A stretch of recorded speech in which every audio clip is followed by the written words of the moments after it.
यहाँ #1 रहना एक जरूरत है। ये जंग जीतना हर एक टीम का सपना है और इस सपने को पाने के लिए ये अपना सब कुछ पर लगाने को तैयार है।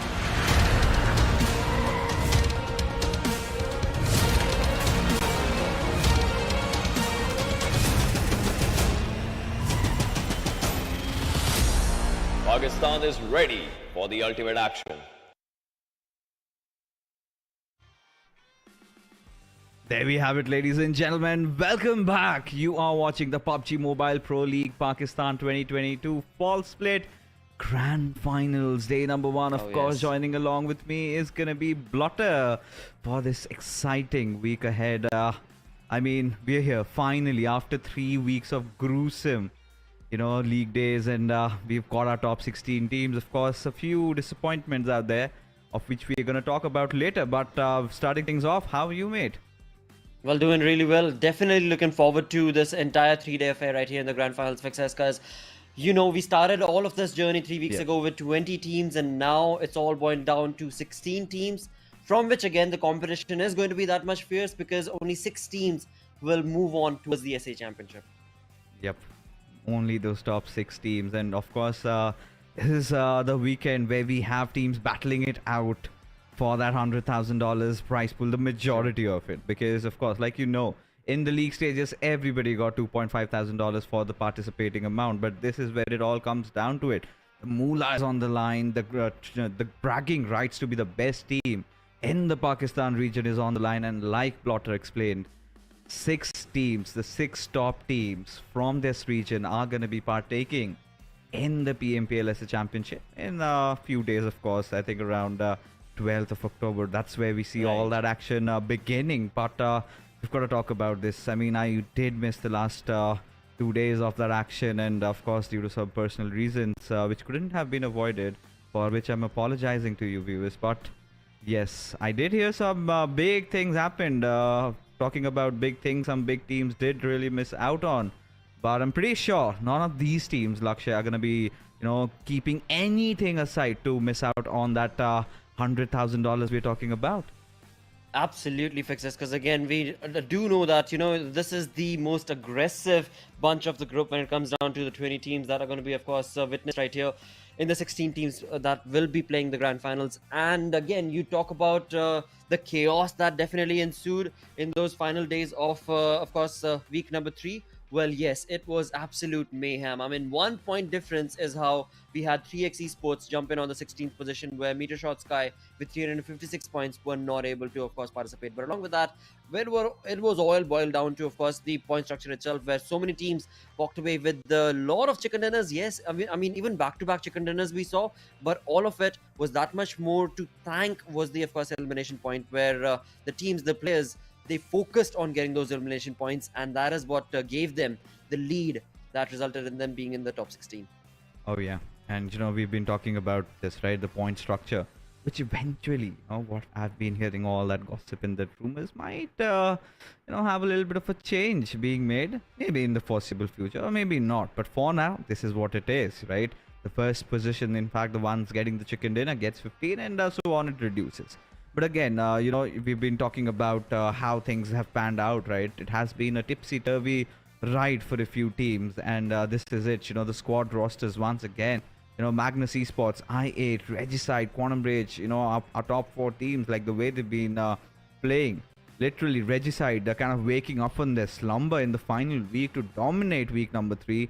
And Magnus, they have been consistent as ever. Same can be said for Quantum Rage. But eyes will definitely be on R3D Esports. I mean, recently have managed to secure a sponsor and haven't really been having the best of days. But as we move on, Freestyle, Quraysh, T20 QWERTY, Team BABLU. Again, 4 big names coming in here. Quraysh making that beautiful comeback from week number 2 and haven't stopped ever since. QWERTY, Freestyle, still finding the groove with Freestyle. And in fact, Team BABLU performing really well in week number 3.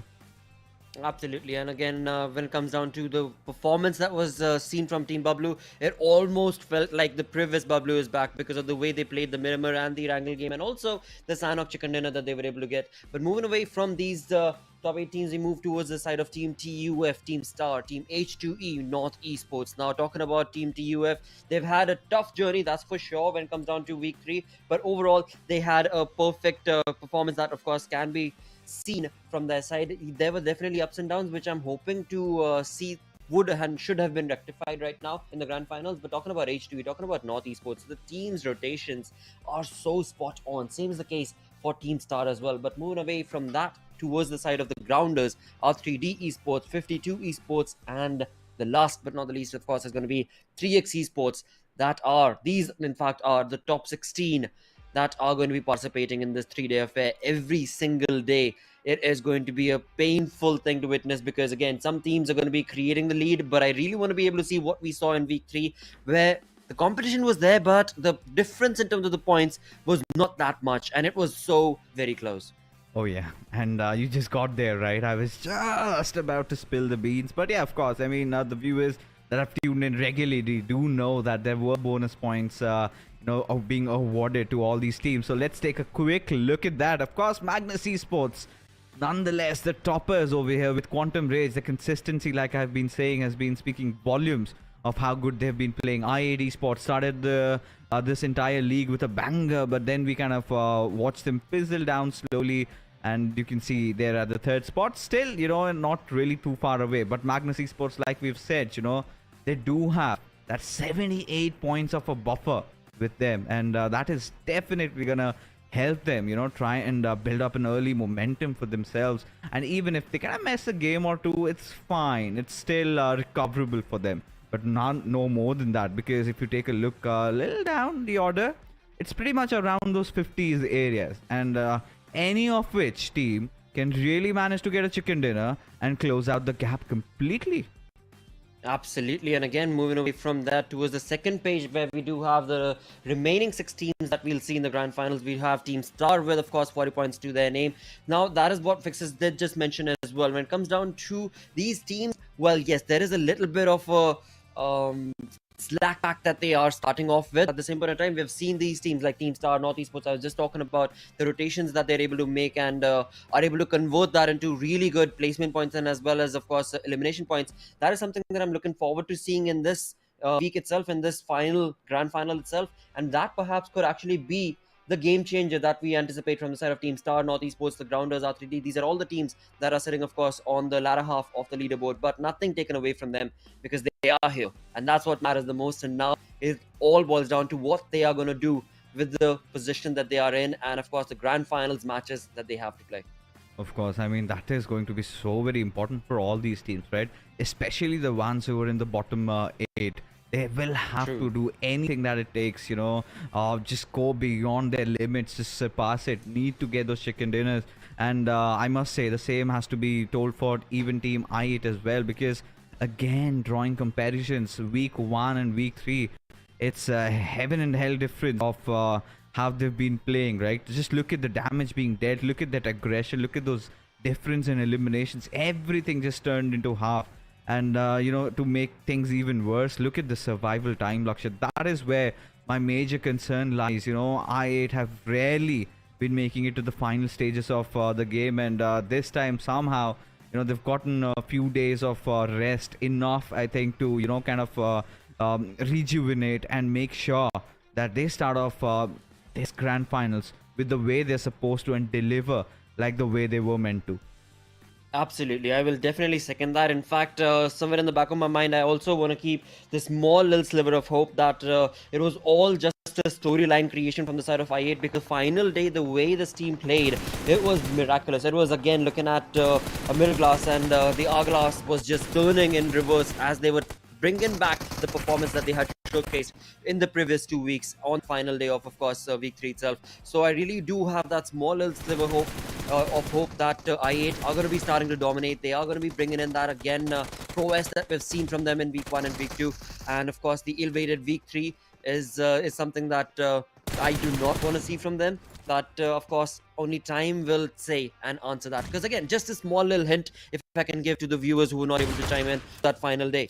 I8 started off on 17th position, if I'm not mistaken, 15th or 17th position. They were nowhere close to being in top 12. They were the difference in the points they had was too ludicrous to be able to overcome, but they did so by the end of the day. 4 games they had in their name, and they were in the top 12 as we saw them playing that Levick map. So again, it wasn't definitely in their favor, but they were there. So the bonus points that we're talking about from Levick maps, they have been able to accumulate those. Now I just want to see that momentum that was lost from them in week 3. That should change and should be brought back to how they played in week 1 and week 2. We certainly hope that really happens, right? Every single I8 fan must be hoping for the same. And like we've always been telling, their initial complaints with I8, in the latter stages of week 2 and week 3 have been all about how they've been taking and engaging in fights. Those huge splits and then Ghost getting picked off early on has been quite detrimental for this squad. And they really need to get over the ghosts of their past and make sure they have a really good start to the grand finals, because it's a fresh start.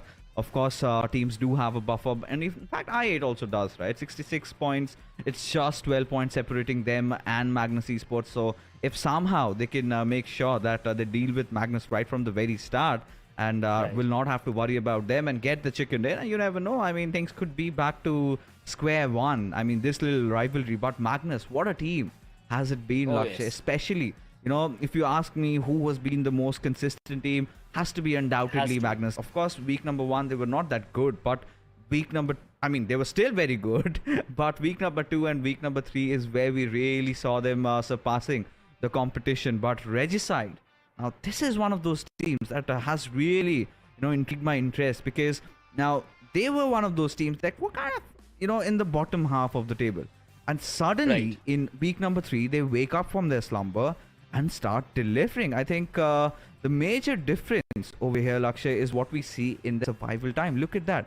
And not just that, even the knocks, the damages, they're getting a lot more aggressive. They're not shying away from fights, and that is really turning out to be in their favor.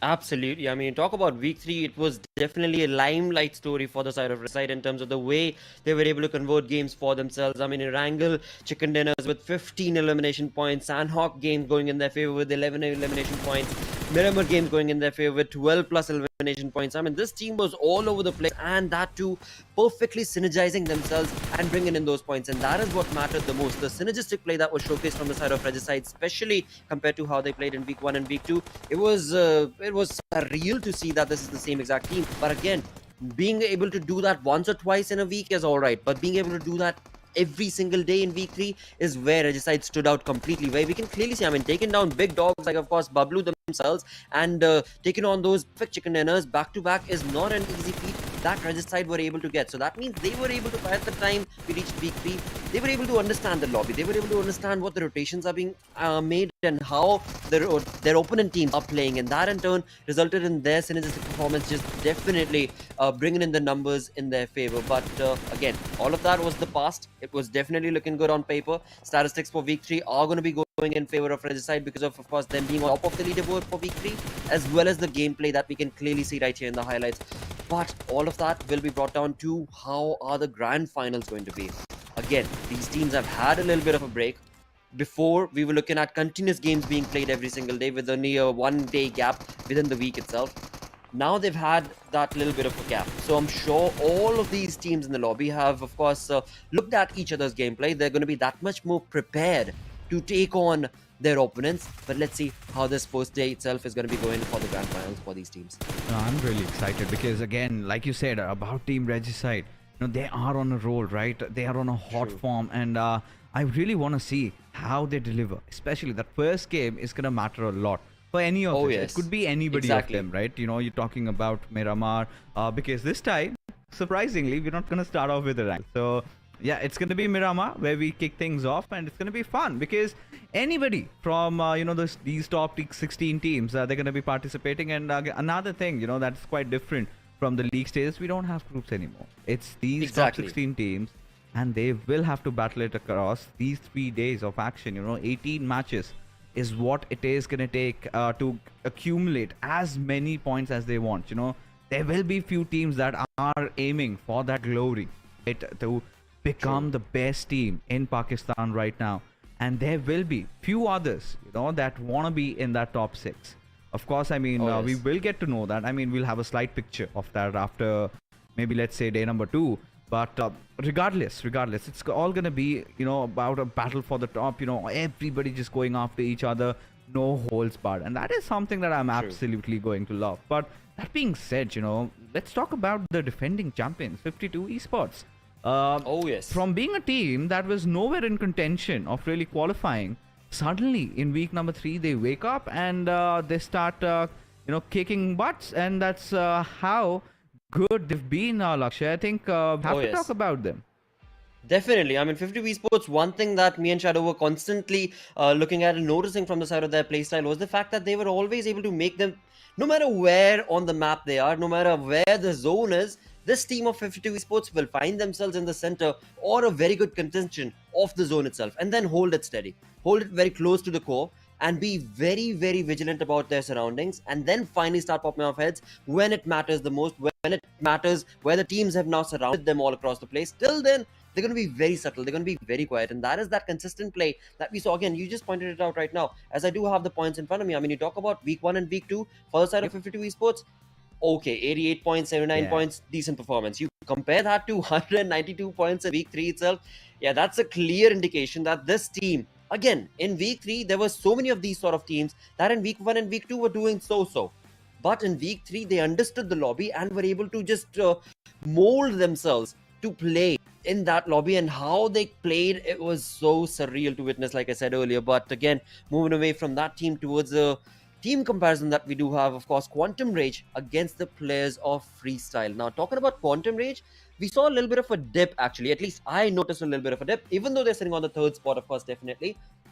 In terms of their playstyle, they have gone a little bit back. In terms of the aggressive streak that we saw in week 1 and week 2, they have fallen back a little bit. But again, nothing taken away from them, because after all, you look at the damage dealt, looking very consistent, number of points, elimination points, all of that working out perfectly in the side of Quantum Rage. But Freestyle, well, again, they were not that far behind, and that too with the at least 30 to 50 second difference in terms of the average survival time. Honestly, I really feel that this graph does not do justice to how good Quantum Rage has been, because I think there had to be another parameter of position points, because Quantum Rage is one of those teams that really thrives in that. You talk about week number 3, I mean, they were pretty impressive, like if you talk about the points, and that is how they've been liking to play. I think they've been one of those teams out of Pakistan that really do not believe in the concept of going in for a lot of eliminations. Rather, they kind of love playing those consistent games, keep racking up those position points, make sure that they're in the top 3, top 4 with maybe 3-4 finish points. That's good enough for them. But then when we're drawing that comparison with a team like Freestyle, now they've kind of been very volatile, to be very honest, right? Even if we take a look at the stats that we had previously, in every other aspect, it was Quantum Rage that had the better stats. It's just barring the fact that damage received was less, which I still think is a good thing for Quantum Rage. But again, for a team like Freestyle, we know where the real potential lies and how much better they can be. This could easily be one of those teams that is contesting for that crown. But the point here is that, are they going to be consistent at the very least? So if they do that, if they start racking up points, if they have a good start, Lakshay, I'm pretty sure Freestyle also has what it takes. But Quantum Rage, I really want to see if they just want to settle with being one of those top 4 teams, or they want to be the best amongst those top 4 teams. That is the fight that it is going to be about. But of course, we do have the schedule. Ladies and gentlemen, it's going to start off with Miramar. 6 matches lined up for you guys. Miramar, Sanhok, Erangel, Miramar again, then Sanhok, and we will be ending things down back in the Greenlands of Erangel. But yeah, I mean, it's one of those first events that we're casting. In fact, one of the first Grand Finals, we'll be starting things off with Miramar. So I'm pretty excited, which brings us to this little moment that we've been enjoying a lot. Lakshay, predictions, game number 1. Are we still doing that? Are we still doing that for the Grand Finals? Let's let it go for at least day number 1, or not. All right. Have your points increased, by the way, while I was absent? Oh no, No, no, We no. haven't. We got so close. I mean, it was almost honestly back to back to back. Me and Shadow got team selected. That became almost like a curse because those teams were really good. We spoke about FS, we spoke about Magnus, we spoke about Quantum Rage, we spoke about I8, and then as soon as we start picking them, they were the ones getting picked off at 16th position, at 15th position, and week number 3 was unpredictable. It was definitely chaotic. Most chaotic week of the bunch. Definitely it was. Has to be, yeah. But it was definitely a lot of fun, more than anticipated and expected. But right now, as you bring up the question, it is Miramar, of course, that we're going to be starting things off on. Now, Yep. on the map of Miramar, we have seen the performance from BABLU as well. That has picked up the pace. It was on day number 4, I believe, where they started off on Erangel, got a chicken dinner, moved on to Miramar, got a chicken dinner again. And so that is one of those contestations that can be brought in. But this being the grand finals, Yeah. where things I'm expecting are going to be taking a different turn altogether itself, I want to be looking at what I8 does. I really want to be keeping my fingers crossed, but I want to be able to see what I8 does in this first map itself of Miramar. By the time we reach game number 3 of the day, I think we'll have a clear indication of where the lobby is and how they are planning on approaching the grand finals, because we'll be done with all the 3 maps. But right now, for this game, match number 1 on Miramar, I'm going to be going with I8. For you, it's going to be I8. I mean, you literally stole words from my mouth over here. But I want to be a little inclined towards Magnus. But, you know, True. since it's Miramar, I'm going to be a believer and go with North Esports. Because, you know, if you Ooh, talk good about one. North Esports, they've been one of the most consistent Yes. teams in Miramar. I think a team that has managed to secure a lot of chicken dinners. So I really Most feel that we are yet to see a lot out of North Esports of what they can do. But since it's their comfort zone, since it's the first game, and since, you know, it's just going to be these 16 teams inside the lobby, I'm pretty sure they must have come up with all those preps. But, you know, everything True. can just go to folly the moment we get that circle formed, right? Because we don't know. It's a fresh new week. How is the circle gonna shift? You know, what are the basic circles gonna be? What's gonna be the generic ones? Because there's every time that one trend that keeps coming every single week. We have witnessed different sort of shifts, right? Week number 3, I think Exactly. it was all about holding the center, and whichever team did that managed to get that chicken dinner. And week number 1, week number 2 had been mostly about teams playing from the edges. It was a sort of a mixed play, but inside the grand finals, it's going to be a whole different ball game, because yes, it is the moment that all these teams had been waiting for. You know, sadly, we had to bid adieu to Meteor Shot, Sky Triple Esports, Team Faulty Devils, and TMW. I mean, it has to be feeling really, really bad if you are Meteor Shot Sky or an MSI fan right now, because barely missing out on 1 point, that's too hard to digest. That's a tough one. And again, nobody wants to be in that predicament, but that is exactly what was showcased to them. Sadly, again, against their will, of course, because it was 3x Esports that put the nail in the coffin pretty much. And that is something that Mirashot definitely would not have anticipated. Now, going back to your pick itself of North Esports, right? I was just going through the notes that I have and looking at them itself. In the 3 weeks that we saw, Miramar was the map where North Esports were able to accumulate 3 chicken dinners, and the least amount of elimination was 10. With a chicken dinner, the least amount of elimination was 10. So yes, when it comes to the team being really rock solid in terms of their performance, I mean, on day 1 of week 1 itself, we saw them stealing that chicken dinner away, right? The cheeky play that North Esports brings for themselves is something that makes them, you know, stand apart on the map of Miramar, where the consistent play that we talk about, being so close to I8 on Los Leones, still being able to move all the way into those final moments of the game and get that game for yourself, is definitely an indication that this is a team to watch out for on Miramar. But along with that, we do need to find out how these teams have prepped for them for this final, the grand final itself, which of course the match number 1 is going to get started right now, as we do have the flight path on our screens. And this time around, it is going to be majorly favoring, or rather focusing towards the southern side of the map, for which I8 is going to be very happy, because Los Leones is right on top. Of course, Los Leones, we have North Esports down south at the same point of time. When it comes down to the final area that this flight path is taken towards, which is of course going to be Villa del Mar and Prison area, we've seen H2 actually make a little bit of a shift in terms of their drop towards that region as well, once or twice on this map. And BABLU, from week 1 itself, they've tried to get that sorted out for themselves towards the Prison Island. So a decent starting point for a lot of these teams when it comes down to this flight path. But let's see where the zone is going to be, because one thing that we saw from the zone in week 3 fixes is that it was a friend of nobody, not even the casters again. It was a chaotic one where every single time you would Yep. feel that, all right, this looks like a generic one. This should be a very good game. And then And kaboom. suddenly it would take a curveball shift. All right, fine. Teams are getting acclimatized. They're making that rotation. And then finally they're entering the zone. And zone's like, I'm sorry. I meant to go that way. And then suddenly another shift and then another shift. Oh, wow. Back to back 3 shifts. It just thinned down the herd in the lobby like crazy, and that's what the zone was doing. So let's see in the grand finals if that's going to be the trick that the zone will apply or not. I mean, a few changes we getting to witness over here, especially in terms of how teams have dropped. I think majorly comes from the grounders, because Picado is one of those areas that the faulty devils used to love to take a drop at, but since they are not participating in the grand finals anymore, so that gives this big city all up for grabs, and the grounders were the ones to seize it first, because none of the other teams really wanted to change where they wanted to drop. So this flight path trajectory, I'm pretty sure, hasn't really bothered a lot of teams, right? Because they have dropped right where they wanted to be, and maybe teams like Regicide would want to move a little bit up north. But for now, everybody's well settled. North Esports, I8, we've been talking about them going, dropping down at Los Leones from day one of this league itself. But it has all come down to the grand finals. And taking a look at the circle, it is kind of that, standard Picado circle, with that little tendency to either go a little bit north of where Picado is, or maybe towards that eastern side of Picado, which is going to favor teams like, let's say, Magnus, or maybe Freestyle, or maybe even the likes of the Grounders or I8, whoever rotates earlier. Absolutely.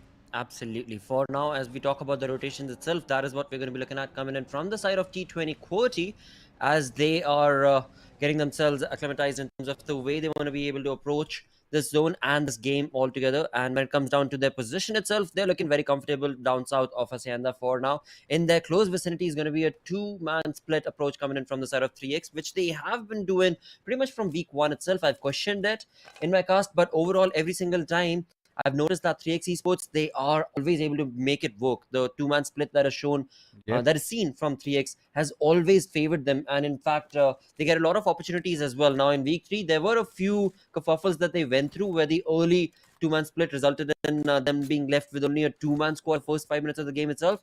Thankfully, this is not one of those games. So they're going to be, of course, happy about that. Also, another point to perhaps bring up is going to be, where is the first blood situation going to be drawn? Every single time we know Los Leones is going to be surrounded by these two teams, I8 and Northeast. But this time around, can there be a change? Can there be a shift in terms of the way they like to play? And maybe being the two teams that are in close contestation every single time at Los Leones could be the ones who might just bring us the first blood situation. But another team to bring up is going to be Quantum Rage, a team that is so far out very comfortably for themselves.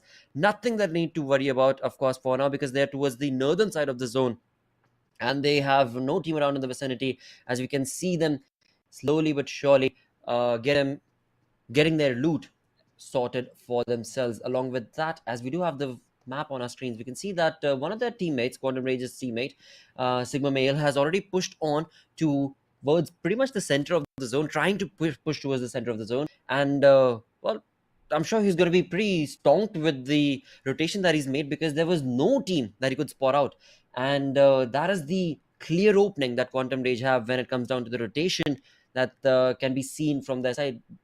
But along with that, it is still going to be a very early point to bring up, because it's only 5 minutes into the game. When it comes to Quantum Rage, they've been consistent. They've been very much on point in terms of the way they're playing their games and converting those into points. 216 points is what they got in week 3. So overall, a very good week is what it turned out to be. In fact, the best one for the side of Quantum Rage was week 3 in terms of points. But now, all of that is off the past, because now we're in the grand finals, and the scheme that needs to be brewed in terms of the grand finals itself, it needs to change. And that change of pace can definitely be seen from these teams, as they have taken a slow paced approach into the early moments of this game. Yeah, I think this is pretty much the grand finals starter match we kind of want to expect, right, from this region, because again, this is just the calm before the storm, right? because we've not got any sort of a zone that would literally fry your brain cells up. It's a simple Picardo circle that has been built up. So teams, majority of them are already well established in the circle. So no good reason to fight. But now you did bring that up while you were speaking about the fact that North Esports and I8, they've been dropping together ever since. But maybe this time we could witness a change. But maybe somebody could be the ones aggressing, trying to make a difference. Try to try to just shake things up a little bit. And I would love to see North Esports trying to do that, because let's be honest, right? They've got a target on their back. Right. They know that they somehow have to make sure they win this first game and try and get as many points as they can, and sort of cover up that little gap that has been built up between them and Magnus Esports. But at the same time, what, Lakshay? It seems like exactly what North Esports want to do. Maybe try and spot out one of those players and take him down and completely just wipe the floor over there. Because North Esports coming into the Grand Finals, they have nothing to lose but a whole world to prove that they're still one of the finest teams that Pakistan has to offer. Most definitely, and that is something they are in a very good position to be able to do as well. They were able to spot out the rotation coming in from the side of the grounders, and also saw the players of I8, and it seems like Evil Boy is getting sprayed on upon. It definitely has to be the players of NES. We'll have to confirm that. It seems likely to be the case, as North Esports were able to spot out that rotation from the grounders. And look at Maxi. I mean, the flank that has been created from North Esports. Zamin, Avenger OP, along with their teammate, are all three up on top of that ridge. Roshan, and along with that, Maxi creating a flank angle is the opening that perhaps they were waiting for. At the same point of time, the grounders, now they need to be cautious and careful. I8, they're none the wiser, because as of now, in fact, they might have probably heard these shots taking place. But again, we'll talk about I8 once they are in the picture, because as of now, we have the grounders and NES to bring up and talk about. And on the other front, talking about teams that are, or rather the rotations that we are talking about from the teams, it seems like the Grand Finals is going to be a no change, as they are going to be making an early rotation towards the center of the zone. So many teams right now are moving in towards the center, as Fixes did just mention earlier as well, that we saw Picardo pretty much a generic center zone that is being showcased from this first zone itself, but it's just a matter of seconds before the zone constricts and shifts, and that is where the teams are going to be forced to take on the fights. Another 5 seconds, and we shall see the change as to where the fights are going to be drawn from the zone. So a lot of teams, like anticipated, they're kind of taking on that central area for themselves, and much even shift, I must say. Nothing really out of ordinary, which kind of gives me even more insight to where the circle might be going. That is towards that eastern shift that we have been talking about, happening in Miramar. The grounders have themselves positioned at a very promising location, a little bit of that high ground, a lot of vision around each other.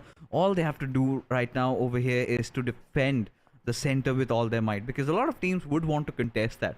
But then again, talking about the teams coming in from the peripheries of the circle, we've got R3D, Quantum Rage, both of them trying to enter in at the same time. And well, Avenger seems to have gotten his hands on a Groza, which could be, a good omen for North Esports, because in Miramar, if you witness a lot of Grozas on any of those players, that action is bound to happen. And talking about action happening, we finally see Destroyer drawing out that first blood, managed to get off one of those players of Quantum Rage. However, Walker has been falling down, but Sigma Male wanted to push in on R3D, has to face the brunt of it, and will get finished off as R3D successfully. However, they will be able to revive their fallen teammate Walker, and on they go.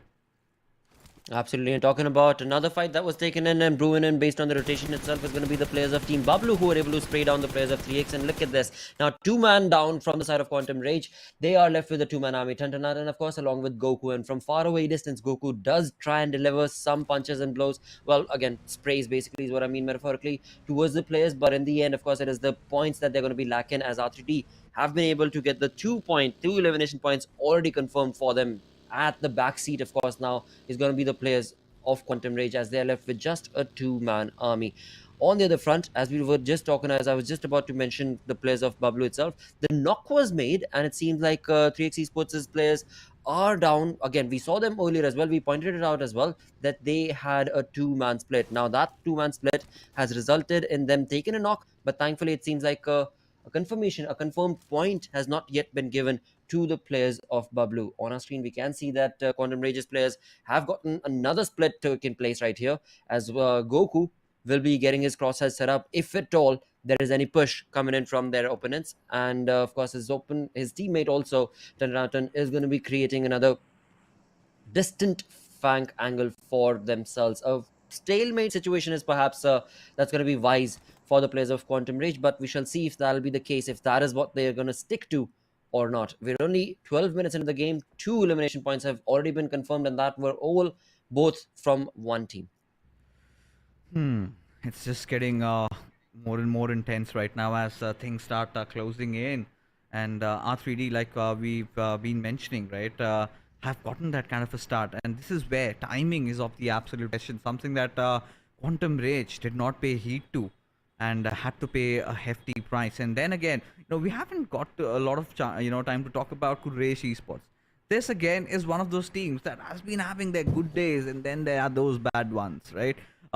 Basically, Right. with the way they started off week number 3, I thought that they're gonna be at the pinnacle while it ends. But it seemed like day 4 and day 5 did not turn out the way it was supposed to. And there you go, that Eastern shift that we've been talking about, Blotter, has finally come true. And this time, however, the center favors a lot towards the players of I8, and this is where I think, look at this. This is something that I like. They're kind of readjusting. They're at least making sure they're on those 2-2 splits. But what I'm really going to enjoy more is the little collision between I8 and Team Magnus Esports.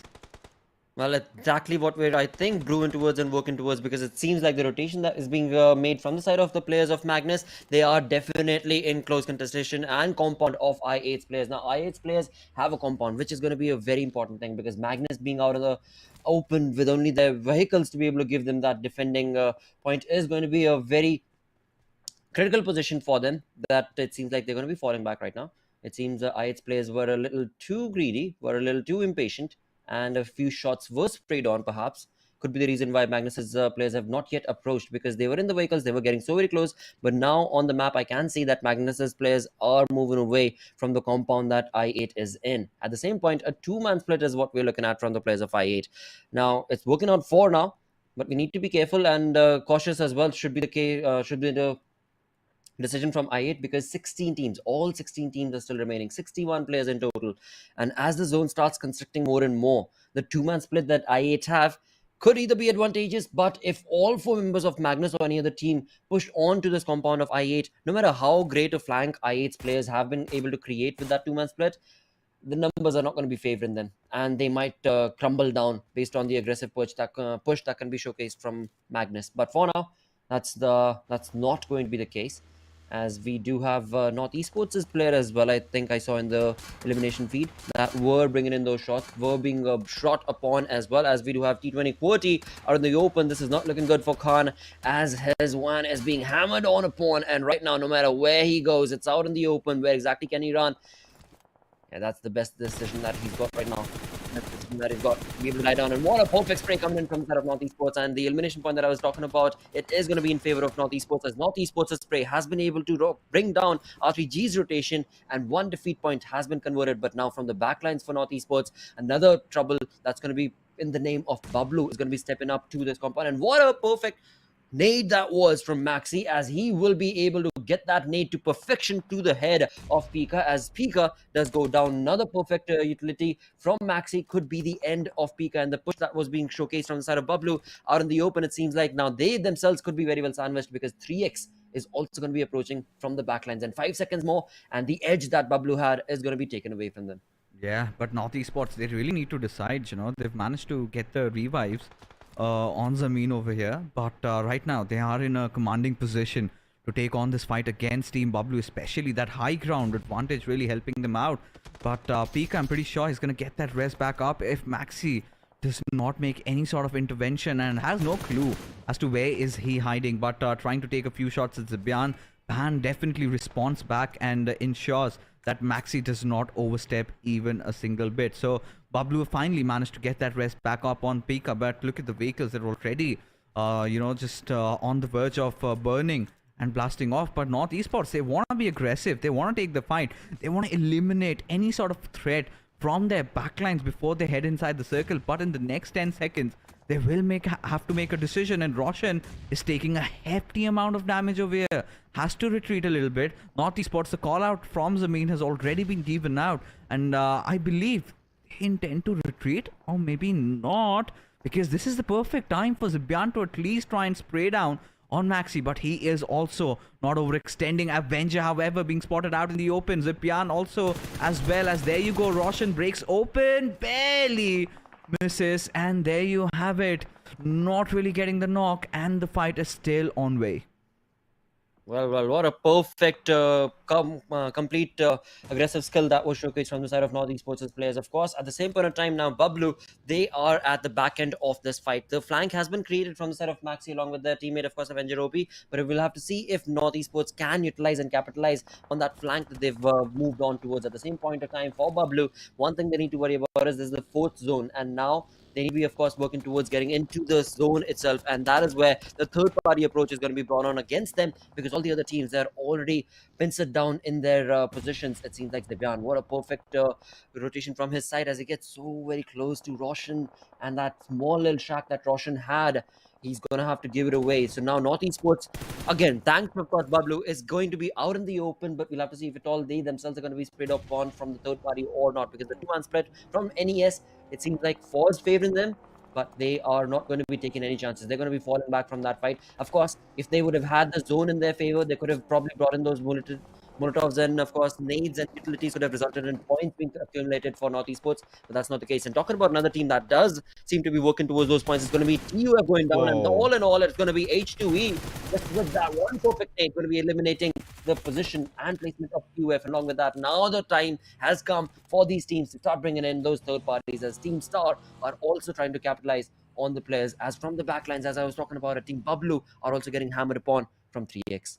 Look at that, cluster being built up on that northern side, right? So many teams together, 3x, 52. We've got even the Star and Quraysh so close to each other. It's getting all so exciting, but this is a fight that's happening on that southeastern territory of the map, as 52 again just around freestyle, and will have to pay that hefty price. One of their players getting taken down, but well, the finish has eventually been stolen by the lads of 3x. Now, this is where 52 Esports are in a whole world of trouble. They need to do whatever it takes to make sure they've accumulated enough points for themselves, as Hasni just keeps on pushing in. And now we've got Hunk somewhere down the line being taken down, as Quraysh still trying to put up a fight over there. But Hasni is still somehow alive and now has to patch himself up. Well, from far away distance, third parties brought on as Team Star get eliminated right now. T20 QWERTY being able to capitalize on their position against the players of FS and bringing in a lot of trouble for them as well. 52 Esports, the rotation not working out for them in this game as well. At least as we do have them getting eliminated. 13 teams remaining. 3x Esports with their last breath trying their level best to hold down the fort against the players of the Grounders, as Siu tries to utilize the advantage that he has on top of the mountain and wants to bring in those plays against the players of 3x. And then like 3x with a bunched effort are going to be able to capitalize, as they are going to be able to bring down one of the players of the Grounders, and it's going to be none other than Sensi. Now, even at the backline approach from the side of 3x, the aggression is definitely on point, as they've got a flank angle, they've got a perfect synergistic approach as they try and make this push. And in return, the Grounders now need to be able to understand that what exactly are they going to be able to deliver this push through. Utilities perhaps would be the best decision, but for 3x, all they want is to be able to get on top of that mountain. They're going to use whatever it takes. And in all, when this fight continues on, it is going to be I8 offering the players of NES in their tracks, as 11 teams remain on this map. Oh yeah, I mean NES, they're pretty much done for, staying around that edge. It's definitely not going to help their cause. But Magnus Esports, they have that one compound inside circle, as right now freestyle, they're approaching very close to where the Grounders were, who are apparently getting bashed from two sides. 3x Tyrant spotting him out, making sure he has the precision up right in there, as he has managed to take down Evil Boy, while Shapatar remains as Zibian just spraying from afar with that ghillie suit he had. And I'm starting to speculate if I8 have a vision on him as Tyrant gets the better out of Shapatar over there, has him knocked out as finally Zibian getting spotted out from Uzim. That ghillie suit definitely not saving him as Tyrant tried to get up close and personal, but it was Mr. Black who came out through, but his happiness was quite short-lived because Freestyle just decided to pounce on them as Tyrant. He is begging for mercy, but that's not going to be given over here as Malik secures that finish for his team. As Miracle, one of those lonesome survivors out there, where does he tuck his tail and run? Well, this is the chaos that we were talking about when it comes to this map, and this has definitely started based on the rotation from zone. But now it's going to be Team BABLU against the players of I8. A perfect nade could be the end, and if not the end, it definitely could bring in a lot of damage to the players of I8. And it has definitely, as Blade and Uzim go down, it's all down to Goose, of course, to be able to just capitalize and push away the position of course, Babar. It seems like that's unlikely to be the case, as two of his teammates are lost, and along with that, he himself is going to get eliminated. I8 get eliminated on the 9th position with 6 elimination points to their name, and with that, we do have 7 teams remaining.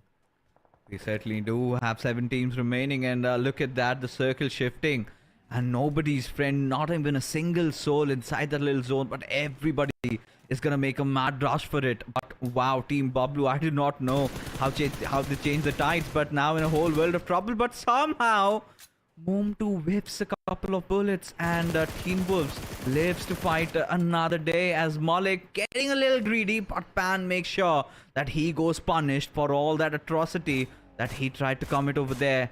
Malik getting finished off by Khan. T20 QWERTY, they've been silent all along, and now they suddenly have taken entire complete control over the map, Lakshay.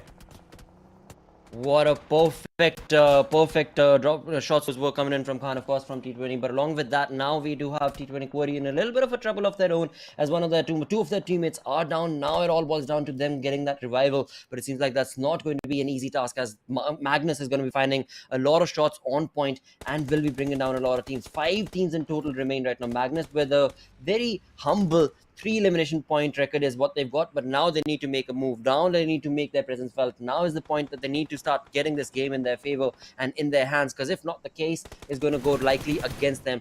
On the other front, again, I mean, talking about momentum, T20 QWERTY looking very comfortable, but the numbers advantage is where Magnus is looking supreme, and in return, they also do have this compound that is helping them.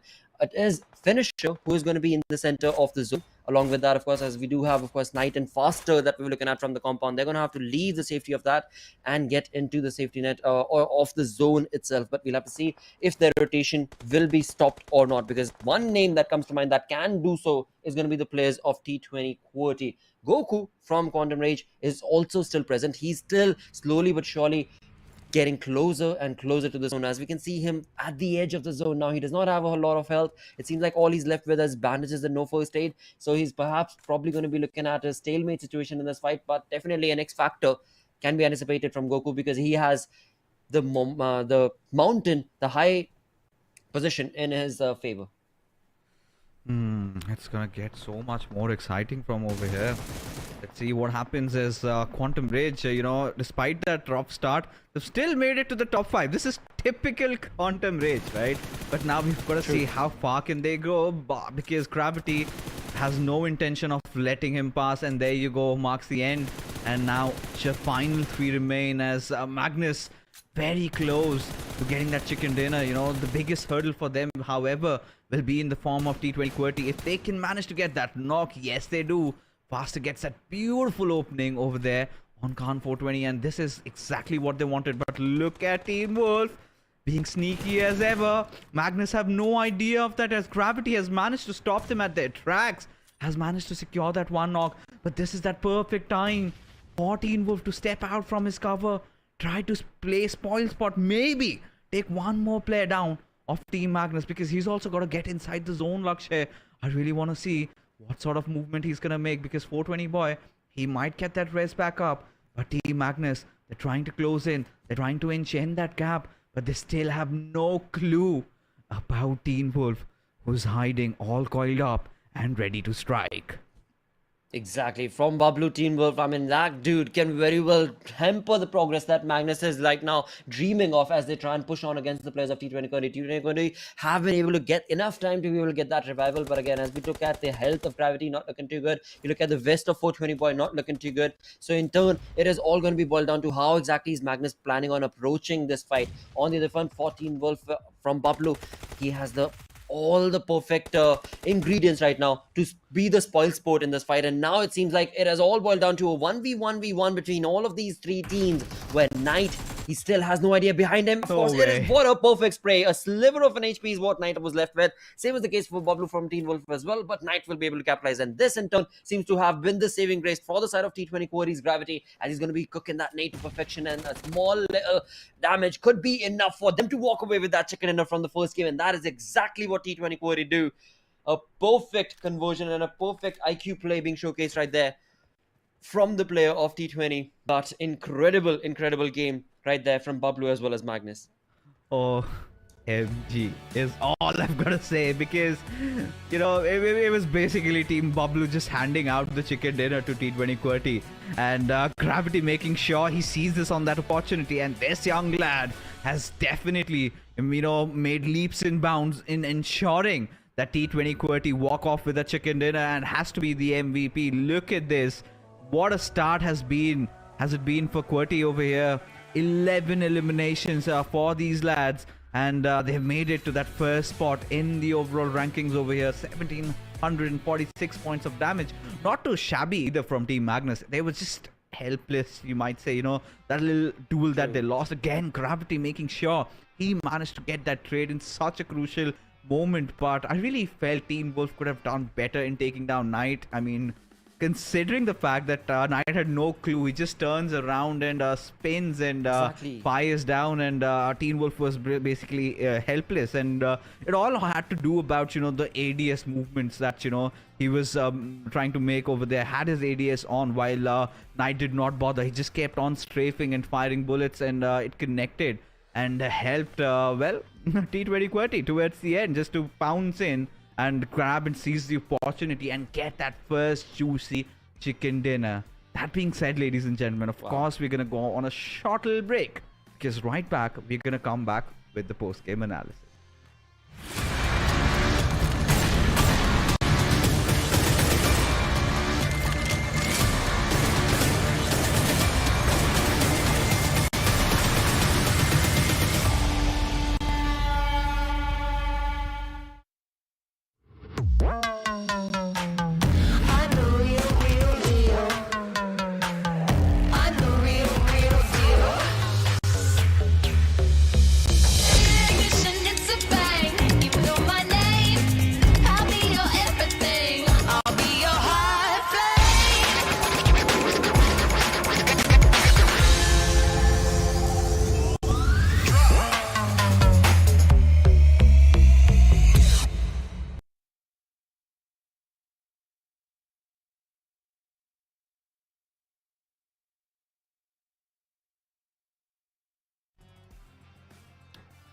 There you have it.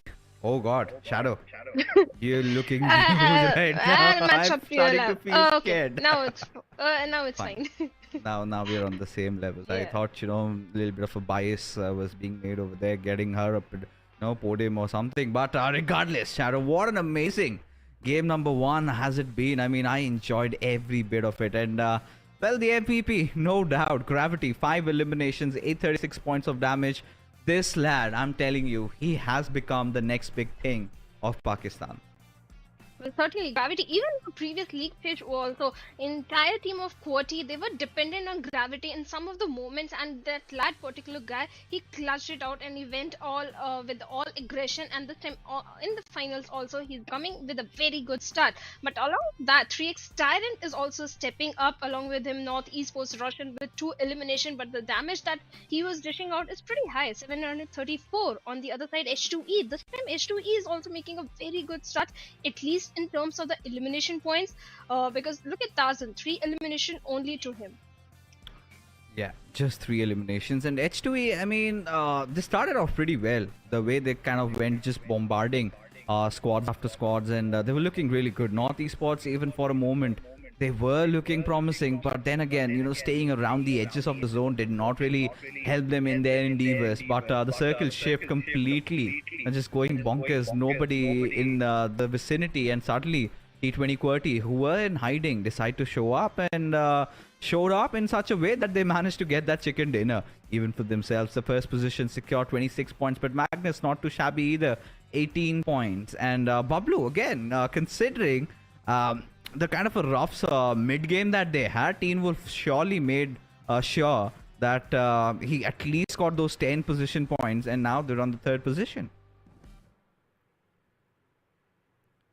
I think Shadow, she's gonna take a little while. She'll be in action really soon.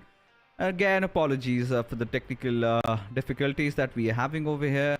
It's not a good weather back here at Gurgaon, but right now, talking about how match number 1 has been, just played out was basically about a lot of teams just cluster around the edges, and none of them really could try and capitalize on the center. Well, teams like Magnus really did. But I was kind of baffled with the way I8 got eliminated, and I really felt that they could have done so much more better, especially that situation that they were in, that position they were holding on, because Team BABLU, they were the aggressors. And Shadow, just help me out with it. What went wrong with I8 over there? Everything seemed picture perfect. It looks like the misery of the previous league stage is still continuing, because Magnus, they were already inside the circle when I8 were dealing with the players of North Esports out there, so safety and net of the circle. Well, still, I won't say a very bad start, but the expectations we had from the team of I8 caliber, that was not delivered. Yeah, of course, that definitely wasn't. Now, this is what I was talking about. Tarzan just goes in and kaboom, TUF just melts into thin air.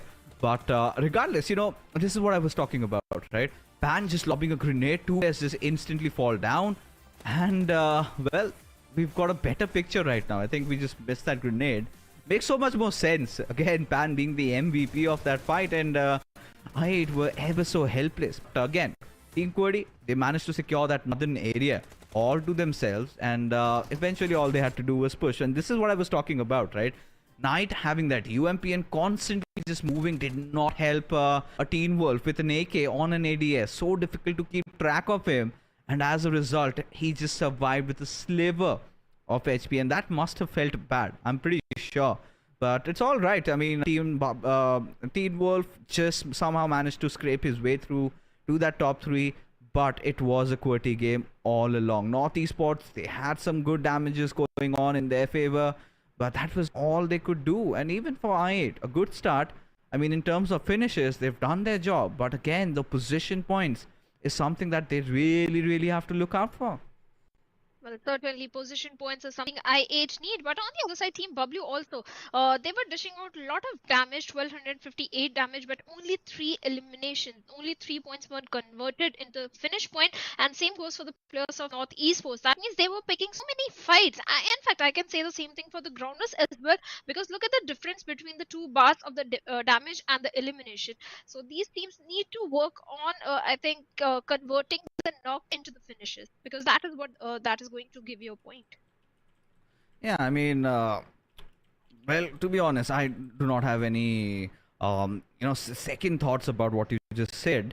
But let's take a look at the schedule and find for ourselves what's the next match gonna be. Where is it gonna be? It's gonna be, of course, in the rainforests of Sanhok. So that is gonna be really interesting to see as to how that really pans out, because it is a Sanhok game. And, I'm kind of really looking forward to it, because it's the second game that's Sanhok. Just when teams were thinking that, yeah, I mean, we've had a slow start and suddenly we give them a surprise, take Sanhok over here. And they're going to love that. We're going to love Sanhok. We all do, because map that's very close to our hearts and very closely contested between all these teams. Very small map, and fights happen left, right, and center. So you have to make sure that you play your cards right. But Shadow, this brings us to the moment that I've been eagerly waiting for, and you know what it is. So your name. Prediction. Okay. It's Sanhok. I don't know why I want to go for BABLU this time. Bablu. It's Yeah. Bablu that you say. I mean, you're feeling Team Bablu today. You know what? It's going to be such a tough decision to take over here, especially when it is Sanhok. I mean, a part of me wants to go with TUF because very rough start in Miramar. Have a lot to prove. I think I'm gonna stick with TUF. Alright, for me it's gonna be TUF because again TUF has been one of those teams that tends to thrive in Sanhok. I kinda like their Sanhok style of play and hoping they give me that 5 which has been quite stagnant like my life right now with just 4. So I wanna have that +1 and same goes with Shadow. She needs to make sure she catches up. She's slacking up a little bit and we really hope Team BABLU does because Team BABLU does make those rotations from Painan. We've seen them do that. But at the same time, I think the only cause of concern that I have for Team BABLU is they kind of have trouble getting inside the circle, especially in Sanhok. Because there have been teams, I think it's 3x if my memory serves me right, that takes over those hills and they do not let them pass. So if it's a certain circle and it's somewhere down south, and then yeah, Team BABLU might have the best of the chances. But again, if it's a northern circle and a normal one, like the generic ones that we've been having, then it's gonna be a tough one for them. Certainly, the odds are definitely not in the favor of Team BABLU, but still, I want to go with BABLU because the improvement they have showcased in one of the weakest map in the league stage. Even in the last week, week number 3, Team BABLU got a win for themselves in the map of Sanhok. So I want to see how prepared they are for the finals because yes, we had few breaks. The teams were preparing on the weakest maps of there, and I'm sure Team BABLU has worked on Sanhok because Miramar and Erangel is definitely Team BABLU's strong point. So they were only worried about Sanhok. So I want to see how prepared Team BABLU is for this final. Same here with me. No caps because Team BABLU, I think Pan is in a scintillating form, and I really want to see how things play around. And that being said, ladies and gentlemen, of course we've taken it up to the skies. Not gonna bother where the flight path is, but I'm really excited or rather curious for where the circle is gonna pan out. And let's see. I mean, what are your predictions, Shadow?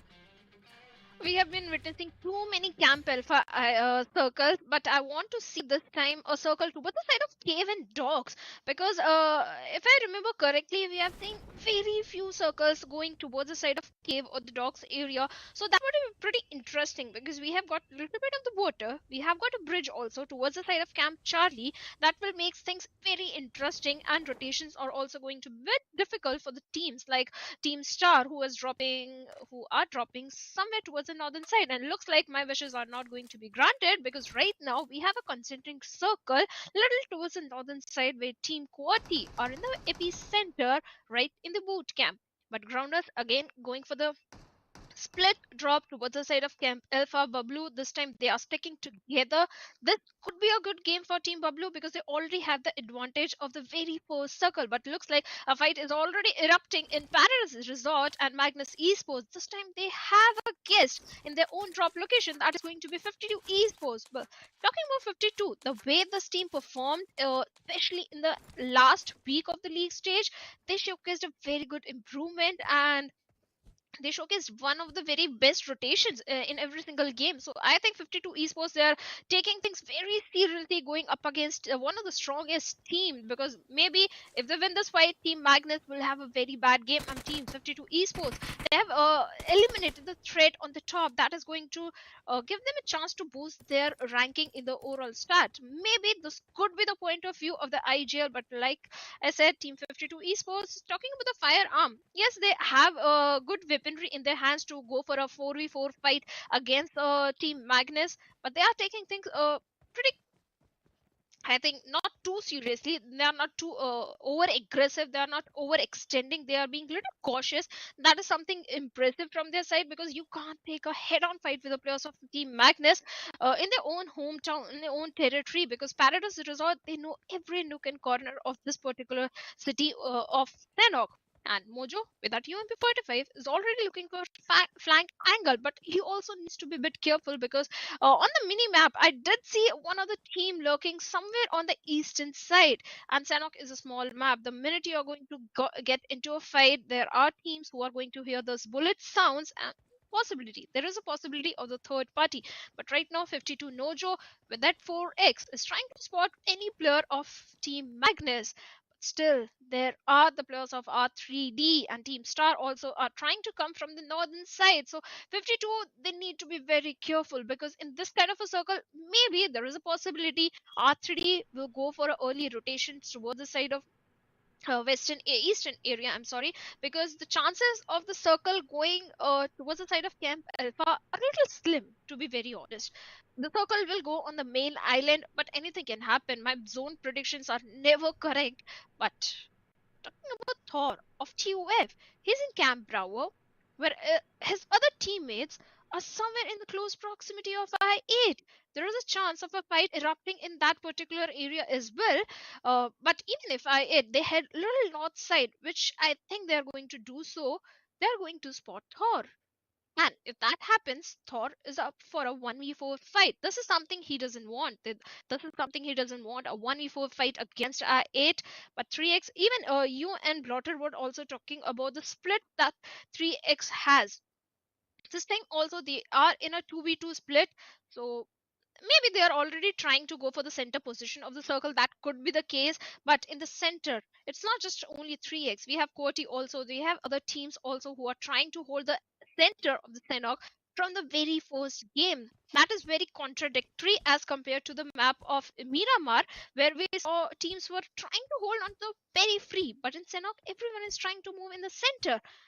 So let's see what's going to happen. But the question is where the first blood is going to happen, where the first blood will be drawn.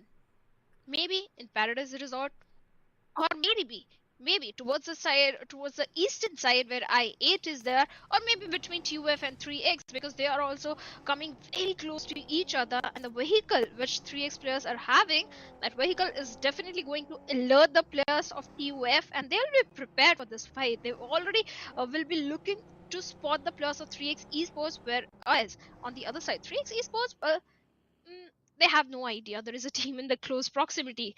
They have no idea there is a team in such close proximity. That is definitely not going to favor their case. But right now, the first blood has been drawn towards the side of North Esports as Rotten gets taken down, and one defeat went already in the favor of CU of Grounders. Well, Grounders this time a good start from their side. But what was happening? Why was North Esports Russian was out there in the open? They know that they both share the same Camp Alpha Island, but not Esports. Well, they have been reduced to 3-man squad, all courtesy to Team Grounders.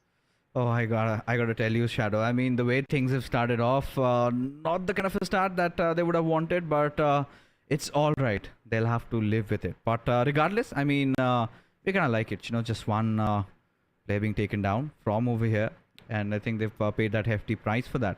But taking a look at things, how the circle has really panned out, this is what I was talking about. A little concerning for Team BABLU because now they've got a crossover and they've got T20 QWERTY to deal with, maybe, if they decide to fight back. But again, talking about this particular circle, it kind of has the tendency to go a little bit up north, and yes, Voltrox is right all to his mean ways, where he has spotted out the players of Team BABLU, has relayed all that important information to his teammates, and this is where they'll have to decide how do they go in, how do they get inside the circle, do they take some other route, because if Team BABLU does not respond quickly, Shadow, Regicide are right on their tails. Certainly, Regicide are on their tails, and in front of them is the strongest team, that is Team QWERTY. So Team BABLU, well, they better be careful. They have to check all the 4 angles. They have to have a 360-degree visual, because if not, some team will be shooting in their direction. But on the other side, the decision of 52 Esports to drop in Paradise Resort when they were taken down pretty early in the map of Miramar, well, they're still surviving, so that means good placement points might come in their favor. But on the other, TUF is opening things against Team I-8 and takes down one of the player from the side of I-8. Yep, and it's the IGL himself, Uzimbert. I think it's not going to be a cause of concern unless and until Team TUF completely, wholeheartedly commit inside this entire fight, right?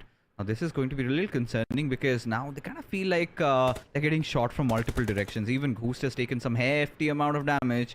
And, well, TUF, they need to know it is I-8 that they're up against. And a little bit of an overextension also could not pay off pretty well because again, Shadow, they're kind of creating noise, a lot of it. And so many teams are around them. I mean, 3x could just third party any given moment, and it's just gonna be Joker left all by his lonesome to defend, right? And Thor having lost out on his life already, that is not a good thing for sure. And TUF need to find certain measures to kind of get themselves out of this predicament over here, because this is not a wise fight is all I have to say, because kind of getting sandwiched between two teams, and especially if I even get a single knock, we know that 3x they will decide to push in and try to eliminate TUF, because they're kind of well aware of the fact that one pair for TUF is already down and dusted. Well, certainly they already know, but on the other side, Team BABLU is opening things against the side of QWERTY as they takes Voltrox down. But let's see if they can get the defeat point as well, because last time Team BABLU they were dishing out a lot of damage, but were not able to convert all those knocks into the defeat points. So this time, Team BABLU they have made their presence felt, and like you also pointed out, Team Regicide is on their tail. So Team BABLU better be careful, because there is a very high chance of a third party happening, and we were already poked the that is Team QWERTY. So let's see if Team BABLU whether they have the safe or the hard cover for themselves or not. Well, we'll have to find out for ourselves. I mean, considering the kind of situation that they're in, Regicide is right on their tails, and they might be closing in pretty soon. So that is the thing of concern that really worries me for them. Apart from that, I'm really kind of keen to see where the next circle shifts really comes from.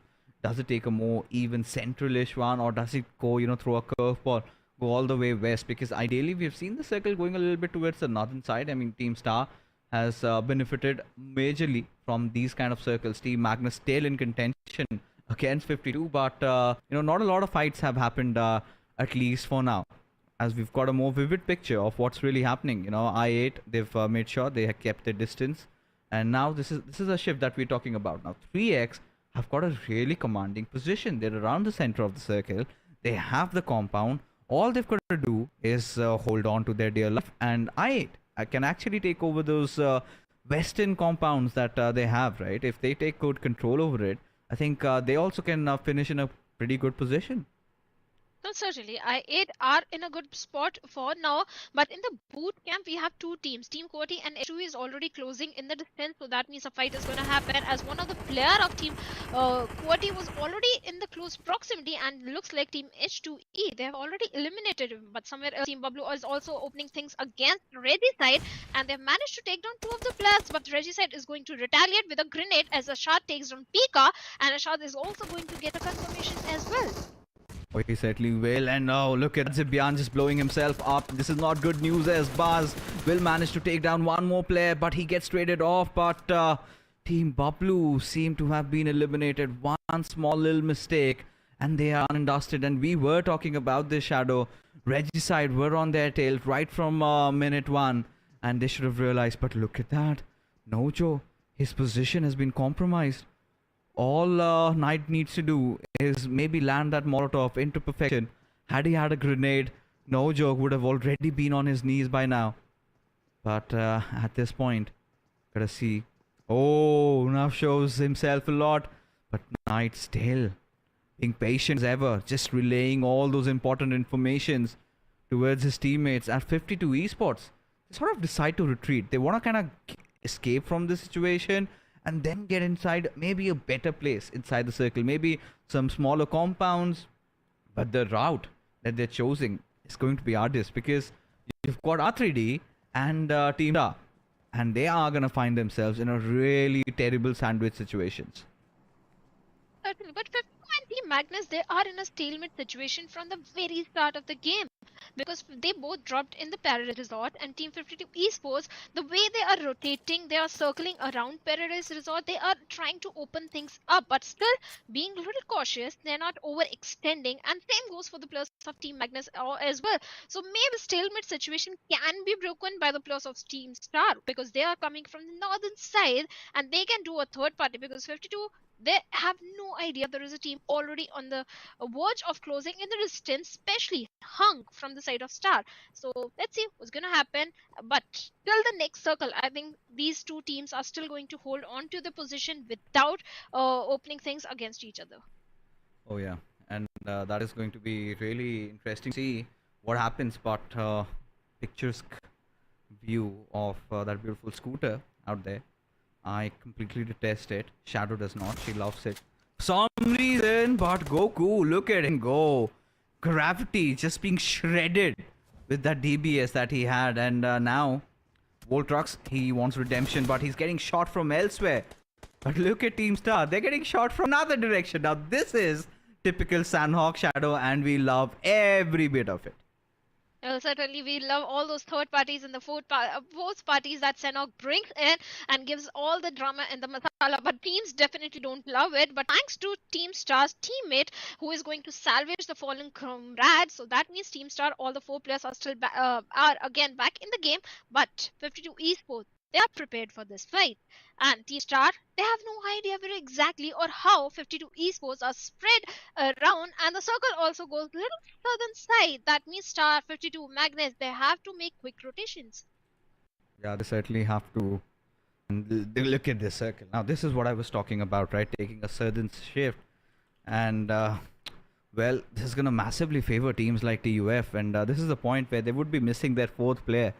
Because had they had him over here, things could have been completely different. But look at Freestyle just slowly creeping their way inside the circle. They've got a promising position, but TUF, they're the best spot at this point, you know. Have a majority of the map control. All they have to make sure is kind of try and fend off any sort of attacks or any sort of threats that comes their way. But Quantum Rage at this point, oh, look at Sigma Male just trying to spot out the players. Regicide right in front of them. Does not let go of his trigger just as of now. Senior might let loose of his bullets, and there goes Noki falling down, followed by yet another beautiful spray transfer. And Quantum Rage get those early to success. And would one of you maybe go after Saad or maybe Baz? But I think they will just have to let them pass. Well, he is going to let them pass, but he has done enough damage on the side of Regicide, getting 2 defeat points. And Regicide, well, they are surviving only 2 players. And looks like Chanatan with that Info 16 and 4x is already trying to dish out damage. But I think the vehicle has taken a certain damage. The players are safe, so they are going to scuttle back to the safety inside the circle towards the side of Quarry, I believe, where the players of TUF are also there. But right now, 52 Esports, they are showing on the doorstep of R3D, where Hawk and Destroyer are still holding on to the position. They are outnumbered, and one of the player of 52 is already in the compound of Destroyer, going for a cat and mouse chase. But Mojo with the TMP 45 managed to take down one. No, Hawk is going to take down one player, not just one, 2 players, and the trades are already coming in. Oh yeah, the trades definitely are coming in, and it is going to be a really important fight. You know, Mojo and Noja, 2 of those players surviving for Team 52 Esports, where Walker and Destroyer are still trying to push in at their direction. Some grenades have been flung over, a little bit of a damage done, but regardless, Hawk has to say goodbye. But this gives good time, in fact, ample time for, you know, Nojo to get that revive back up, as Mojo, in turn, gets yet another knock on Anubis. Now, this is a crucial breakthrough. But R3D fighting back, as Nojo has taken some hefty amount of damage, where Mojo has to come into cover into the aid of his teammate. As look at that from the backlines. Team Magnus, they decide to strike, and they're just waiting for this fight to end. And this is typical Magnus. I love every bit of what's happening right now. Well, certainly Magnus, they are in the best of the best position to do a third party. In fact, win without losing any of their own player. But right now, Destroyed with the UMP 45 is looking for few confirmation and knocks onto the side of 52. But Mojo, surviving on a sliver of HP, takes down Destroyer, and Finisher comes in, chimes in, takes down Mojo down from the side of 52. 52, they are on the weak point right now, as the rescue mission is already undergoing. But Faster, does he know? I think he does know. 2 players already inside the panic room, and he takes down one, manages to take down the other one as well, and 52 bits bye-bye at 15 spot. And just like that, Magnus get 5 finishes, and it's still not over. They will want to settle with even more. Had they got that finish on Destroyer, maybe they could have also gotten that 1 extra elimination point. Does not matter, 6 eliminations, and this is really looking good for Team Magnus. I mean, but now the problem arises, right? They have to get inside the circle, Shadow, and with 3x and the counters, and maybe even QWERTY in the nearby vicinity, it's not going to be an easy task. But taking a look at the circle, TUF have taken good control over it, and so have IH. Just being at the northeastern peripheries, they would want to deny the entry of Team Star. But look at 3x just inching in the gap on the grounders. Evil Boy, is he aware of this intervention being made? Maybe Kratos has spotted Evil Boy out. Hence the retreat over here, getting back to his teammate Shapatar, as the grenades might just come flying in any given moment. As Shapatar tries to knock one down, but Sensi2, he gets that opening, gets that beautiful knock on towards Mary. Tyrant on really low HP as well. Another grenade comes in, and this time two go falling down as Kratos and Tyrant, both of them on their knees.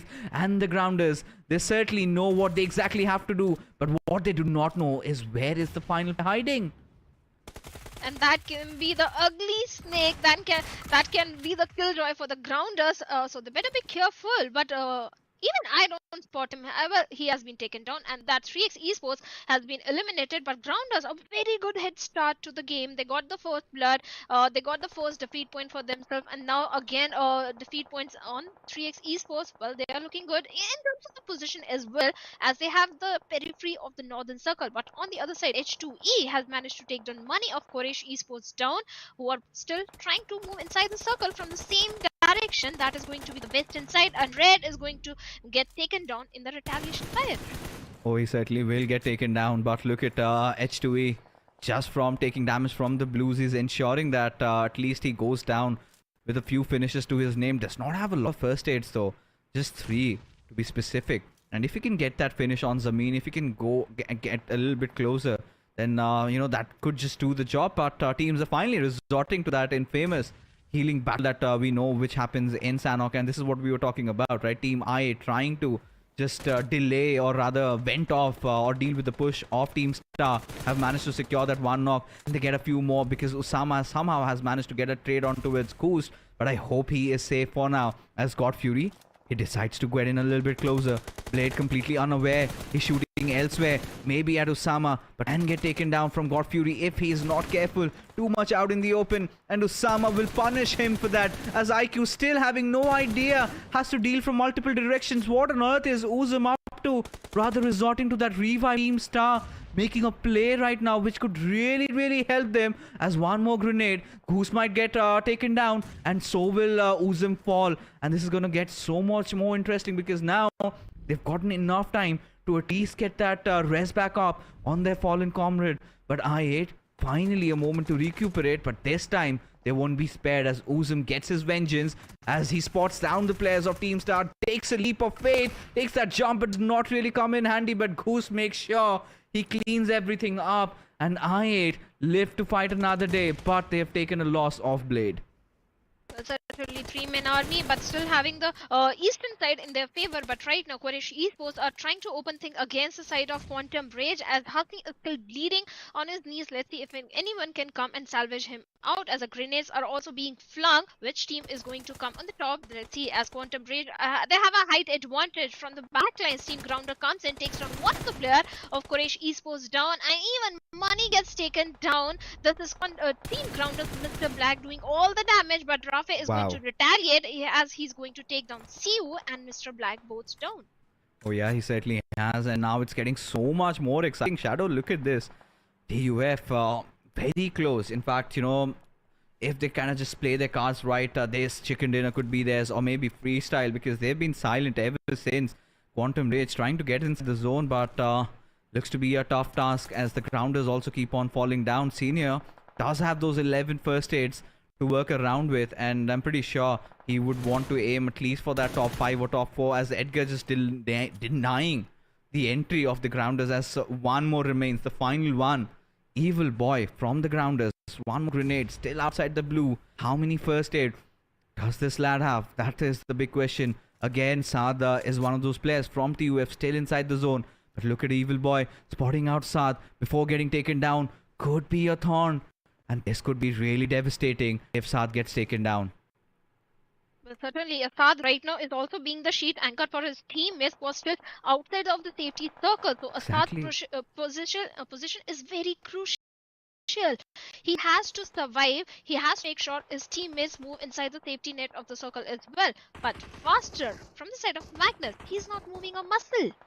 Oh, there you go. Zarbaf getting spotted out, and yeah, I mean, Faster has no other option. He still is inside zone. He's gonna let all these other teams fight it off. But maybe Edgar could have heard Evil Boy. Just try and creep his way inside the circle. Could have made some movements, but no. Decides against it. Rather just goes in for the smokes. And wants to get inside the circle. Wants to get the best position as Mom 2 has been spotted out. Sad still just not wanting to spray yet. Goes on for it. Does dish out some amount of damage, but not enough to take him down as freestyle. They still are 3 men strong, but still they have to get inside the circle with Joker just watching after Ashad, and will get that finish. TUF inching in very close on getting that chicken dinner as Faster still lies in hiding. Hasn't revealed his position, but Evil Boy, he could be an ace up of the grounder's sleeve if he can get anything out from maybe the players of TUF or I8. This would be impressive for this lad. Certainly, it is going to be very impressive, but at the same time, TUF needs to be a bit careful of Team Freestyle, who are trying to crawl their way inside the safety net of the circle from the southern side. But on the eastern side, we have Team I8, all of players still alive. I'm sorry, 3 players still alive in the game right now. So that means this can be the game of Team I8 as well, if they can come on such a position or such a place. They can put themselves in such a position that they can have a height advantage. But right now, because of the play zone, Quantum Rage has been taken down as a senior was the last man standing. So that means we have 5 teams, 11 players still remaining, and FS, they are still crawling Their way. I mean, they've almost made it inside the circle, still undetected, at least for now. TUF, no, they're on the southern side. But at the same time, you know, Edgar has to make sure that nobody enters in from that northern area. But Faster just gave his position away. Made things a little bit easier for TUF right now. But now their focus has to be on staying inside the circle. Now Faster trying to make that last-ditch efforts of entering inside the circle. But look at that. You know, Saad and both of the players of TUF, they have not gotten inside the zone. Now this is where it's going to get all the more interesting to see if TUF can actually make it inside the circle. Well, it is definitely going to be a little difficult to move inside the circle, but TUF and FS, I still think they are going to go up against each other, and Vasi can be the ugly thorn for Joker Sir or vice versa, because these two teams are such close proximity to each other that anything can happen. So let's see what's going to happen. Asad, well, he's still looking out on other direction from where the players of I8 might come in, but still, right now, I8, they are not making any such decision as they're still holding on to their ground and letting TUF go up against FS. Oh, Joker, he just gave his position away, and it's going all ballistic over here. The way these teams are fighting it out against each other. Of course, Edgar also falls. Now Saad, he's got a job on his hand. Ghost making sure he capitalizes on this moment. And now Saad does not have any smokes to work around with, as Uzim will be laying down all those Molotovs at Freestyle's direction. Proper Mexican standoff, out of which Team I8 has benefited massively, Shadow, as they inch in closer to get that chicken dinner. Freestyle and TUF have somehow recovered, but, you know, have taken a loss each. And this is where they really need to understand, if they don't deal with I8, I8 is just going to walk over them. Well, certainly, I can certainly do so, as Mom too. He's still well, now he's going to take the damage of the blue, but before that, Uzm is going to come and take him down, but Uzm also gets taken down in the retaliation fire. It is becoming a lot more interesting, as Malik is the last man standing, in fact the last snake from the side of Team FS.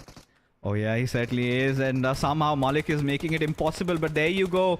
Even I8 have been reduced down onto their numbers. It all comes down to Saad, where I8 have decided to go in for that push. Saad somehow trying to defend with all his might, his position still uncompromised, but Goose is just trying to jump around, try and bob and weave and try and shoot from that log of tree that he is around. And Saad has no grenades or any Molotovs to work around with. That Molotov will flush him out of his hiding, and there you go. Finally, the chicken dinner comes in for Team I8. What an intense matchup of Sanhok it was. And I8 prevailed supreme. Somewhere down the line, I really felt the moment, you know, Freestyle were engaging against I8, that is where TUF should have made their move. They had their tensions, but, you know, just waiting it out a little bit longer sort of was the Achilles heels in TUF being denied. But I8 Esports, what a way to capitalize on a situation like that, making sure they made the best out of it and have finally finally managed to get that chicken dinner and finally have managed to get that momentum that they had been long yearning for. Well, certainly, I hope the momentum is going to continue in the coming matches as well, because IIT Esports, they were struggling a little bit in the previous league stage, in fact the last week of league stage, but right now with this game IIT Esports are look super confident, and the next match is also going to be one of favorite map, that is going to be Erangel, so that can definitely help their case in the overall ranking. Oh, it certainly can help their case. And, I loved every bit of this game of Sanhok, especially that final circle, right? 3v3v3. Now, that is exactly how we wanted. 4v4v4 would have been better, but it's all right. It was a fun game of Sanhok, exactly how I pictured it, exactly how I wanted it. But that being said, ladies and gentlemen, we're going to cut short for a short little break. We'll be right back with post-game analysis.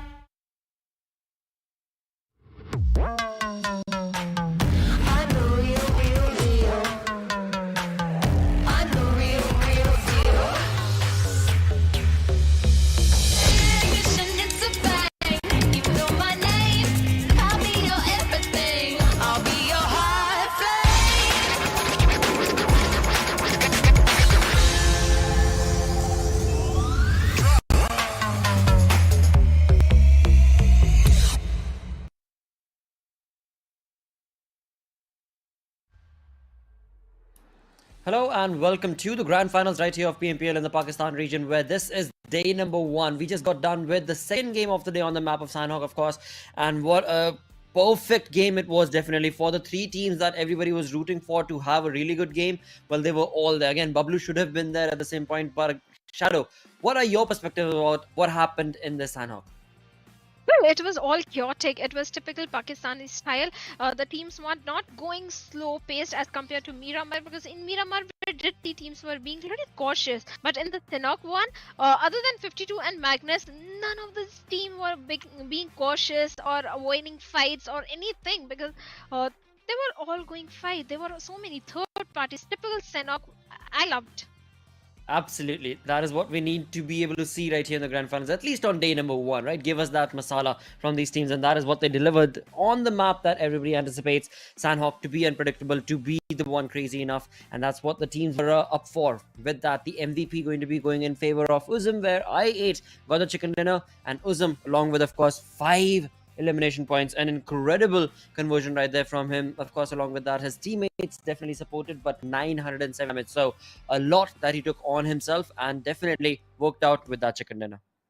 Certainly 15 placement points and 5 elimination just from the side of Uzum. But talking about the ranking, I8, well, they are still in the top with total of 24 points. TUF on the second with 19 points, but good elimination points from the side of TUF as well. But on the other side, Team Grounders, well, this time in Sanhok, they were playing it to perfection. 11 eliminations to their name.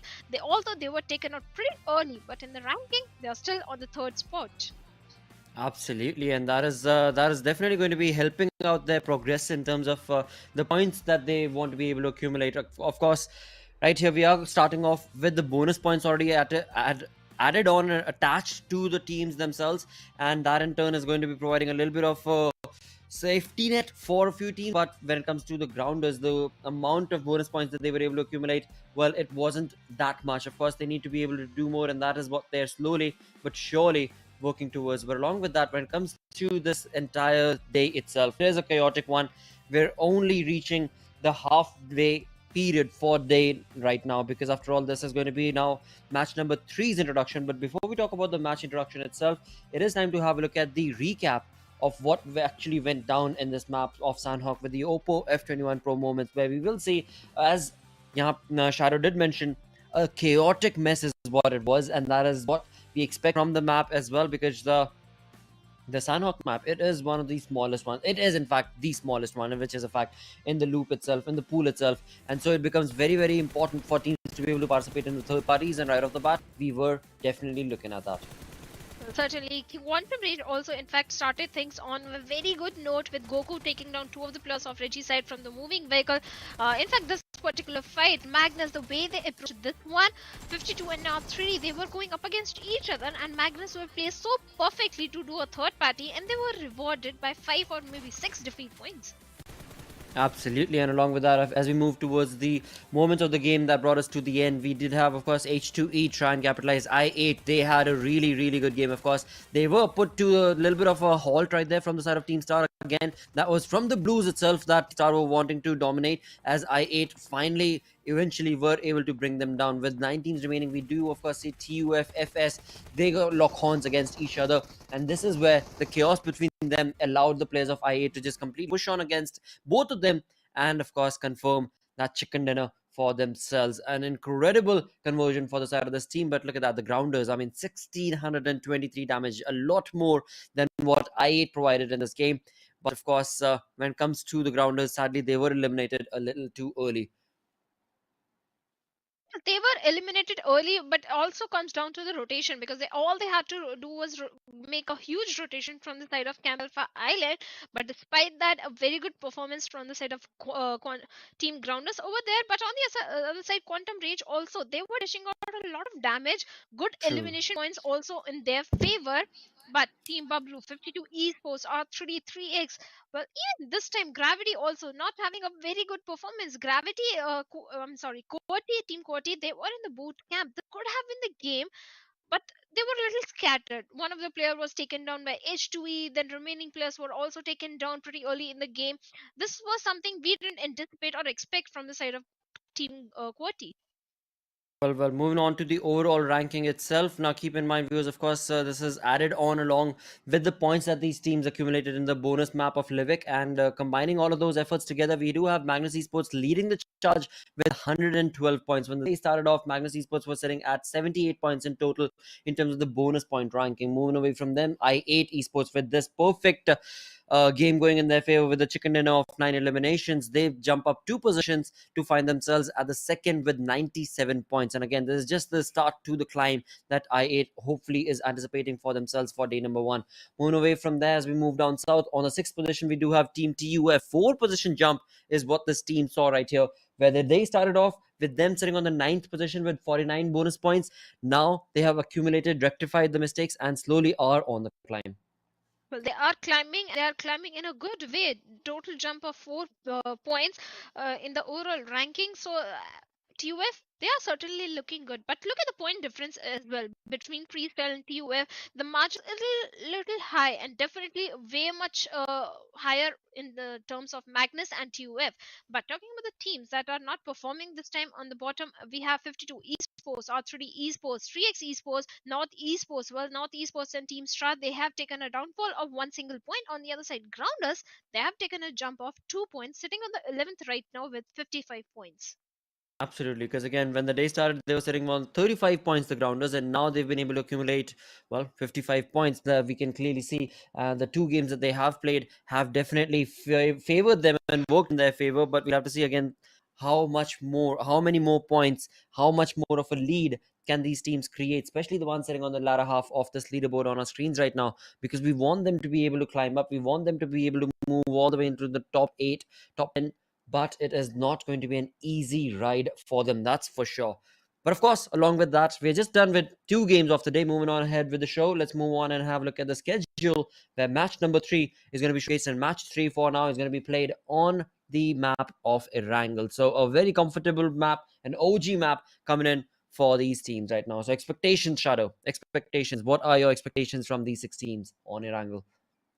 First of all, schedule, I loved it. Every single time we see Wrangle being the first map that has to be played in any of the tournament, but this time it was Miramar and Sanhok. Complete opposite. Uncomfortable maps were thrown for the team. So this time, when the comfortable map, or like you said, OG map is going to come into the picture, well, the teams are prepared and they are going to dominate. It's going to be a replica of Sanhok, I believe, because this time in Wrangle also teams are not going to shy away from the fights.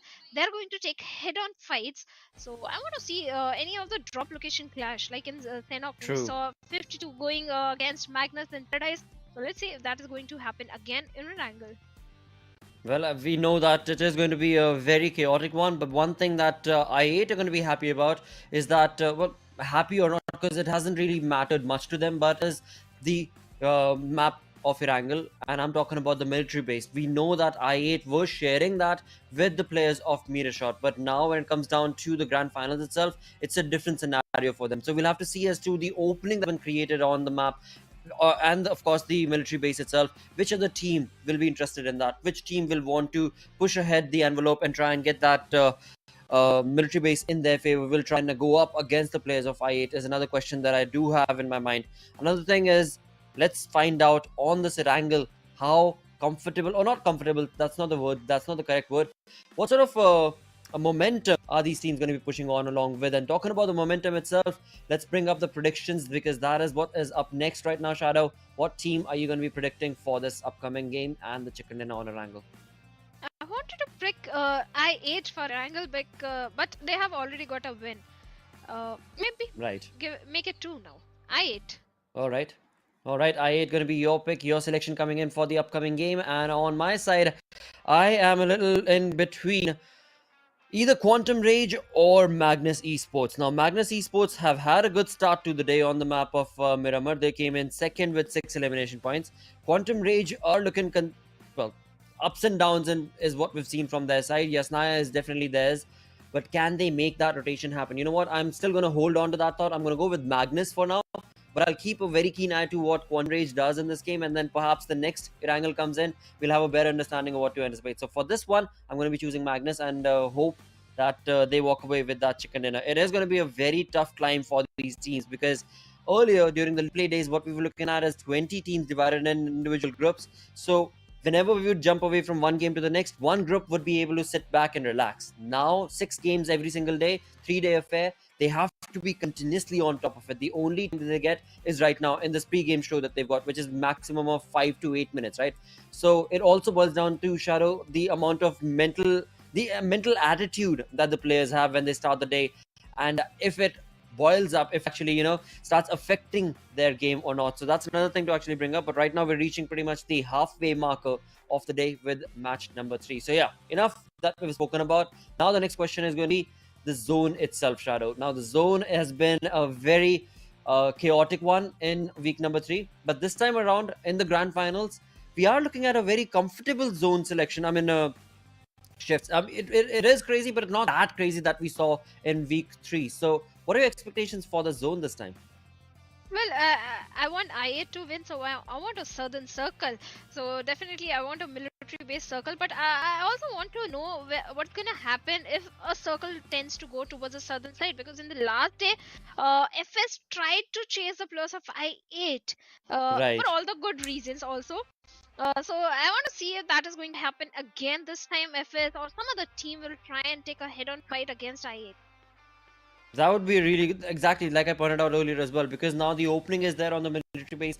We know I8 love to go down there. What other team? Because it's a pretty big island to be all left to one team. There has to be one team that should be able to at least bring themselves up to take on the slot and opportunity against the players of I8. But which one is it going to be? I've seen Quantum Rage once or twice actually make that sort of a decision. I've seen 3X also bring themselves up to make that sort of a decision. There's another one that I'm forgetting right now. FS, of course, we saw in the final day, but I'm talking about the early moment of the game itself, where you talk about just dropping down from the plane itself. That is where I've seen another team in the previous league play days itself that was able to try, or rather at least tried to contest. But you know what, we are going to find out. We are going to find out as soon as the flight path is on our screens, and we will know as to if at all there will be any contestation or not. Because another thing that can very well happen is maybe I decide to not go for the military base, which is highly unlikely, but maybe they bring in a change.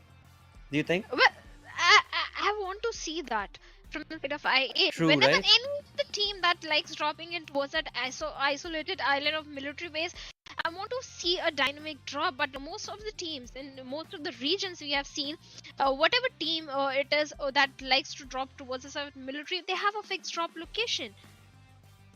Absolutely, but with that, we do have the PMGC points on our screens right now, where we have I8 looking at a very comfortable play that they've been able to get. Again, now there's the global championship that we're talking about, so a lot of games, a lot of points. I mean, the points from these that we're looking at have been combined from a lot of games that these teams have played, of course, and that in turn clearly indicates the difference and the mental aptitude with which I8 love to play, and that is clearly indicated right here. But hey, you know what? It could very well change as well, because Magnus is definitely trying to get on that climb. They're definitely trying to slowly but surely, catch up to the players of I8. So I8 are always in constant pressure. Either it's Magnus, either it's any other team. They're always in competition, and that is something that we can clearly see right here. But as we move away from the first position itself, looking on down to, of course, the sixth position on, we do have Team BABLU, 989 points, 10 points shy of Freestyle, which is sitting on the fifth right there. But there's a major difference between the points of I8 Esports and Team BABLU. In fact, Freestyle as well. The Exactly. top Right. 5 teams, they already have a very good lead. True. True. Again, a big difference, right? A big difference that can be seen right there. Talk about the first 2 to 3 teams where you have Magnus sitting on the second, and of course on the third we had TUF.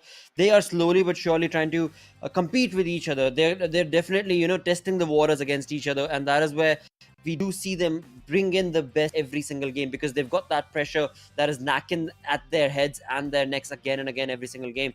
But as we move away from the first 5 to the next remaining lot from 6 to 10, that is where we see a big difference. I mean, Team BABLU sitting on that sixth position with 989 points itself, compared to 999 for FS. Yes, BABLU are trying, but BABLU's approach has always been up and down in terms of how they are able to progress into the entire competition itself, which is something that I just hope they're able to bring themselves to a very synergistic play. Now, that synergistic play at times works out, but at times it completely fizzles out, which again, I'm not entirely sure what the reason for that is. Perhaps over-aggression, maybe, I don't know, perhaps not having synergistic approach when it comes to the fight, maybe. But that, again, I cannot pinpoint, because you talk about the way week 3 went. We talk about how day 3 on week 3 it was, I think, where they got 2 back-to-back chicken dinners on Erangel and Miramar. They were all on point. They were absolutely on point. Talk about fights, talk about it was all chaotic. But again, we'll come back to all of these hypotheses and theories from my side as well as Shadow, as we're going to go on a short little break before we jump in with match number 3 for the day.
Hello and welcome to PMPL right here in the Pakistan region. All thanks to first Oppo, where this is day number 1, and along with that, match number 3 that's going to be on our screens. And we are going to go live right off with the flight path itself on this Erangel map. This is going to be, of course, the first time that we're looking at Erangel being played right now for day 1, and we've spoken about quite a lot of expectations and, of course, permutation, combination, shadow. But now it all boils down to how exactly is this going to be played out, where exactly is the zone going to be, where exactly are the teams going to be dropping down to, if at all there can be any contestations or not. But one thing is sure, I8 is not going to be happy with the flight path being so far away from their military base. They'll manage because they are used to it. They're used to these kind of flight paths, so I think they'll manage. But my eyes are going to be on the players of Team Quoted this time, because last time in the map of Sanhok, the way they were taken down, that I didn't anticipate at all. But let's see what's gonna happen, because I feel Team Quote is one of the strongest team in the lobby when it comes to the firepower or the close combat fights. But this time, again, they are heading towards the side of Lipovka, whereas Gravity is still a little far away from his teammates. Quraysh, again, going from the side of Built-Up Power. Let's see which team is going on the northern side. Team Star towards Siverny, and Team BABLU, again, going for the side of Chaudhrypur. Absolutely, right there with Georgia Pole, of course, being in good favor of Team BABLU, two-man split from the side, and along with that, Regicide finding themselves in the center of the zone, a very interesting zone being drawn right here, where we can very well say that about 30% of it is going to be in the water, and there's just the first zone itself. Majority of the teams are still in the air as they glide down to, of course, their drops. Alongside that, when it comes to I8, now the rotation can be seen from their side. They are going to be getting into the vehicles and getting into the military base, for which for now they're going to be absolutely fine, because there's does not seem like there's going to be any team that they need to worry about. We were talking about if at all there'll be any contestations for that military base. It seems highly unlikely. But along with that, what team should worry about their fate is going to be 52 Esports, or maybe even Magnus Esports. But looking at how Magnus Esports have situated themselves in this Pochinki, where of course two of the players are in the church, and of course faster we can see with the flank, and of course their teammate going to be at a back angle as well, are going to be sandwiching and surrounding the position of 52 Esports. Now 52 Esports, the very best part about them is they are playing as a two-man split, but they are playing as a bunch. Now that in turn can very well help them out if at all they're able to bring down early aggression from Magnus. If Magnus showcases that, then they can definitely pounce on upon the opportunity and get those 11 points for themselves in the first few minutes of the game itself. But we can see that Finisher along with his teammate are going to be moving away from the church as they try and get into the better position of Pochinki, and also get in close contestation with their teammate, as well as Faster is going to be left around in the area back lines of Pochinki, and we can see these three mates, they are going to be getting into the vehicle. Now I really want to be able to see exactly what is the flight plan right here. I mean, they have left Faster. That is probably going to be able to understand what the opponents are doing. And there we have it. Now they've got two vehicles, and that in turn is going to be resulting in them leaving Pochinki. They do not want to be part of that early contestation, that early fight. 52 Esports is going to be very, very happy with that, as they are now left all by their lonesome to be able to loot to their heart's will. And that is something that I was looking at Magnus's players as well. I mean, so many of them did not have vest, some of them did not have helmets, and taking an early fight with that sort of a loot would definitely not have favored them. So very good decision from Magnus, falling back from this early first blood situation. I doubt if they're falling back, or they are going to wait for the plus of 52 esports when they have the better resources and the better position inside the circle. Because right now, Pochinki is on the periphery of the circle. Sooner or later, 52 esports, they have to leave the safety compounds of the Pochinki area, and that is the time when Magnus will be prepared for them. But I wonder what's the decision of the IGL right now when they're dropping in the drop location. In fact, both these teams have the same drop location right now, Pochinki and Paradise Resort, and that is definitely not working for 52 esports, because already they are in the bottom of the overall ranking. Magnus, they are on the top, they're sitting comfortably. Even if they have a bad game, that is not going to affect the position in the ranking system. So 52 esports, I wonder why this decision has been made. Funny on the other side in Rozak, again, we have the players of R3D, and in the close proximity towards the side of school apartments, we have the players of North Esports as well, where in a split situation or a little scattered are the players of 3x as well.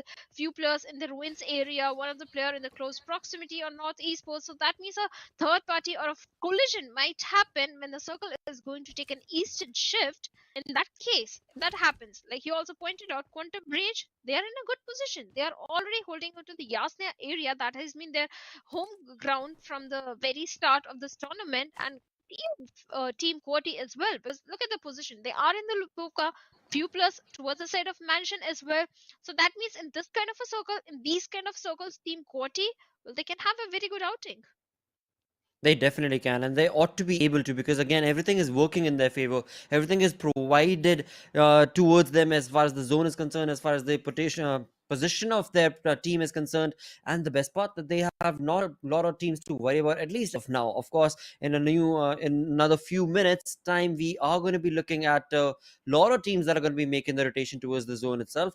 But we'll come back to that once that time comes. For now, we are going to be looking forward to how the northern side teams are going to be making a rotation. We have Zerky, H2E, Dread all by his lonesome. Of course, around the vicinity, we have BABLU's players also now seemingly making a rotation, it seems like, because they are moving a little too quick and fast. And that seems to be, of course, their rotation as they try and get into the zone. Now, the decision they need to understand, or rather, I need to see is, are they going to be entering zone from the western side itself, right in front of R3D, or are they going to be making a very long rotation from the northern side towards Yasnaya, north of Yasnaya itself? We will have to see what BABLU decides, because if they do the latter, it's going to be in their favor, because they don't have a lot of teams to worry about apart from Quantum Rage. But if they go straight into the zone from the west itself, from the area, then they have so many teams that could very well stop them in their tracks. And it seems like they are going to be going for the latter. They are making a rotation from Savoni and then going into the zone from the northern side, which is a good decision that can be seen from BABLU. Right now, talking about teams working towards a late rotation, it's going to be Primorsk's team of the Grounders, who are 2,200, 2,300 meters, in fact, away from the zone. And along with that, it seems like 52 Esports have been able to capitalize on the rotation being made from the side of Magnus this time around. As you were talking about it, it seems 52 Esports were the one who were just slowly waiting to pounce on upon the position of Magnus, and in doing so, Magnus Esports' Zen has been dropped onto his knees. Elimination point has not yet been confirmed, but there is absolutely no way that a revival can be created for Zen, as well as we do have a perfect flank angle being created from 52 Esports. The only thing Faster can do to be able to help out extend the life of Zen for a little bit longer while his teammates arrive is to try and approach the compound, and in the cover of the compound itself, bring down as much spray as he possibly can, so as to tame down the aggression of 52 Esports and not let Zen get eliminated right now. But it is a very tough call, because it seems highly unlikely for him, that is Faster all by his lonesome, to be able to help out his teammates Zen. And it seems the smoke wall has been created. It is going to be Zen's teammate Finner, it seems like, who's going to be around in the corner to be able to get that revival. But that revival is just not going to be allowed, as Nojo is going to be able to bring in a nade, and that will in turn be the first blood situation created right here as Zen gets eliminated from Magnus Esports. Well, certainly, even now, Finisher's life is also in danger, because in the rescue mission process, he went a little closer to the players of 52, but Rollin has already closed in the distance, and he's going to take Dodo down, and he's to eliminate him as well. Now, 52 Esports, who were looking very strong up until now, trades have already been confirmed from both the sides. Now it's a 3v3 fight, and Jojo, well, you better be careful, as Rollin is still in the close proximity, and Faster might come in from the backlines, as Finisher is already trying to scout the area, get as much information possible on to the players of 52 Esports. Right now, the grenades are being blocked from both sides, but Rollin, you better be careful. If this now comes in, 52 Esports, they are going to win this fight. But from the backlines, Finisher, beautiful spray coming in from Skarel, takes down another player of 52 Esports. Now the fight is in the favor of Magnus Esports, as Rollin is trying to cook up a grenade, but Mojo with that Uzi is looking very aggressive, and he takes down Rollin down. Well, numbers dwindling down for both of these teams, as do have, of course, 52 Esports down to a two-man army. Same is going to be the case for the side of Magnus as well, as Magnus going to try and retaliate, but in that retaliation, all boils down to 52 Esports is Mojo, and it seems like Mojo is going to be able to determinedly bring down the players of Magnus, and just like that, will now have the proper time to maybe give a revival, but it seems like from the faraway corners, it is going to be Finisher in his vehicle, going to try and stop this revival taking place. He should have just completely hunkered it around. It is a 1v1 situation, in fact a 2v1 situation it seems like, because the revival has been created, as Mojo and of course his teammate Jojo are right around, and Magnus, they are left with just a one army. It seems like my caster's curse has once again proved true for Magnus, as they have brought themselves down to just a one-man squad. Finisher still not wanting to back out of this fight. A 1v3 situation is what Finisher is jumping in towards. He doesn't want to be able to push on ahead all by his lonesome. He wants to take on some points for his down teammates, and just like that, he will be able to bring down Mojo. Now he needs to, first things first, of course, get this point confirmed, and that is what he will do. 2 elimination points confirmed for the Finisher. For now, of course, it is now boiling down to, will he back out or is he going to stay around? I think Finisher is looking for a few more points. But yeah, he is looking for a few points because they're safely sitting on the top of the leaderboard in the standings. And with that, UMP 45 Finisher gets a knock onto Jojo as well. On the other side, 52, the last player from the side. Can he bring this 1v1 in his favor and take down Finisher over there? And he's certainly going to do so with his PP Bison. And with that, Magnus Esports have been eliminated, but 52 in the process of picking this fight. Well, a third party is going to happen from the side of I8, and 52 Esports, they also gets eliminated on 15th spot. This is what I was talking about, Lakshay, that Magnus, one bad game is not going to affect them so much as it is going to affect 52 Esports. Consistently in previous both games, they were on the bottom, and this time again, in the third game, they are becoming the first team or the second team to get an elimination. Absolutely not the kind of day that we want to be able to see coming in from the side of 52 Esports, but sadly that's what they're working towards. And again, nothing taken away from the position and the decision that they made, that they wanted to take on the fight, but it was just too extended. And for Magnus as well, they fell back, but 52 Esports were the one who decided to push on ahead and take on that fight, which in turn resulted in, of course, the elimination that we do have. With that, 14 teams still remaining. 12 minutes into this game, we still have 30 seconds before we see a change in the zone. But on our screens, it'll be the players of T20 QWERTY in close proximity against another team. Now, this is the prison area. In prison area, again, behind Khan right now, is going to be a big dip. That's going to be the prison itself. And right around the vicinity, the other team, they are kind of in a passive approach in this fight is going to be Team Star. Now, T20 QWERTY, they have themselves surrounded against Team Star's position, but we'll see as to who is going to be the one who will bring in a first knock. As we look towards T20 QWERTY's Voltrox, his health has been brought down to just a sliver of an HP. So now T20 QWERTY are going to have to make a decision, as the zone is going to be working in their favor. They are in the prison, and the prison is still going to be pretty much not the center, but towards the northern side of this shifted zone. From the south, there are, or rather from the west, I should say, there are so many teams, so many colors that are making an entry into the zone. This is going to get real chaotic real soon right here.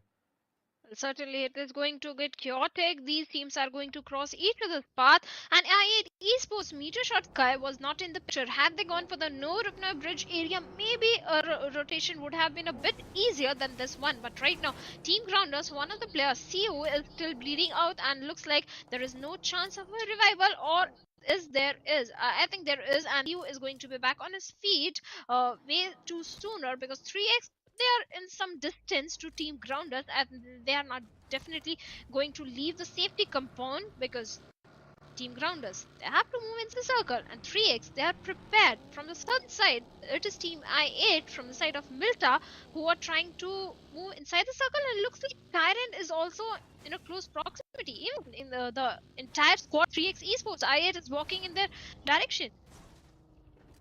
Well, that is what 3x needs to be wary of, as we do have in the distance I8 slowly but surely approaching. 3x, if they have the mountain advantage for now, the height advantage for now, but for how long we'll have to see. As the fight continues on fourth, it is going to be Team Star against the players of Quraysh Esports. Now, Team Star's Osama tried to bring in a spray and try to take on that knock, but sadly was not allowed to do so. The vehicle took all the brunt of that lead, and in turn, Quraysh Esports were able to get away harmless from this entire spray. But at the same point of time, now Quraysh Esports, the journey is not yet complete. In fact, it has just started, because the safety net for Team Star is going to be this compound. But for Quraysh Esports, they still are out in the open. They still need to find a safety net for themselves. And as we were talking about it, I8 have started taking on those shots and sprays against the players of 3X from Milta as well. So this is where now all the teams slowly but surely are going to get in close proximity to each other. And there we have the replay being brought on, where we did see Magnus, and of course Magnus tried to take on those shots against 50 Esports. 50 Esports were the one who invited it all,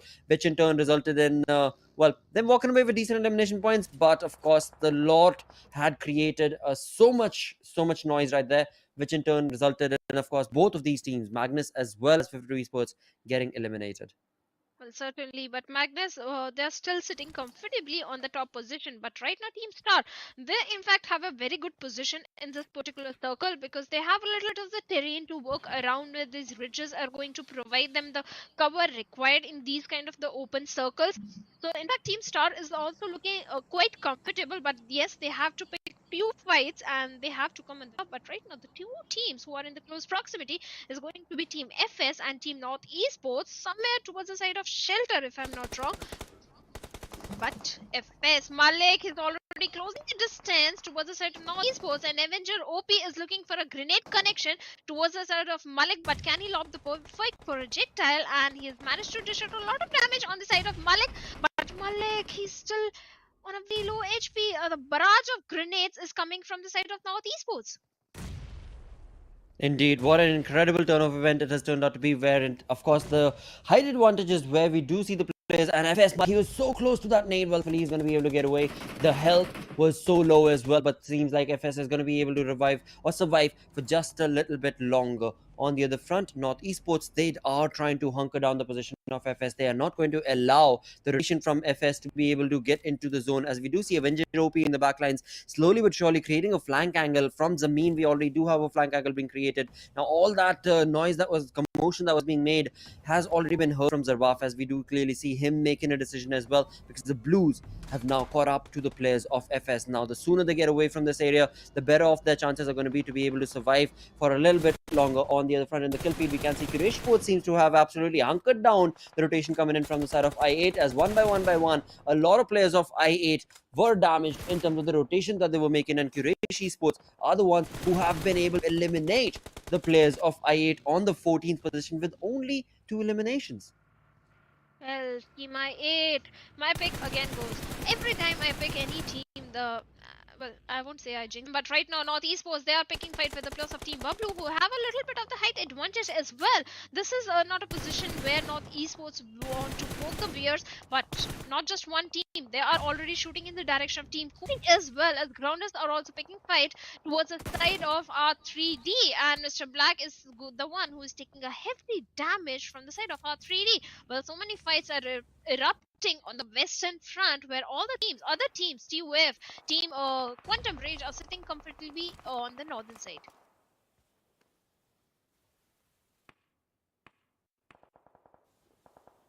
But talking about R3D Esports, well, they have few good smokes to provide a little bit of the cover, but CU is still looking for an opening, but this time on the side of 3X Miracle, he's going to jump out of the vehicle, and CU with that UMP-45 is prepared, and he's already trying to shoot in the direction, but Miracle has a height advantage, but Sensi from the back lines with a DP takes down Miracle over there. Grounders, well, they are looking good, as Mr. Black with that Molotov is going to find a confirmation as well, and Sultana finds one knock onto 3X Tyrant as well, and 3X Esports, well, they are tumbling down one after other. The throwables of Team Grounders are working in their favor, and it is definitely not helping 3X Esports right now.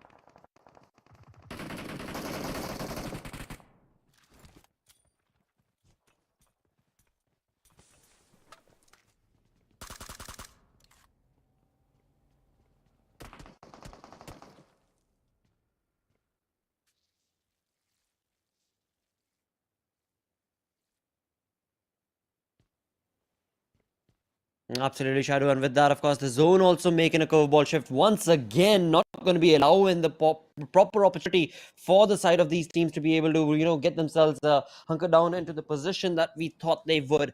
At the same time, talking about BABLU, talk about BABLU. This team has had a perfect rotation right now and are going to be safely waiting for, of course, the opening that they need to be able to get into the zone. Now, at the same point of time, from the north, we do have TUF as well as Quantum Rage. I should have gone with Quantum Rage. I had that, and then I jinxed myself and moved on to Magnus Esports in terms of the prediction. But never mind all of that, as we do have BABLU.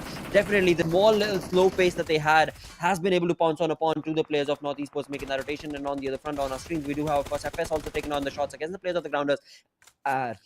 What a finish that was, as FS get eliminated right there. 11 teams remaining. The Grounders, a valiant effort being showcased from their side. 7 elimination points is what the team of the Grounders have been able to accumulate for themselves. Incredible conversion, definitely, for sure, but the game is not yet done. The game is not yet done. The Grounders need to do a lot more to be able to, of course, get the chicken dinner for themselves. And as we do have Regicide on us, trying to make a run for the money as they get into the zone itself. From the southern side, we can see they have been able to enter. The players have been able to get into their vehicles and they have been able to enter the zone as well.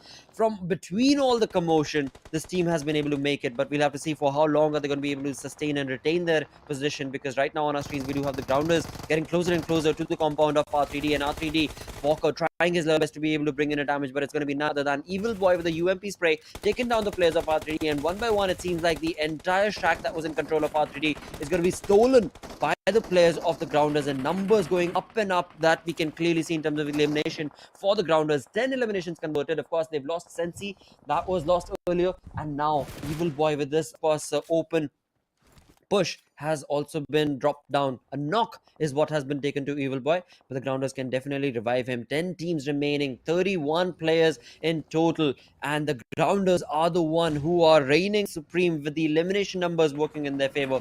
That is a total of 10. But along with that, North Esports, now they want to be able to open up their account as well in terms of bringing on a lot of noise being created, as well as, of course, elimination points that they need to be able to convert. Right, they want to be able to take on those shots against the players of T20 Quarry. Now, T20 Quarry, we saw them earlier.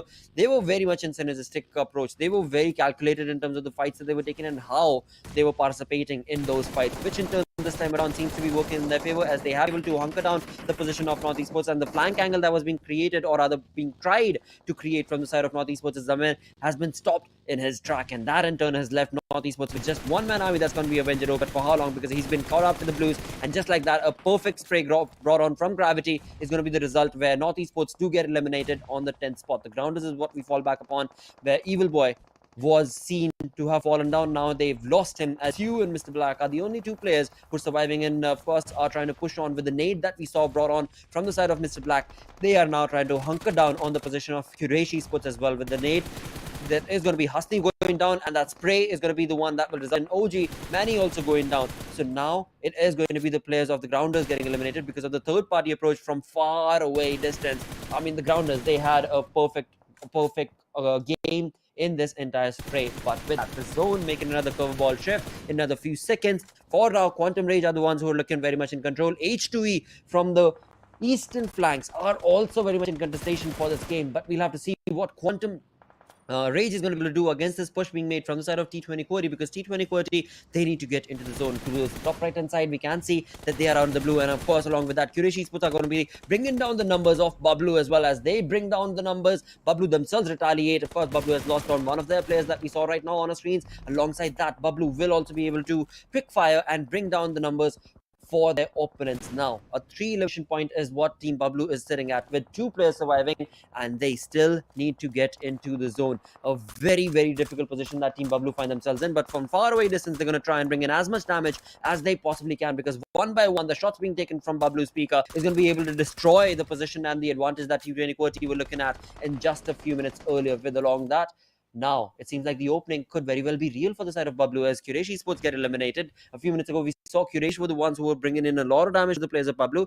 Now, the position has changed. Team BABLU, they are left with a 2-man army. Team Star with all 4 players still surviving. Quantum Rage with a 3-man squad. T20 Quarry get eliminated on the 5th spot with 8 finish points to their name as well. 4 teams in total do remain. We do have Quantum Rage on our screens where Goku was able to spot down Tarzan. What an incredible turn of spray right there coming in from Tarzan, as he was able to quick fire Goku, and just like that, he was able to bring down the spray that Goku was initiating and hoping to convert against H2E's Tarzan right now. Now H2E, they are in a very good position as we were talking about it. They've approached the zone from the southwestern side, from the southeastern side.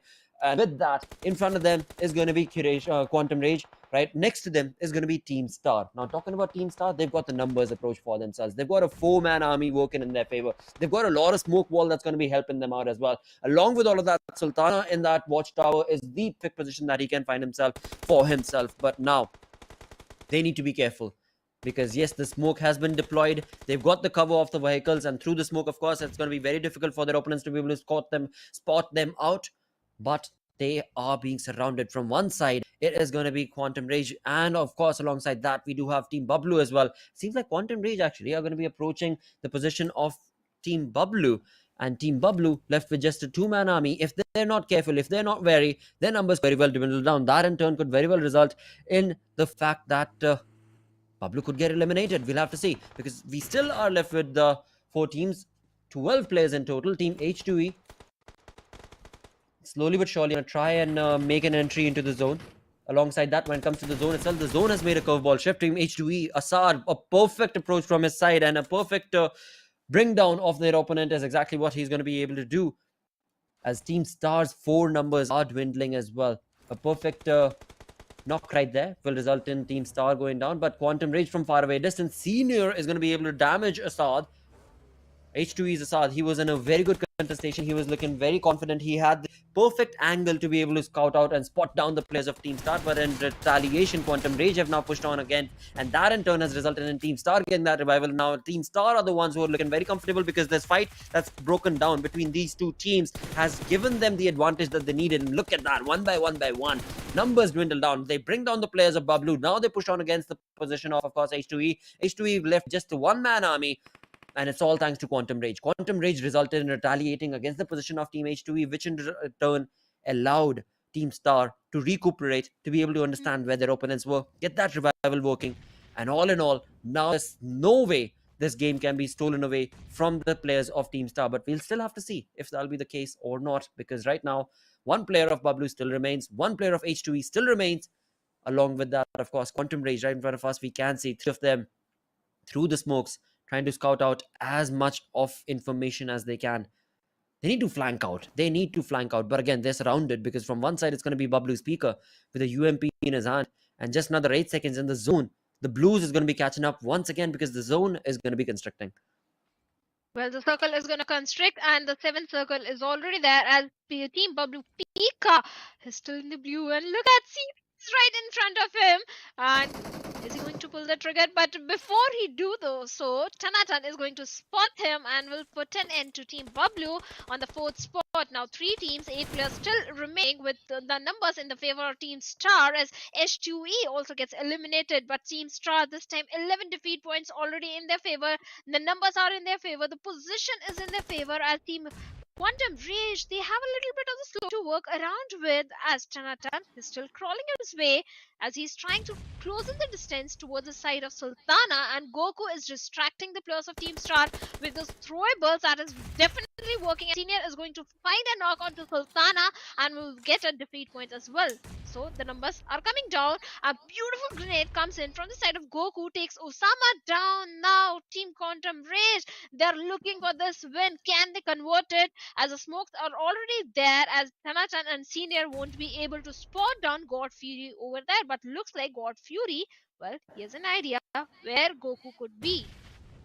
Well, the flank being created right there is definitely looking like in contestation and very good control of Team Star, but we'll have to see if God Fury can retaliate in this flank that he's been able to create. Of course, as of now, he does not have a lot of information. On the other front, Quantum Rage with the nade parades is just bringing down the players of Team Star like flies, and just like that, the numbers that, of course, Team Star had have already gone down. Now, Tantanatan with that perfect approach, and that. Molotov is now going to be absolutely trying to get that knock into an elimination for himself. He pushes on his luck through the smoke, of course, pushes on to get those UMP shots on his opponents, and that in turn is going to be him falling down, because Team Star will still be standing on their knees. But from the backlines, of course, the cover was provided from Senior itself, wherein Senior is going to be focusing on trying to get that revival. Okay, Senior. I mean, yeah, that definitely could have turned out a little better if he had not decided to go for that revival. But anywho, it is going to be Team Star walking away with this game's chicken dinner, as we do have Quantum Rage finishing on the second position. But for Team Star, an incredible patient game is what it played out for them. Patience game is what helped them out in that fight, and that in turn, of course, look at that. I mean, patience, but to perfection, because 14 eliminations is what this team walked away with, along with, of course, the chicken dinner. And that is going to help them come on the 7th spot in the overall ranking system.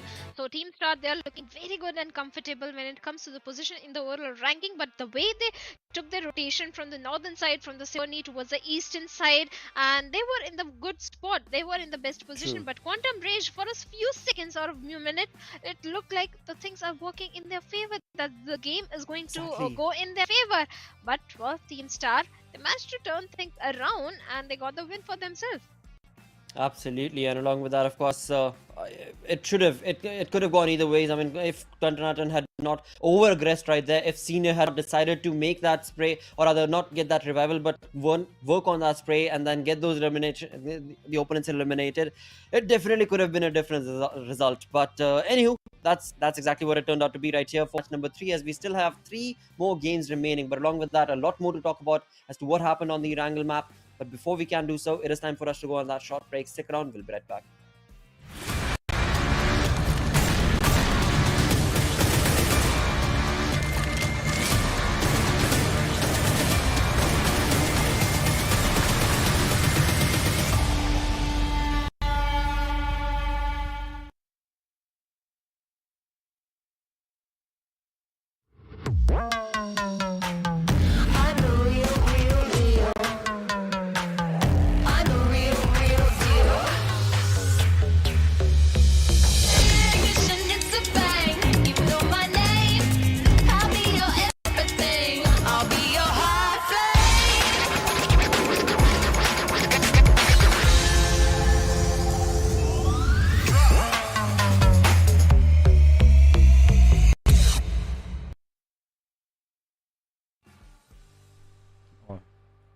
Lakshay. Well, Fixes, what a game. What a game. Well, again, welcome viewers, of course, to PMPL right here in the Pakistan region, where it is the Grand Finals continuing on day number 1 right here, where this was the 3rd game that just took place, all thanks to Oppo. But the Erangel game was a chaotic mess through and through. We're talking about that final fight, Fixes. Quantum Rage, Serious, Tuntanatan. I don't really want to draw anything against them because they had a very good game. Yeah. But I still want to draw a little bit of a straw against them as to what they did in that final moment, mate. That could have gone either ways, but should have been theirs, I think.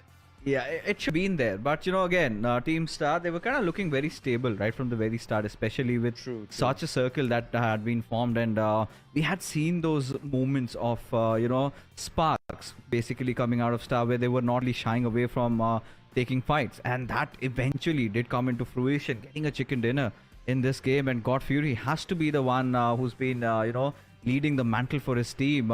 5 eliminations for this lad, and some are no less as well. I mean, the grounders, especially Shapatar, he's been impressive the way he's been playing. Senior for Quantum Rage, and even Zyro J. So this game was all about how Team Star really dominated through and through about, and I loved every bit of watching them. And a little bit of a different circle this time, around those Lumberjack Hills is something that I had been yearning for so long.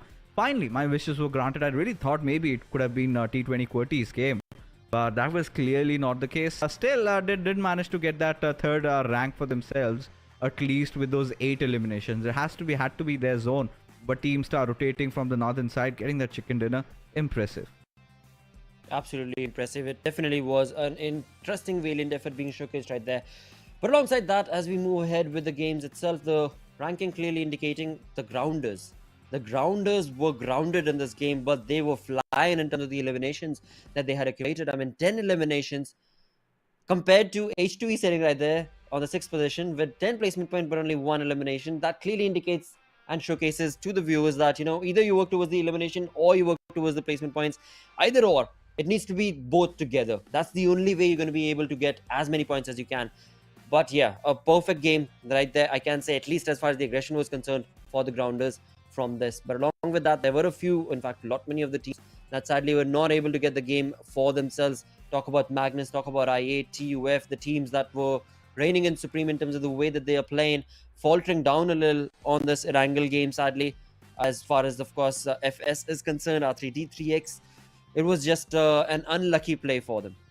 Yeah, I mean, can't really do much, especially in situations as such, because do not have a lot of cover to play around, right? It is all about ridges around and whoever has the better position, and Team Star undoubtedly did. And not just position, they had the numbers to even back themselves up there. And despite, Quantum Rage's heroics over there, it did not really stand, they did not really stand a chance there against Team Star, because completely stacked up. There were moments where we felt maybe they could have done it, but again, Team Star being solid as ever did pull it out. But with this chicken dinner coming out from Team Star, now they are also once contesting for the top 6 spot at the very least, right? Because again, we know we are finding the champions of Pakistan, but at the same time, the top 6 teams, they advance to the SA championship, and that is what we've been talking about, right? And this is the part where Team Magnus and Team I8 did not really have a good game, so it's a good opportunity for the other team to really kind of climb up in terms of the point standings. And if they do so, I think it's going to be such a close call of what's going to happen at day number 3. It could just be anybody's tournament to win. Absolutely. I mean, what showcased in week number 3 is exactly what's continuing on forth, where the big names, they are having good games, but they are struggling to be able to consistently bring those good games in their favor, whereas the other teams, they are just bringing those plays back to back. And like you so perfectly mentioned, I mean, if this continues on for these 3-day grand finals, then automatically it's going to be very, very hard, impossible to even anticipate as to what team will it be that'll be in the top 6. But right now, talking about, of course, the damage graph itself from this game, it was a chaotic Erangel, that's for sure. There were so many fights taking place throughout the entirety of the game itself, but it was Quantum Rage's moment right here, where Tantanatan, he got a little too aggressive, he got a little too greedy, but then from the backlines, his teammate Senior, he went for the revival. I'm not sure if he wanted to or not, but anywho, it was a good game for both of those teams, but Team Star walked away with that chicken dinner. Yeah, I mean, in situations as such, really it becomes very difficult to question what the players were doing. It's just that panic button gets pressed on and your brain stops freezing. And this is where you've got to make those tough choices if you want to go for the res. I mean, there are a lot of could have, should have that could have been there, right? He could have just went in for those finishes or should not have really done that. But again, it is what it is. They have to move on, and I think Quantum Rage can take this blow with some grit, because again, Quantum Rage's style of play has always been about being consistent, and as long as they're doing that, they don't care. But again, the damage graph, as you can see, right, it has star written all over it. Even Team BABLU did manage to have a good game in this one, so a few good games, right, in terms of position points at least. They're getting there. And I think if they cannot keep doing this, if they can maintain that top 3, top 4 run and have a good day, especially tomorrow, because that's going to be very crucial. So maybe even Team BABLU could have a chance of chance at the throne. They definitely can. Because again, you talk about consistent play being showcased from BABLU. Miramar, they came in 3rd to start the day off, where they got 3rd position. Right now in this game also, they finished 3rd in terms of the way that they played the game. Now overall, of course, things have gone up and down in how the points are structured, and that's why we saw them at the 4th position. But again, nothing taken away from that, and that consistent play being showcased from them can very well bring in wonders by the end of the grand finals itself. But of course, it is still 2 days away, as day number 1 is still continuing on forth. We've just reached the intermission, so to say. And talking about the intermission itself, I mean, it is still the, what do you call it? The climax and the anti-climax story still continues on, where you still don't know as to exactly what's going to happen. But this is what we were talking about, right? Quantum Rage being consistent, it is rewarding them, right? Especially when Magnus had that one bad game. Now they're right on their tails, and even R3D Esports did manage to get that chicken dinner in Sanhok, but at the same time, Magnus did have a good Sanhok game, and both of them did not have a good Erangel game. So this is where I also need to understand that they need to recover. But again, QWERTY 2020, they're also making some huge strides over here, because the way things started off, now they've made it to the top 4 position. One more good game, and they might just topple over I8 and make it to the top 3. But what we're looking at, the top 6 and Team BABLU and Team Star, not a lot of difference there, right? One more good game for Team Star and Team BABLU, or maybe Freestyle slipping up a little bit, then Team Star might make that entry. But talking about the teams that I'm really concerned about are the ones right in front of you guys, especially TUF, because again, TUF at the very least I expected, or rather expect them to be at the top 4, and haven't really been performing to their standards, especially that one good Sanhok game that did make sure they did get some few juicy points for them. But again, it's consistency that we've been talking about. 2 bad games, Miramar and Erangel not go their way, and not at the best of spots, already slipping 3 places down. Exactly, absolutely, and that is what we do not want to see, in fact, right? On day number 1 itself, the difference itself. I mean, we talk about 9th position TUF sitting on the 70 points total with the 3 matches played. Of course, along with that, we do have the added bonus points. But comparing that to the 16th position 52 Esports with 32 points of theirs, wherein talking about bonus points, they had decent, but sadly, day number 1 itself is something that's not going in their favor. So we did not want to be able to see this sort of a play. In just 3 games, such a stark difference being created right there. But hey, again, the opportunities are still, of course, right there for these teams to capitalize upon, as these 16 teams will continue on playing the games as we move towards match number 4 for the day, which will be played on Miramar. Yeah, it's Miramar time. I mean, we already have different winners of different games, and Team Star have managed to get the highest elimination so far. And 29 points is what they've collected, and it's yet to be seen. We're just done with half of the day, and 3 more maps remaining. Again, it's going to be Miramar, Sanhok, and Erangel, and it's going to be so much more feisty as things go on. But again, coming to Miramar, and it's time for prediction. So apparently, we haven't been hitting any runs. I've been very close to TUF getting a chicken in Sanhok, which was eventually kind of taken away by Team I8. But for this game, Lakshay, who do you think has got the best chances of getting that juicy chicken for themselves? Okay, this is going to be a tough call right there, because again, we just don't know what to anticipate from these teams. We've seen them on all the 3 maps till now, and in the Grand Finals itself, what I can say is we're kind of following the same theory that was showcased, statistics at least, that was showcased in week number 3 itself. So based off of that, if I were to go on the map of Miramar, I really want to be able to see either BABLU or the fact of course, Magnus bringing a chicken dinner. Now, I did anticipate Magnus to get a chicken dinner on Erangel. So this time around, I'm going to go with BABLU. On the map of Miramar, I want to be able to see BABLU reign in supreme and get this chicken dinner.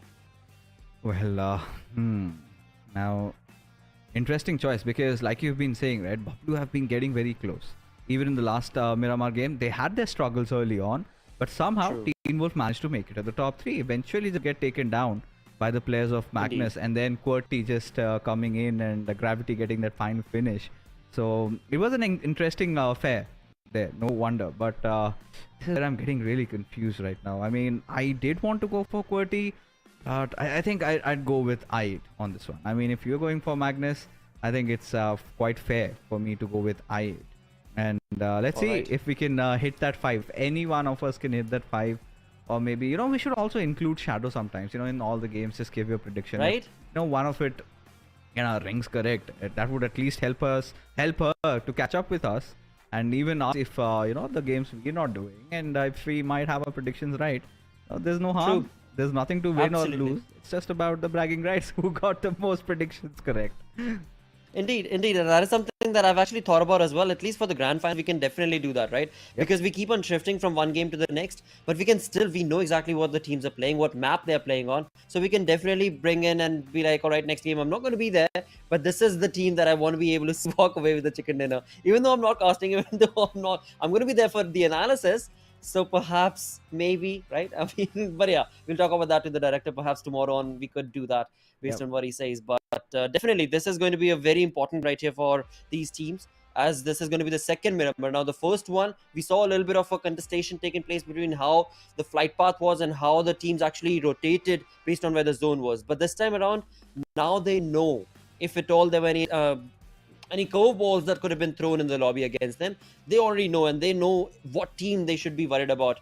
But there does not seem to be a case that can be brought on forth that teams need to be worried about. We had, of course, lost nearness conversation that we had. We spoke about how R3D Esports' rotation was just not up to mark as they tried to get into the center of the zone, and the fights was just taken away from their side. T2030 were looking perfect, but that in some way I want to see as to what the zone is going to be doing this time around also. So yeah, we'll have to still keep it up in the air in terms of the conversation. But where does your mind go to when it comes down to the zone itself, where you'd like to see the team suffer the most on this Miramar game? Suffer the most. I think, Lakshay, I think it's been ages that we've had an El Azhar circle. Towards that, northeastern side. I mean, it's just a tricky one because you've got that very high hills over there, and then you've got that complete, it's just a downhill bottom side. It's the cities, teams are contesting. You've got to make choice.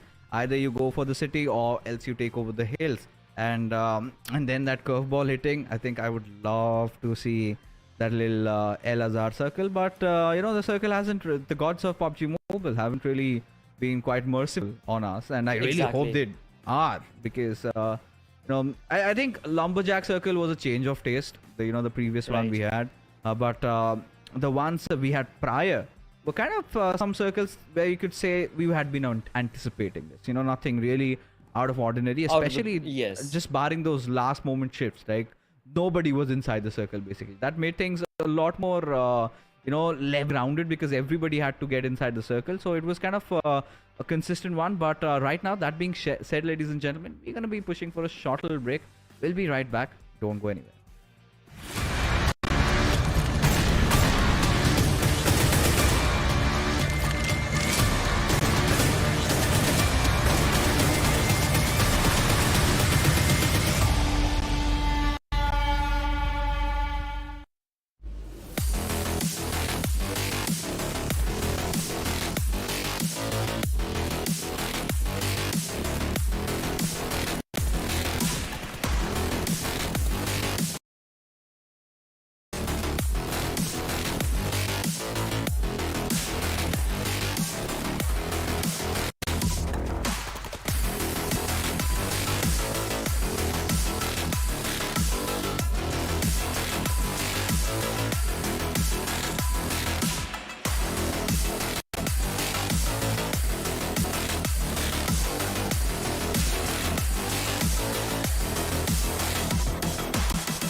Hello and welcome to PMPL Pakistan region right here. There was a little bit of a delay right here. There was an intermission, in fact, is what I should say, in fact, right? Because we got 3 games done, match 1, 2, and 3. And now with match number 4, we jump back once again into the map of Miramar, where we can clearly see the flight path dictated towards the northern side of this map itself, where of course the teams, now the small little break that they got right here has, or rather ought to have, of course, given them a big boost in terms of how they want to be able to approach things. How do they want to be able to work towards the second Miramar game of the day? Of course, the first one was won by T20 Quraysh with 11 eliminations. Second came in Magnus with 6 eliminations of their own, and then third was Team BABLU with 3 eliminations. Moving away from that, let's see how this is going to turn out. The second game, like I said, of Miramar. Of course, right now, when it comes down to the drop locations itself, interestingly enough, I mean, we've seen the players of 52 Esports earlier throughout week 1 through week 3 go down towards Trailer and Ruins region, Trailer Park and Ruins region, where the flight path started.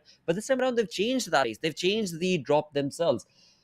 And I'm not entirely sure what exactly is it that they're working towards, because what we've seen from the side of 52 Esports is a little bit of a back approach when it comes to the zone itself. And again, see, looking at the zone, it would have been absolutely pristine for their side, but nevertheless, again, nothing taken away from where they're at right now. 52 Esports, they should easily be able to, of course, get themselves into the zone, no problem whatsoever at all. Again, on the other front, we do have Esports as well as I8, another 2 teams that we spoke about, who do love the Los Leones city. I8 majorly we see them towards the northern side, whereas North Esports, they favor towards the southern side of Los Leones. Now we'll have to see if at all the contestation can be brought in from their side. But looking at the zone itself towards the northern regions, it is an open field. Like looking at the crater fields, looking at La Cabrera, it is an open area for the teams to be able to make a rotation. But before all of that, first things first, of course, the teams are right now just gliding their way to their drops, as we do have Team BABLU making their way towards Wella Del Mar. But at the same point of time, Magnus, right off the bat in the first few minutes of the game itself, seems like Drolan has been a hard hit. Oh, he certainly has. I mean, losing out on HPs so quickly, and so many teams are just around them. And talking about the circle right now at this very moment, you've got Team Star, you've got Quantum Bridge, you've got the players of 52. So they definitely, for sure, have to watch out, because again, where Team Magnus drop at, normally they're not there, for sure. Now, their initial concerns will, of course, be to find those vehicles. And if they don't get that pretty soon, they're in dire situations, right? Because that's going to delay so much of their time. Because look at this. We just have barely, a minute and a half almost remaining before we have the second circle, the first circle starting to close in. So this is where, Team Magnus has been off to a really rough start. Absolutely. Not the kind of play that they would have anticipated right here.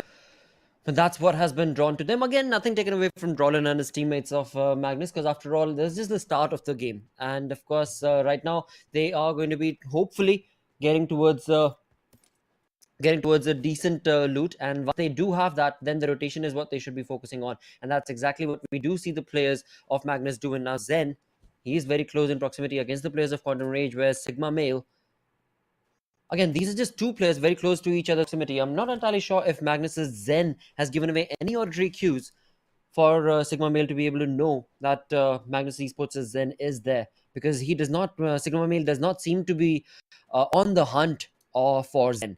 Whereas talking about Magnus Esports themselves, a very split approach coming in from them. But yet again, I mean, no problems whatsoever, because for now, we can see Zen, he's running away from a precarious situation that he would have been left all by his lonesome. Thankfully, he decided to fall back and walk away and walk it out. Tough day to be out on the run, but but with the Zen mindset, you definitely can do so. It's painful. It's painful, especially when you're playing in the Grand Finals. And I really feel for Zen at this point. Finally, Rollin and Finisher do have a vehicle to themselves, and I hope they can get something for Zen also. But not if they're, driving like this. Losing out unnecessary HP, and especially when Nojo is in the nearby vicinity. It makes things so much more complicated right now from around here as to what do they really intend to do. But the circle, I know we all know where the circle is, right? Towards that eastern side of El Pozo, somewhere around Crater Fields. Now, if Team Star can make an early rotation over there, then this game could certainly be theirs. Or maybe it could be someone from Red side, but Zen finally just being caught off guard, and this time Mojo does not spare him at all. Gets that knock secured, Faster coming to his rescue. Can he get that revive, Lakshay? This is a very tricky position that he's found himself in. Of course, Mojo knows exactly where that pixel is, where the players are. Now, of course, the vehicle is going to be in the play, and that in turn should be able to give them the kind of cover that they need to be able to give that revive on the front for the side of 50 Esports. Nojo has already been eliminated from this entire squad. That means they are a 3-man squad, and they are on the hunt. They want to be able to punish any team that they possibly can, and for that they did have, of course, Magnus Esports right in front of them. They were able to get that knock. Thankfully, teammates were right there to be able to help out Zen, to give him the cover that he so very much needed. Now, looking at the center of the zone, as I do have the map on the other screen, I've got T20 QWERTY making a very good rotation in a 2-man split, but never mind that, as we do have Regicide right here taking on spray against the players of course, Dread from H2E, as H2E's Dread went down to almost 20% HP.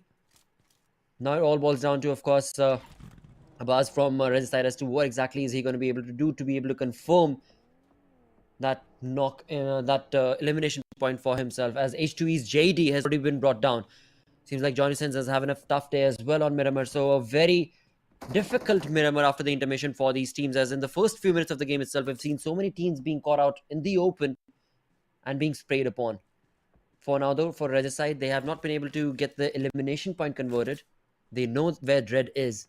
On the fallback, we did see on top of the mountain that the very good cover has been created for Abbas right here to be able to push on along with his Karel. But will he be able to convert that? Will he be able to do so? And there we have it, the cover that I was just talking about, Ashad up on top on the ridge for Regicide. At least for now, right? I mean, Regicide have taken quick control over those hills. Now, we've been talking about this. If they can do this, and I love what Ashad is doing, just trying to flatten out the tires, ensure that that mini bus is in no shape. If you can spot out Asad from H2E, maybe take another shot or two. I think could have had him knocked out, but regardless, I mean, Asad makes a quick swifty escape with that buggy of his. But for now, you know, with the way things are going on right now, Team QWERTY, they're kind of at the very center of the map. Regicide kind of anticipating a little bit of a western shift, and Asad, he wants to fight back. He spotted out Ashad. Now it's a battle between Asad and Ashad. Indeed, one on top of the mountain, another one below. Process is set up to perfection, but no damage has yet been given. On the other front for H2E's Asad, of course, helmet level 2 has taken a bit of a beating. So a good decision from his side as he falls back out of that fight. On the other front again, I mean, for H2E, they are out in the open, and the way that they've from El Pozo towards Junkyard, the way, not Junkyard, sorry, from El Pozo, the way that they're able to make their presence felt in the zone, they have nowhere to go. They're pretty much in the comfort of the zone itself. With that, we do have 50 Esports Dojo taking on shots, and what a perfect spray. That was where R3D's Destroyer was spotted, and just like that, he is going to be taking some crunchy bullets to, of course, bring him to an end from this lobby as Destroyer. We'll have to see if all his teammates are going to be around to give him the cover, but I am not able to spot any teammate to be able to give that revival. So it seems like this could be the point where 50 Esports might just open up one defeat point for themselves. But R3D, yep, does have a teammate right around the vicinity, and Walker should be able to give him that revival. But now both these teams are in a little bit of a stalemate situation where, of course, they are being damaged from the blues as well, and the spray from Dojo is just not stopping. Oh, it indeed isn't. Now, you know, Dojo's still being relentless over there. But it's kind of getting really interesting that people are actually opting for a lot of DBS, even in maps like Miramar, you know. True. Makes things complicated but exciting at the same time, because Oh yes, kind of get that but you know, we've kind of sort of seen, right, players even with 50 meters distance have not shied away from just tapping along with the DBS, and boy oh boy, it has delivered. And I mean, it's just not you know, one of those shotguns that is just viable close range, right? Are you looking at those close mid-range engagements also with DBS, and it's all about the players, how prolific or how efficient they can be with that particular weapon. But regardless, 52 esports, they're just kind of starting to lose out on numbers, and there's something that they really cannot afford at this point, considering the circumstances that they've been through. Need to find some sort of a recovery. Absolutely. And for now, the best thing to do is, of course, find a safety in the zone, and that's what they are going to be hoping to cover with that FS on our screens as they bring in Zerbaf. A perfect spray, taken down a lot of health for Magnus, as Magnus barely able to reach the warehouse. Thankfully, they have been able to. But now, again, the distance, it is so far out for Freestyle Zerbaf to even go ahead and try and approach that compound, approach that warehouse and get that point converted for himself and his teammates. With that, Dojo, the extended fight that we were looking at, takes a damage from the Blues and thus gets knocked outside the Blues, outside the zone itself. Where now we do have I8 Esports, again, teams that we spoke about, I8 Esports and North Esports, very close in proximity and vicinity as their drop is concerned towards Los Leones. But never mind that, as it is going to be Magnus's perfect spray, and like that, Tantanatan from the side of Quantum Rage is going to get eliminated. Got a bit too close and was definitely brought down to his knees, and just like that, eliminated as well. Now Quantum Rage are going to be falling back, it seems like, as all three of them get in their vehicles to get away from this warehouse as soon as they can. 2 defeat points already confirmed, 2 eliminations in the name of Magnus Esports for now. Yeah, I mean, Magnus, despite that horrendous start, have made some good recovery, right? Especially just Magnus being Magnus, getting some quick success, and Quantum Rage losing out on Tantanatan. It's kind of a blow, because let's be honest, this is one of those teams that is contesting for the top prize, and I think, if my memory serves me right, it was just 2 points of difference between them and Magnus, and losing out a player like that at this point, it's kind of a devastating blow. But let's see, I mean, how things work out. But they have it, like as predicted, the circle did go a little towards the east, but a little towards the southeast, because now we're talking about maybe a Picado circle where the grounders are, or maybe something around the power grid area. Now this completely changes the dynamics. Look at the flurry of teams, Regicide, Star, then you've got Team BABLU, Team TUF, everybody wanting to rotate from that western side. But you know what? The southeastern side is more for the kids.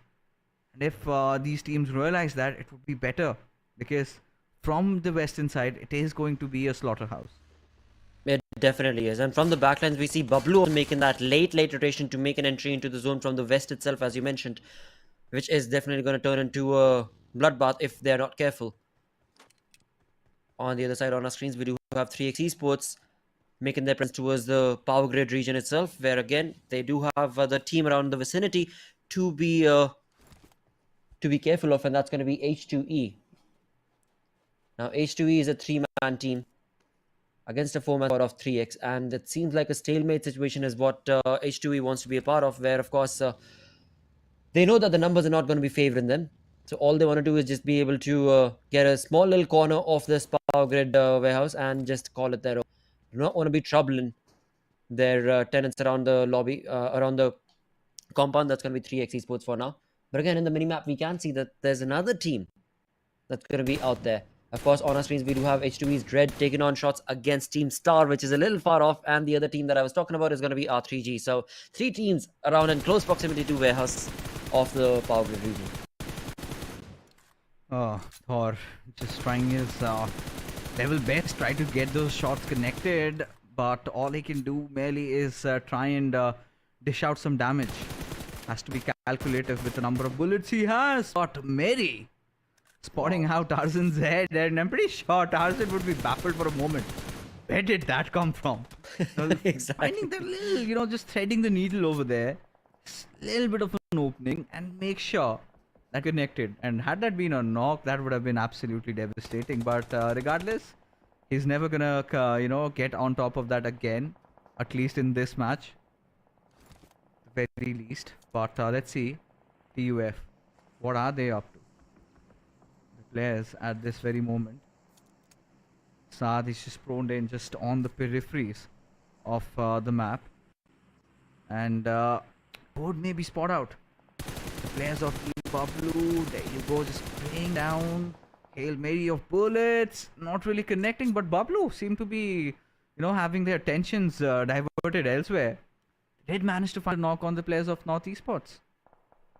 Absolutely, and it seems like a trade has been created between BABLU as well as North Esports, where indeed it is going to be BABLU who are trying to deliver some punches, but at the same point, a third party from the side of TUF, as we are looking at Sad, bringing in a perfect dominating play against BABLU's position. The rotation was seen from TUF's players, and now wherever BABLU go, they are going to be spotted on, and that is what, again, we can clearly see the players of TUF absolutely capitalizing on the information and bringing in a lot of hurt and a lot of damage to the players of BABLU. On the other side of the hill itself, of this map itself, we still have another fight taking place where Magnus are being damaged from the side of FS.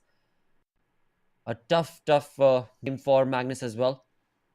But overall, again, this is just the 16 minutes into the game, all 16 teams still surviving, and now it's going to be Regicide, the warehouse that we were talking about earlier, where 3x had really good control of, where HB is another team that is going to be around in the vicinity. Well, the fourth team has entered, and that's going to be Regicide, as Nocto slowly but surely gets in towards closer and closer to the position of where 3x is at. And just a matter of time before all these angles that, of course, Regicide are going to be approaching from are going to be fired upon, and 3x are going to be none the wiser. But we'll have to see who's going to be able to bring in that first knock. For now, FS and Magnus still continue on as Malik brings down Rollin. It's getting so intense right now. At this moment, Nocto, look at his HP. Barely surviving, and there you go, finally gets taken down. Kratos will breathe a sigh of relief. As Regicide, they have to fight back. Knock, he has got to make some plays over there, has to ensure to get his teammate back alive, needs to find an opening, needs to find a trade. And indeed, they have Baz managing to get a knock on Tyrant. Now that is going to shake things up a little bit. As Kratos, oh, that's a beautiful knock on him. But the trades are definitely coming in there from Mary. As Miracle also makes a move, but Mary somehow just prones down, managing to survive just for a little longer. As now Ashad and Baz, the entire mantle is upon them to try and get their players back alive. Miracle is doing the same with Kratos, as Tyrant is still begging for revival. As Nocto, oh, he gets finished off. Poor Nocto, from far. It was Edgar who did that damage, and the finish, of course, has been stolen now. Ashad in close contestation of Mary does prevail supreme as he gets that knock with his arm. But there you have it, somewhere else, his teammates are getting taken down, and now again, it is a back and forth fight that's going on, Plotter. Exactly, trades are going in, but revivals are also right around the corner itself, and that is what in turn is turning this fight into a really long extended one, where the numbers that, of course, Regicide thought are going in their favor have slowly but surely gone against them. And once again, 3x's Tyrant, they get that revival, they push on ahead to try their luck, and that is where they go down once again. And in turn, this fight, it is just a 1v1 situation, I believe, right now, where we do have Miracle, and on the other side, for the side of Regicide, we have a Buzz. We'll have to see if the revival is going to be the main priority from his side. Yep, it seems likely. But Miracle, look at that. The nade from his side. If that is cooked to perfection. Yep, there we go. A lot of damage was showcased to us. But in the end, he's the only one who's going to be able to walk out of there. But he himself need to be careful, because third parties can be brought on to him as well, as there are so many teams around in the vicinity. With that, Regicide do get eliminated. 14 teams remaining. 0 seconds to another zone shifting in, as we do have I8 on our screens taking on shots, and of course hunkering down the position of Magnus. This nade could be the end of Foster, but at the same point in time, again, one thing that I need to be careful of is, of course, the fact that they themselves are surrounded by other teams, and they need to make a run for the zone as well, as they are about 220 meters away. For now, of course, they want to be careful before they make a rotation. They just want to be able to bring down the players of Magnus. And it seems like a third party that I was just bringing up and talking about is going to be in the name of North Esports, where North Esports' Zamin is bringing in a lot of damage. And that in turn has resulted in I8 taking a knock as of now as well. And right around the vicinity, of course, is going to be Quraysh Esports, as we do see him with the UMP Rafe. And this Molotov can very well hurt a lot of sentiments of I8, as well as Magnus do get eliminated thanks to Rafe, and that Molotov has been able to do a lot of damage. But let's see if at all any point can be delivered to Rafe right now. He wants to be able to get up on the high ground so that he can get as much information as he can. Of course, being on the high ground will allow him a better advantage of that fight. But North Esports from the back lines, not allowing Rafe any advantage whatsoever at all. And with that, Rafe on the run as I8 as well as North Esports are on the hunt for him. Oh yeah, definitely. Yeah. And Rafe, oh, he's been spotted out, and well, IQ is not gonna spare him. At the very least, Quraysh Esports losing out on another comrade over here, as I8 also have lost out on one of their own. But it's going to be such a difficult task for I8, especially to try and get inside the circle with so many teams just stacked up around that southern area. As Zameen have spotted out the players of Team BABLU. Hasni trying to spray at the players of Freestyle, but from the backlines it's going to be Blade who lands that blow and takes him out of that server. But at the same time, again, I8, the quest for getting inside the circle is yet not over, because now Quraysh Esports, they're kind of getting sandwiched. Freestyle also making good work out of them, but this is where I8, they have to get inside the zone with time remaining. And Sardarji, one of those players surviving with Jaguar, he can make all that difference. He's just waiting, pops out of the open as Ghost tries to spray around. He still managed to get the knock, and now it is him against Blade in a 1v1 situation. Can Jaguar clutch it out? Can he send I8 back home? And the answer is gonna be almost yes. Still not over yet. We're going for that reload, but no.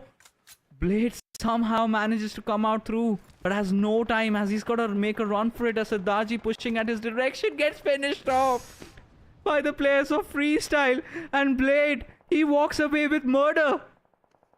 What a turn this is. What a game this is turning out to be on Miramar, of course. After the intermission, this fourth game of the day is definitely the anticlimax that we were talking about and hinting upon, Fixes. As right now we're left with 7 teams remaining. One final player from I8 we did just see, but right now QWERTY are the ones who are control of the players of TUF, where TUF have been reigning in supreme in terms of the third party approach that they had, but now they need to deal with the damage that T20 QWERTY is bringing to their home and to their door, which in turn has left them with just a two-man army, as one of their players, I believe, is down on the ground. I'm not entirely sure, but nevertheless, that'll all come clear, as right now it is going to be I8's final player getting eliminated. 6 teams remaining. T20 QWERTY's nades and Molotovs against the players of TUF are definitely damaging a lot of opportunity from TUF, but we'll have to see if that'll be enough or not, because again, both these teams, they need to get into the zone. T20 QWERTY are almost about 100 meters away. They're at the edge of the blues, as we can clearly see. Of course, 2 players from the side of TUF. Well, never mind that one, as Joker Sir does go down. And that in turn is going to be probably the end of TUF, because they are left with just a one-man squad. At the same point in time, as we look at this fight, BABLU gets eliminated, as well as they're left with just they were left with a two-man squad. Just like that, we're down to 4 teams, 11 players remaining. Indeed, and Khan, after that vehicular manslaughter, decides that he has that rock, can build a cover around that, and a wise decision. But this game looks heavily stacked for the grounders, especially with the compounds that they have and the coverage that they have around the map. I mean, can really restrict a lot of teams trying to get inside the circle, but Freestyle still taking their chances. Have smoke slopped, but need a few more, and now are out of smokes. Basically out in the open, and now are getting shot. Wasi checking all these crates to find maybe something, some sort of a respite, but will not succeed. Eventually fails, as Mr. Black will send him back to the lobby, as the grounders successfully eliminate Freestyle. Now it's time for them to go after maybe the toughest team right now, Team T20 QWERTY. Having won that previous game of Miramar, would want a second one for themselves as well. And they are making it happen. Still have their players surviving, doing well, kicking. But right now, the biggest hurdle has to be in the form of the grounders, who have got a really good compound to defend against. Absolutely. They've got all 4 players standing. They've got a really good compound that they can control. But from the backlines, the third-party approach coming in the name of course, R3D Esports, is Mojo is going to be damaging the position of Mr. Black, as Mr. Black was brought down to his knees. Thankfully, his teammates around the vicinity to be able to give him that revival. Or are they? Because he's out in the open. He's going to have to... His teammates are going to have to get in a precarious situation to give him that revival, and that they definitely will. But this is where I definitely anticipated the players of T20 QWERTY to be able to make a run and push, and that's exactly what will. But that perfect nade coming in from Evil Boy will be able to hunker down the advance of Gravity with the flank angle that he thought he could. And now Khan and 420 Boy, I mean, really perfect approach. It was definitely for their side, but now the cover is something that has run away from them, as the grounders are going to be pushing on through the smoke wall that they've created. Oh, 420 Boy barely surviving there. But still, I'm pretty sure his position has been compromised courtesy to that lonely smoke just around there, and the grounders decided to spray at that direction, and now just bombarding it with all those frag grenades that they have on themselves, and now get another knock on gravity. Now Evil Boy is doing it as he gets one more on Khan this time, but a little bit of a retaliation coming in from 420 Boy over here as he keeps on spraying through that murky smoke. Still does not find any success, at least for now, as Sensitu will secure it. Now it is indeed a 1v3 situation, and now the grounders are very close to their victory, just one elimination shy from getting that chicken and finding themselves in a decent spot to contest, as now they're pushing in from multiple directions. Khan 420 wanted to put up a fight, but to no avail, as the grounders have managed to secure an amazing winner chicken dinner with decent amount of finishes all to their names, as we can see the players, you know, with all that joy, getting that chicken dinner, much needed for the grounders in this game. Absolutely, a much needed, a much awaited play and game that was for the side of the grounders. Again, a very good approach it definitely was from the side of T20 Query as well. The first game was in their favor, the first Miramar, the first game of the day. Second one of the day, they got second, but it was the grounders who had the perfect position, who had the perfect capitalization of that fight, and that in turn, of course, will be awarding them with 24 points in total. From 9 eliminations to 15 points from the chicken dinner itself. Overall ranking is going to be 6th for the players of the grounders. So definitely a good approach, a good game. It was all in all for them. Indeed. I mean, can't ask for more than this, right? Especially the way they played this one. I think it all had to do with that circle shifting, right? When we were thinking that the circle will go somewhere towards that eastern side of El Pozo, rather decides against it and goes towards that eastern side of Power Grid. I think that is where the major change happened, and the grounders were quick enough into taking a really promising position over there, and as a result of which have managed to come out through and have managed to secure this chicken dinner at a very important time nonetheless. And this is going to help them bolster up the position in the overall rankings. But that being said, we've been talking about, you know, team QWERTY's quest to get on top. I think with this maybe #2 they could have possibly done that, because Quantum Rage, Team Magnus haven't really performed to their optimum, and with this sort of a play coming in, I think this really helped. But we're going to talk more about that, you know, after this short little break.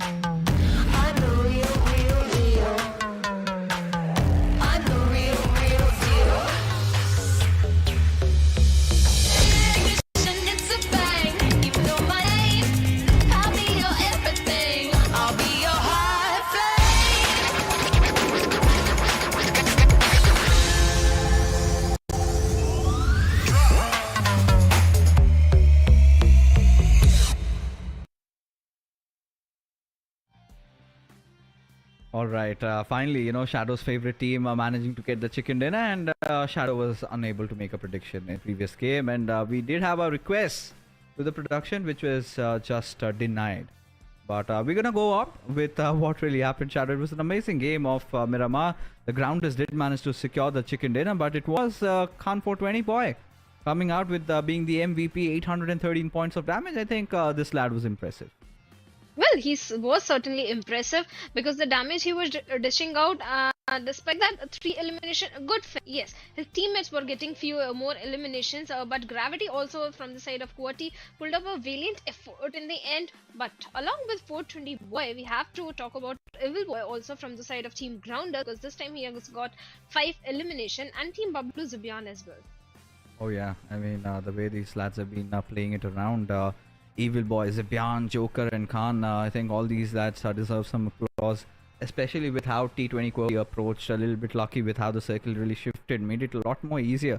But it was an absolute bloodbath around that southern area, and teams kind of were a little complacent, just still trying to be very stubborn about going around that southern side when so many teams were stacked up. Yeah, I'm talking about Quraysh, Freestyle, I8, all of them vying to go at that spot. But the grounders getting those 9 eliminations, 24 points, very crucial, very important for them. T20 QWERTY, I mean, with this 21 points, I'm pretty sure They've closed in on that gap at least. Could be somewhere around maybe top 2, top 3 at this point in the overall standings. But same cannot be said. Magnus, they've been losing a little bit of grip. Even despite the fact that Blade found a really good clutch over there. At least managed to fight it out against Jaguar, but still could not make it afar, because again it was the other player also, freestyle Quraysh, both of them involved in taking him down, could not make it inside the zone. But the circle shift really favored the players of the Grounders. But it all started over here with Magnus getting the better out of those players of Quantum Rage, and eventually Magnus couldn't just do enough in that situation. This was again another one of those heated fights that we got to witness. A really tipsy and turvy fight. We loved it to be. Certainly, this also brings a point. What is happening to Regicide in the finals? Because again and again, yes, they are engaging in fights, getting few defeat points in their favor, but the Regicide that we saw in the last week of league plays was missing completely. But it was Quirty this time that stepped up as compared to the previous. Yes, the entire Western control was in their favor of Team Quirty over there, but Grounders also, they had the real estate. They were so dominating. In fact, this very first day of the finals is definitely in the favor of Team Grounders, the way they are playing, and it is showcased every single time in the damage graph as well.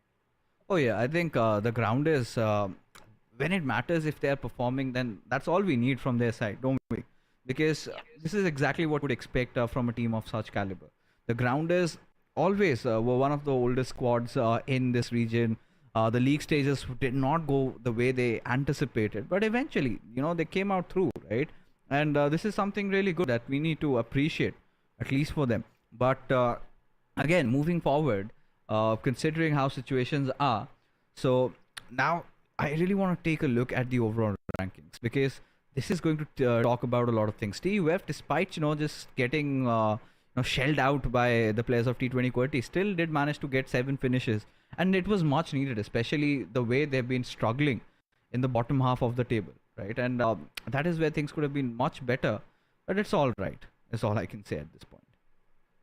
Yes, Qwerty, this time they pulled up a very good performance as compared to previous game, but you were talking about the overall ranking, so let's have a look at the overall and let's see which team is sitting on the top. I think it is still, no, this time it is Qwerty.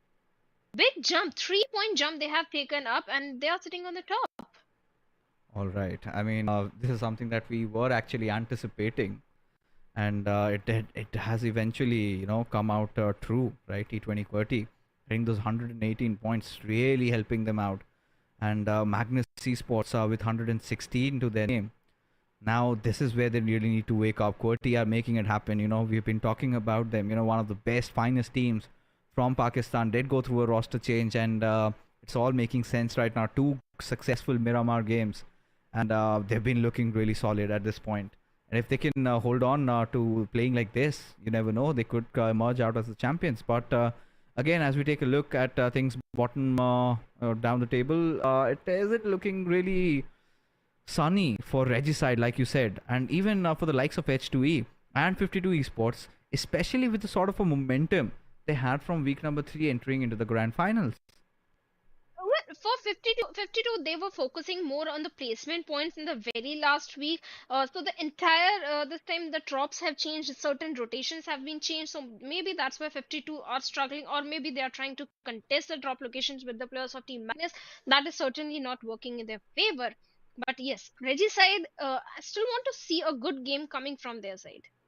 Me too. Can't deny that 100% for sure. But Sanhok is coming, and well, the next map is going to be in the rainforest, and it's going to be ever so exciting. I8 somehow, I mean, it's not the best of maps, but they somehow made it work, Shadow. And despite me going for 2 TUF, they could not really get that chicken. But I think I'm going to be hopeful again this time around, which brings us to my most favorite and your least favorite part, predictions. So, Shadow, who do you think is going to be taking this one home? I want to go with Qwerty. They missed it in Miramar, so maybe they are looking for it since they have gained that momentum they were looking for. I'll go with Qwerty. You're going with Qwerty. I think I'm going to stick to TUF, at least with Sanhok in this one, because I really felt had they had that one extra player towards the end, that game could have been completely theirs. The way they were holding on to that zone. I would have otherwise gone for Magnus, but considering, they've got a little bit of a fight or a standoff against 52 Esports at Paradise Resort, kind of goes 50-50. The RNG factor really coming in, and whoever gets the better weapons, if they just go in for a bloodshed, and then it's going to be a whole different story altogether. But regardless, I think it's going to be a fun game, because now the things are getting very heated up, right? Because now Magnus does not have that advantage that it used to enjoy, and sometimes they're kind of crumbling from the very start. So that is one thing that I've observed about them. And second thing is, they're gaining some momentum, gaining some ground, but still the position points is clearly something that's lacking. Of course, they secure that chicken dinner in Sanhok, but you have to be more consistent. You have to deliver in Erangel and Miramar, because they're also equally important if you have to be the champion. So let's see what really happens. Let's see what really happens, because Sanhok is always the unpredictable map. We will never know what's going to happen, which team is going to come in the top, and especially when the only last 2 games are remaining for the day. The teams are also a little tired, so let's see what's going to happen. But this time, talking about the prediction, I'm going with the QWERTY. Yeah. With QWERTY, I think Shadow's already said it out loud. She wants a back-to-back in the grand finals. Now, if you also would want that to happen, then share some love and support for QWERTY. And in the meanwhile, you can also give your predictions. Who do you think is going to come out supreme in this game of Sanhok? So, yeah, I think, getting down with that Miramar, that one fight, where it was just going after Quraysh, and then freestyle kind of looked really nice, interesting to watch, because it got to a very interesting point. Blade and Chakwa, 2 of the finest players of their respective squads, just fighting it out. Was a really good duel. And had Sardarji just chimed in a little bit earlier, maybe could have done something. But regardless, he just got finished from the backlines, and and Blade somehow got away with it. But regardless, with how things have been working around, Sanhok, I really want to see an interesting circle. Maybe this time around a certain one, because come on, we've kind of had a lot of those generic, those main island circles where TUF are. I want them to compete for this chicken dinner. I want the circle to go down south. What about you, Sado? Even last time also, I was asking for a cave of the dogs circle, because that has a little bit of the water also. That makes things interesting, and the rotations are also going to be very interesting. So maybe this time, let's see and let's hope for that we get to witness a southern circle, especially on the eastern side. Because even if it's on the west, I'll go with the western also, because that also brings so many other equation. The bridges are also there, so that is also very interesting. It is going to be really, really interesting as to see what's going to happen at this very moment, because right now, taking a look at this flight path trajectory, little towards the western, little unconventional. I really want the zone to be the same as well. Players are dropping down. I'm just waiting for the circle to form, and the grounders, maybe, Team QWERTY would kind of denied that chicken the previous game, but Shadow believes they can get a second one today. And this is what I was talking about, right? 52 Esports is dropping up at Magnus. It is an old rivalry, an old vendetta. I think they want to settle some scores against Team Magnus. And for all the good reasons, there you have it. Drollin succeeding with that S12K. And, he will be going for that fest. And a little bit of a backstory, I'm pretty sure the ones watching this would have known, more familiar with. It's the fact that 52 Esports was initially comprised of 2 of the players of Team Magnus, that is Faster and Finisher. So I think a little bit of a bittersweet rivalry we're getting to witness, and 52 Esports, if we're not winning, we're sure are not gonna let you win. I think that could be the case, or maybe it's just me overthinking, but more often than not that comes out true. But H2E going up against North Esports, they're kind of surrounded, but no, Dread finds a really good opening. Well, certainly H2 is finding an opening onto Rotten over there, and Assad, let's see what's going to happen, as Maxi is still keeping a close eye onto him. And from the uphill, Sazan's position has also been compromised. Avenger OP is already going for the remission. This is the moment when H2E can strike in, but Maxi, well, he has a shotgun also in his hand, but right now he's relying on that M416. What's going to happen? And the numbers are definitely in the favors of H2E. But I think North Esports, all the four players are again back in the game, but they don't have the enough healings. Roshan and Zameen are still on to 10 or 20 HP something, and Maxi, he can be the ugly thorn because the H2E, they have no idea that where exactly Maxi is. Oh, they certainly did not. And this is going to be really interesting to see. North Esports, a little bit of a kerfuffle against the players of H2E, who maintained a good distance. The Avenger getting shot from elsewhere, and it falls down, falls prey to the players of R3D. And now this is sort of getting a little complicated for them, because Zameen has all been taken down. Now this is the perfect cue for H2E to really try and push in, because now Roshan is on really low HP and Assad is doing exactly that with that shotgun. But it's going to be Dread who finds that knock on Maxi, leaving Roshan, I believe, to be the final player surviving with barely 10% HP. Well, he's surviving, man. The player H2E Assad is still hunting for him. The last player of North Esports. In the meanwhile, he's going to get the confirmation onto the knock player as well. So, North Esports, can the last player remain in the hiding? Can he survive? Only if a third party happens in this situation can things be in his favor. But I don't think Roshan. Well, he doesn't even have the healings, required healings. And well, forget healings. He doesn't even have a bag, just an M416. I don't know how many bullets does he have. Does he have enough to clutch it out? Can he clutch it out? Because there are no throwables, no resources, nothing at all.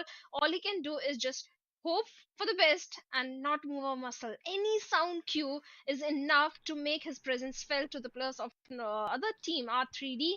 Look that one of the player and one other team is also in the close proximity. Oh, it sucks to be Roshan at this point, you know. So helpless, can't really even get out of this situation, and would just want the players of H2E to let him be, because R3D have no business right now. I mean, they do not want to come to that eastern side, but the circle, kind of a similar one this time around, again would favor teams like TUF if played properly, if the circle isn't into any of those mischievous deeds. But for now, I mean, I8 still on the peripheries. The winners of the previous Sanhok are in a game. And now let's see what's gonna happen at this very moment. As Team Star have gotten really close to Magnus. Oh, everybody wants a piece of Magnus. The question is, are they prepared to defend Paradise Resort? Are they prepared to defend what's theirs? Because they've been thwarted off. 3 of the players in that compound, and Team Star is hunting for them. What's going on, Shadow? Well, Team Star, they're running high on confidence. They got one victory for themselves in the map of Erangel. Now, in Sanhok, they are hunting the top dogs. Magnus, well, Team Star is also one of the top teams, definitely, but the smokes have already been deployed. But Drolin makes the mistake of coming out in the open, and Osama capitalized on it and takes Drolin down. The question is, can a revival come in this situation? Because Drolin was out there in the open, and the way Team Star is converging all the players of Team Magnus, the way Magnus is scattered, things are looking in the favor of Team Star right now. But Zen with the DBS finds one beautiful knock and make it 3. In a second, he finds 3 knocks onto the players of Team Star. That means Team Star, well, the numbers are crumbling because it's the only last player, Osama, that is surviving for now. Ooh. Now it's gonna get so much more intense. I mean, Team Magnus clearly going through some tough times. I'm pretty sure 52 Esports would also want to chime in into this fight, and it's just not them, because I can see another team, that's R3D, that's gonna be joining the nearby fray. Oh goodness, oh lord, what's going on? Hunk has been dealt with, has been taken down. I'm pretty sure Finisher might want to get a finish over here, as Team Magnus, they need to escape, they need to retreat. There's no point in engaging in this one, as H2E get one player out of Regicide. But Regicide, they're the ones not backing off with the fight. But Team Magnus, look at Finisher and Zane. Oh, they're gonna be really angry about it. But what can they do? This is the ruthlessness that you've got to deal with. Nobody is your friend, everyone's your enemy. 52 and R3D last Sanhok also they got against each other, and it was Team Magnus that came on the top. Right now 52, well, they are looking for the redemption onto the plus of R3D, but the knocks have already been not converted. The players are again back on the feet, but Anubis gets taken down in Faraday's result. Like you said, it's not one team, three teams, four teams are still standing, and 52 Dojo is the last man standing, and Destroyer is already walking close to him. But from the back lines, it is Usama from the side of Team Star that is trying to dash down onto the plus of Team R3D. Along with him, it's his teammate Sultana also still holding onto the position, not giving up the hard cover that they have. Oh yeah, I mean, really now the tables have turned, right? The hunters are getting hunted over here. Now Team Star has pretty much taken the same compound that Team Magnus was just holding on. But Finisher, he's still not done. He wants to seek revenge, and he still has maintained that steely demeanor, right? Just just lying down and playing. I know he's not happy about what has happened with him, but he knows he can't let lose of his focus. And attention as Destroyer just cooking up that grenade. If that connects, it could be a beautiful opening that Team R3D had wanted, but no, haven't really succeeded in that. And just wanting to break open that door before he just lobs in that grenade, and could be a devastating one. Osama might be dealt with a huge chunk of damage, possibly could just get taken down as Magnus get their sweet revenge on 52, securing those finishes. And there you go, R3D's well, push comes in. Sultana still fighting it out, but no, R3D still managed to see things through. But the big question I really want at this point is to Magnus just again come in and get their revenge, but I don't think that can happen.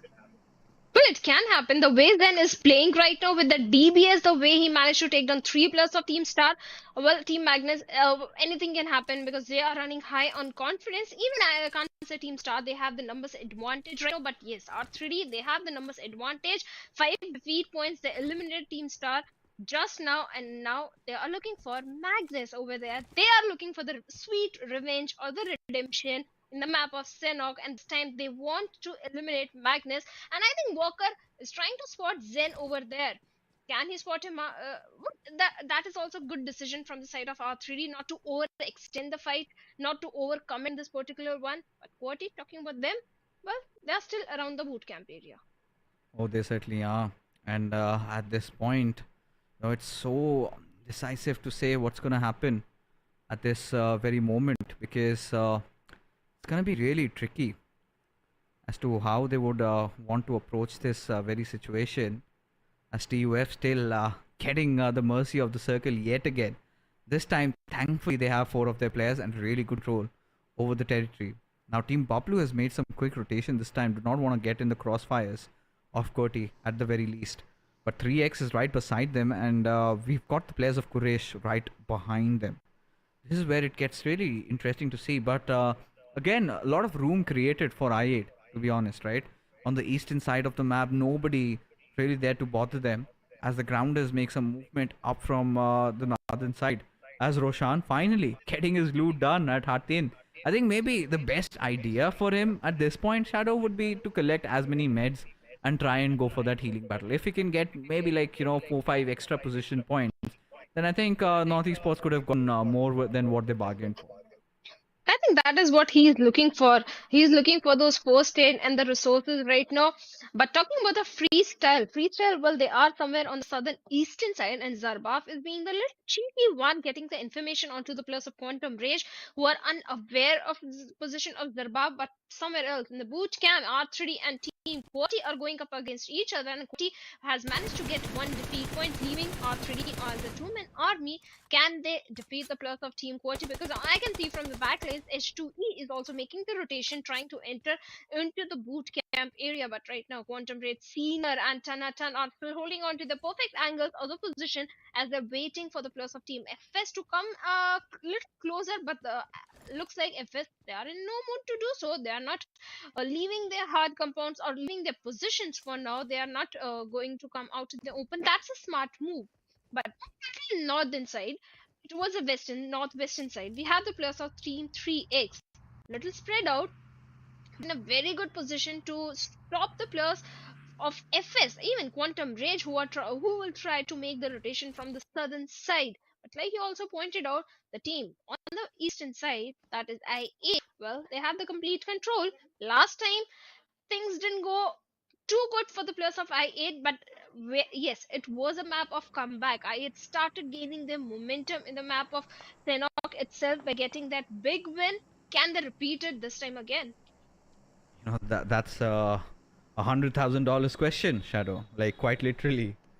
But for now, I mean, we'll have to see. Only times are gonna give us the answer. But for now, I mean, the way the circle has shifted, like we've been saying, not any major progressions have been made. But 3x, having spotted the players of Quraysh out, just waiting for the right moment to strike. And if you do get that, they surely are not gonna back off. And at this point, Baz is spotted out. Tuntanatan has managed to secure yet another knock. But Senior, he's gonna try and get a possible revive at least on his comrade daytime.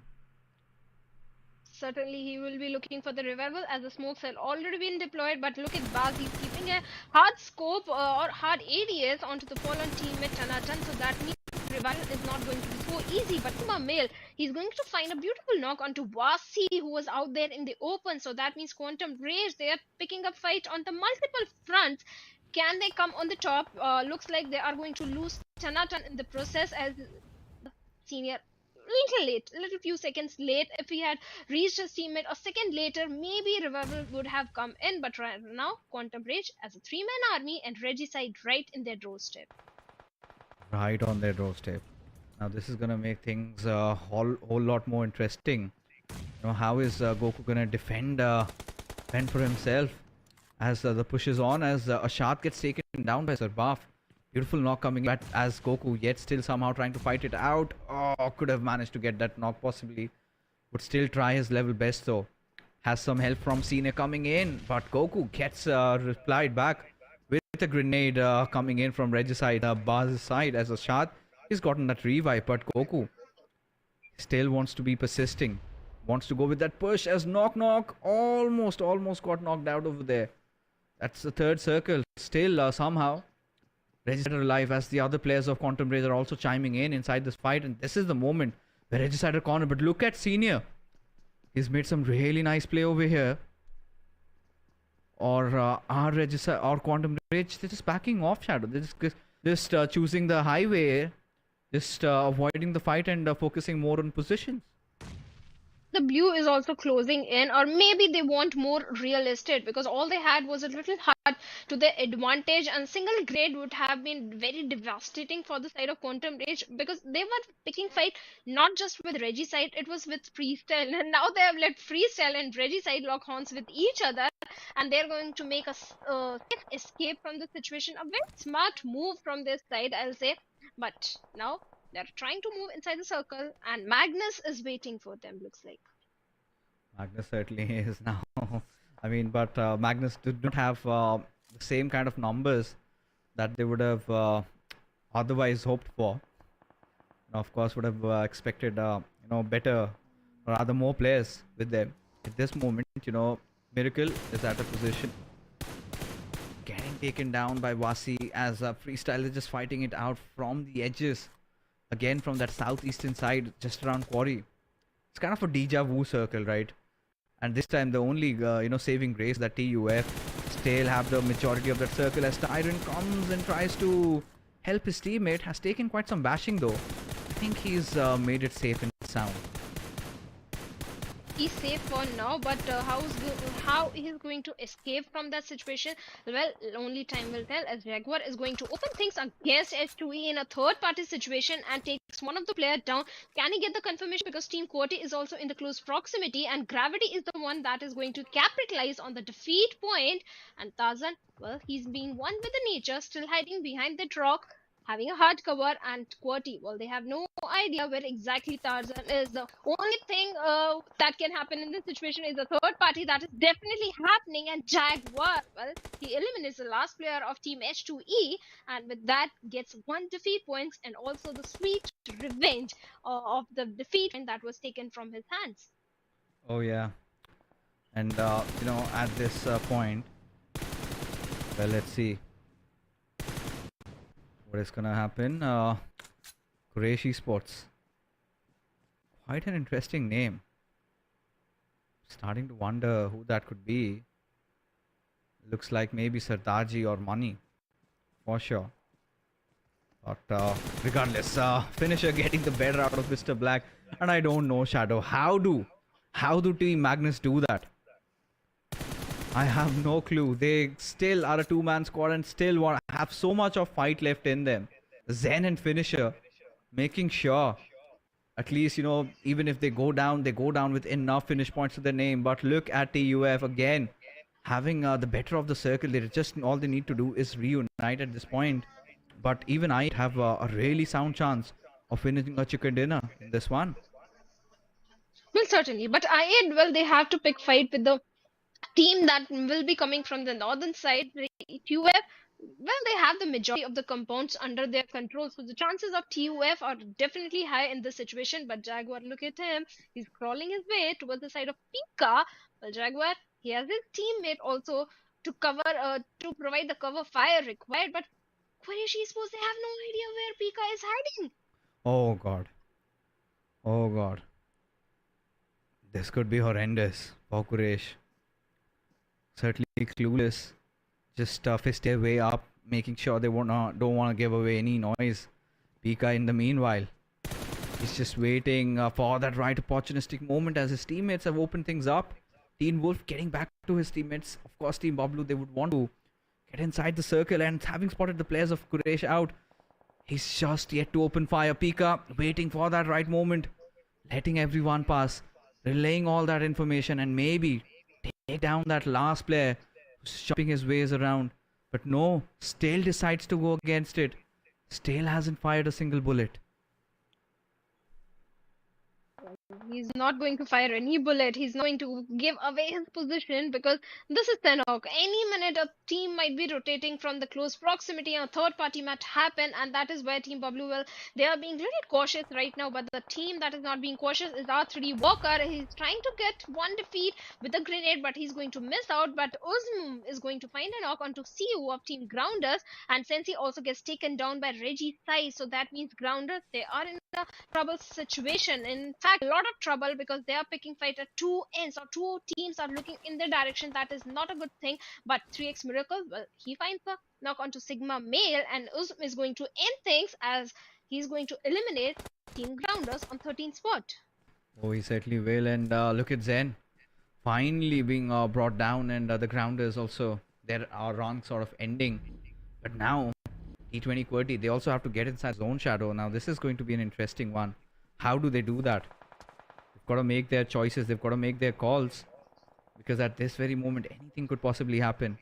T20 QWERTY really inching in very close, and Zen, of course, will eventually get finished off. But Gravity, at this point, the only thought lingering in his head is somehow he needs to get inside the circle given the time that is remaining in his hands, and he's trying to do that at this very moment. But look at this, Jaguar just trying to get that revive up and quick, as Gravity having spotted out finisher, but I think he gets finished off by Voltrox, who had a different angle and advantage. Now QWERTY have all their attentions in getting inside the zone. Well, certainly they can get inside the circle, but there are still teams present on the northern side. They have to fight their way to move inside. But TUF, like you said, they have the perfect position. This is their game to lose. They have the hard compounds as well. But right now, Jaguar is shooting in the direction of Mary, and Mary takes a lot of damage from the M4 of Quraysh Esports. Well, 3x Esports, they can gatekeep Quraysh Esports so easily in this situation because they have the zone. Quraysh Esports, they have to move inside the circle. A little knock to them is Team BABLU as well, who can do a third party in this very circle. But Voltrox looks like he has a little information onto the players of R3, but he chose not to fire any bullet, not to give away his position. That's a smart move coming from the side of Voltrox. Oh, it is indeed, at least for now, But is Gaul gonna go into folly because they have been spotted out, snuffed in by the players of R3D? But Voltrox does not want to go without a fight, but what can he do? Really helpless as I8, making sure that they do not get inside the circle. At least they have those finishes secured to their names, and I8, this is a promising game. But Gravity, this lad I'm talking about, whatever the odds might be, he still somehow managed to come out through, has managed to get that first aid up. Is fighting again time, just to kind of inject as many first hits as he possibly can and get those crucial position points for his team. Well, certainly position points they need, but right now TUF from the safety of the compounds are shooting in the direction of Freestyle, who have lobbed good smokes to move inside the circle. But right now Thor, he's burning, he's literally burning, and he needs to patch up really fast as I8, they have closed in the distance and they are showing on the doorstep of TUF. Now TUF, well, they have to pick so many fights. I8, Team BABLU is also in the close proximity, and grenades are already being lobbed from the side of I8 Esports, but I8 also needs to make sure they have to be a little careful of Team BABLU. Oh yeah, that is something that they really need to pay attention to, because TUF, this is again happening. Revenge fight maybe. Let's see who prevails supreme as finally Gravity falls down as Teen Wolf will get that elimination secured. Got a few good grenades coming out from maybe TUF's side to dish out some heavy amount of damage against them. As now there you go, Thor getting taken down. This is exactly the kind of an opening that Ghost was designed to give, but I8 just cannot push like that, because the moment they decide to do that, it could be Team BABLU just hammering down all those bullets. But in the meanwhile, the final circle shifting to the favor of the players of Freestyle, as IQ has managed to take down Saad. Now this is the perfect time where I8 go in for the push, and TUF, they're in a whole world of trouble, as there you go, the push comes in as Ghost is scouring through that entire house, as Joker will be landing a few shots and does manage to get that initial success. Would want to connect one more with the EBS. Does he? No, does not succeed. But eventually Goose gets taken down from afar. It is going to be an absolute mad fest of eliminations happening left, right and center, and Freestyle could possibly have the easy chicken dinner of their lives. Well, Freestyle, after winning so many fights, well, they have good defeat points as well. They have the entirety of the circle as well in their hands, and with that, where they are raining death and destruction every single where they have eliminated Team BABLU as well, and now they are taking the plus of Team 3X. With that, they get a easy winner chicken dinner also, as the last player of Quantum Rage was going for the heel battle. A very good victory, a very hard-earned victory for the plus of Team Freestyle, and now they are looking good at the 5th spot in the overall ranking. Oh yeah, indeed, and that's a good story for them. Much needed one, I must say, Shadow, because look at where it has gotten them into the 5th position with 9 eliminations, and had been very, very meticulous with how they wanted to play this thing around, right? And again, that circle taking that final shift towards that barn area, right? Something that maybe TUF had not anticipated, because they had the pressure to get it also inside the circle. But I8 making some really good plays over there, but eventually it was Freestyle just being merciful, being graced by the circle, and making sure it did count, did manage to get that chicken dinner in a very brilliant fashion. And this also brings us to the point where things are getting heated up. I8 have managed to secure a few points. Team BABLU has made some redemption. Even TUF have done really well. 3X also have done really well. We're going to talk about all these teams, but after this short little break.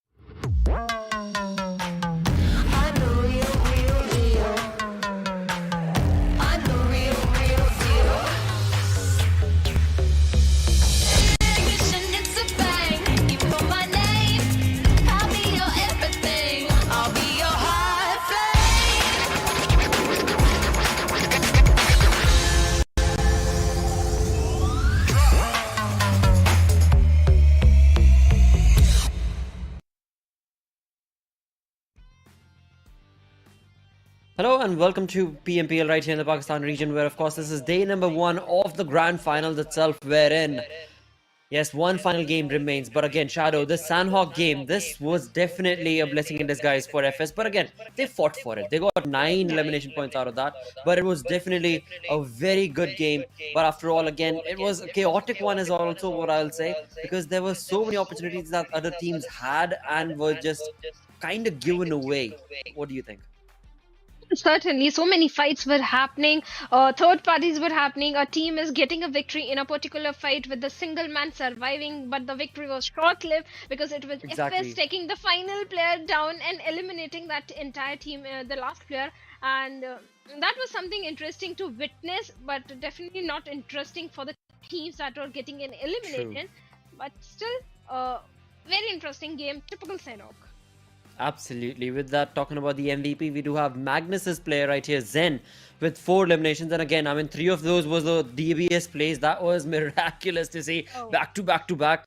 What an incredible conversion that was in from Zen for Magnus, of course. But along with that, of course, he got one more. Thus, he's got the MVP with 1,145 damage dished out.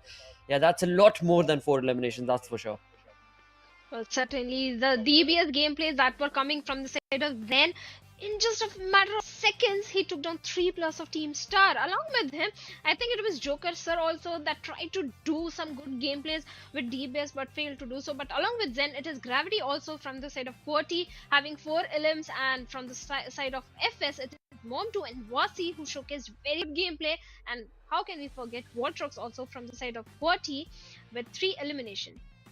Absolutely. I mean, T20 QWERTY, you talk about the grand finals and the grand opening of T20 QWERTY itself has definitely been on point for day number 1. Of course, we still do have one more game remaining, but before we talk about that, talking about this game's ranking itself, we did have Freestyle walking away with the chicken dinner with 9 eliminations to their name. Of course, that pushed them to the 5th spot in the overall ranking, but second was I8. Now, I8 had a tough battle to be a part of the second position right there, because it was definitely not looking easy, the amount of fights that they were part of.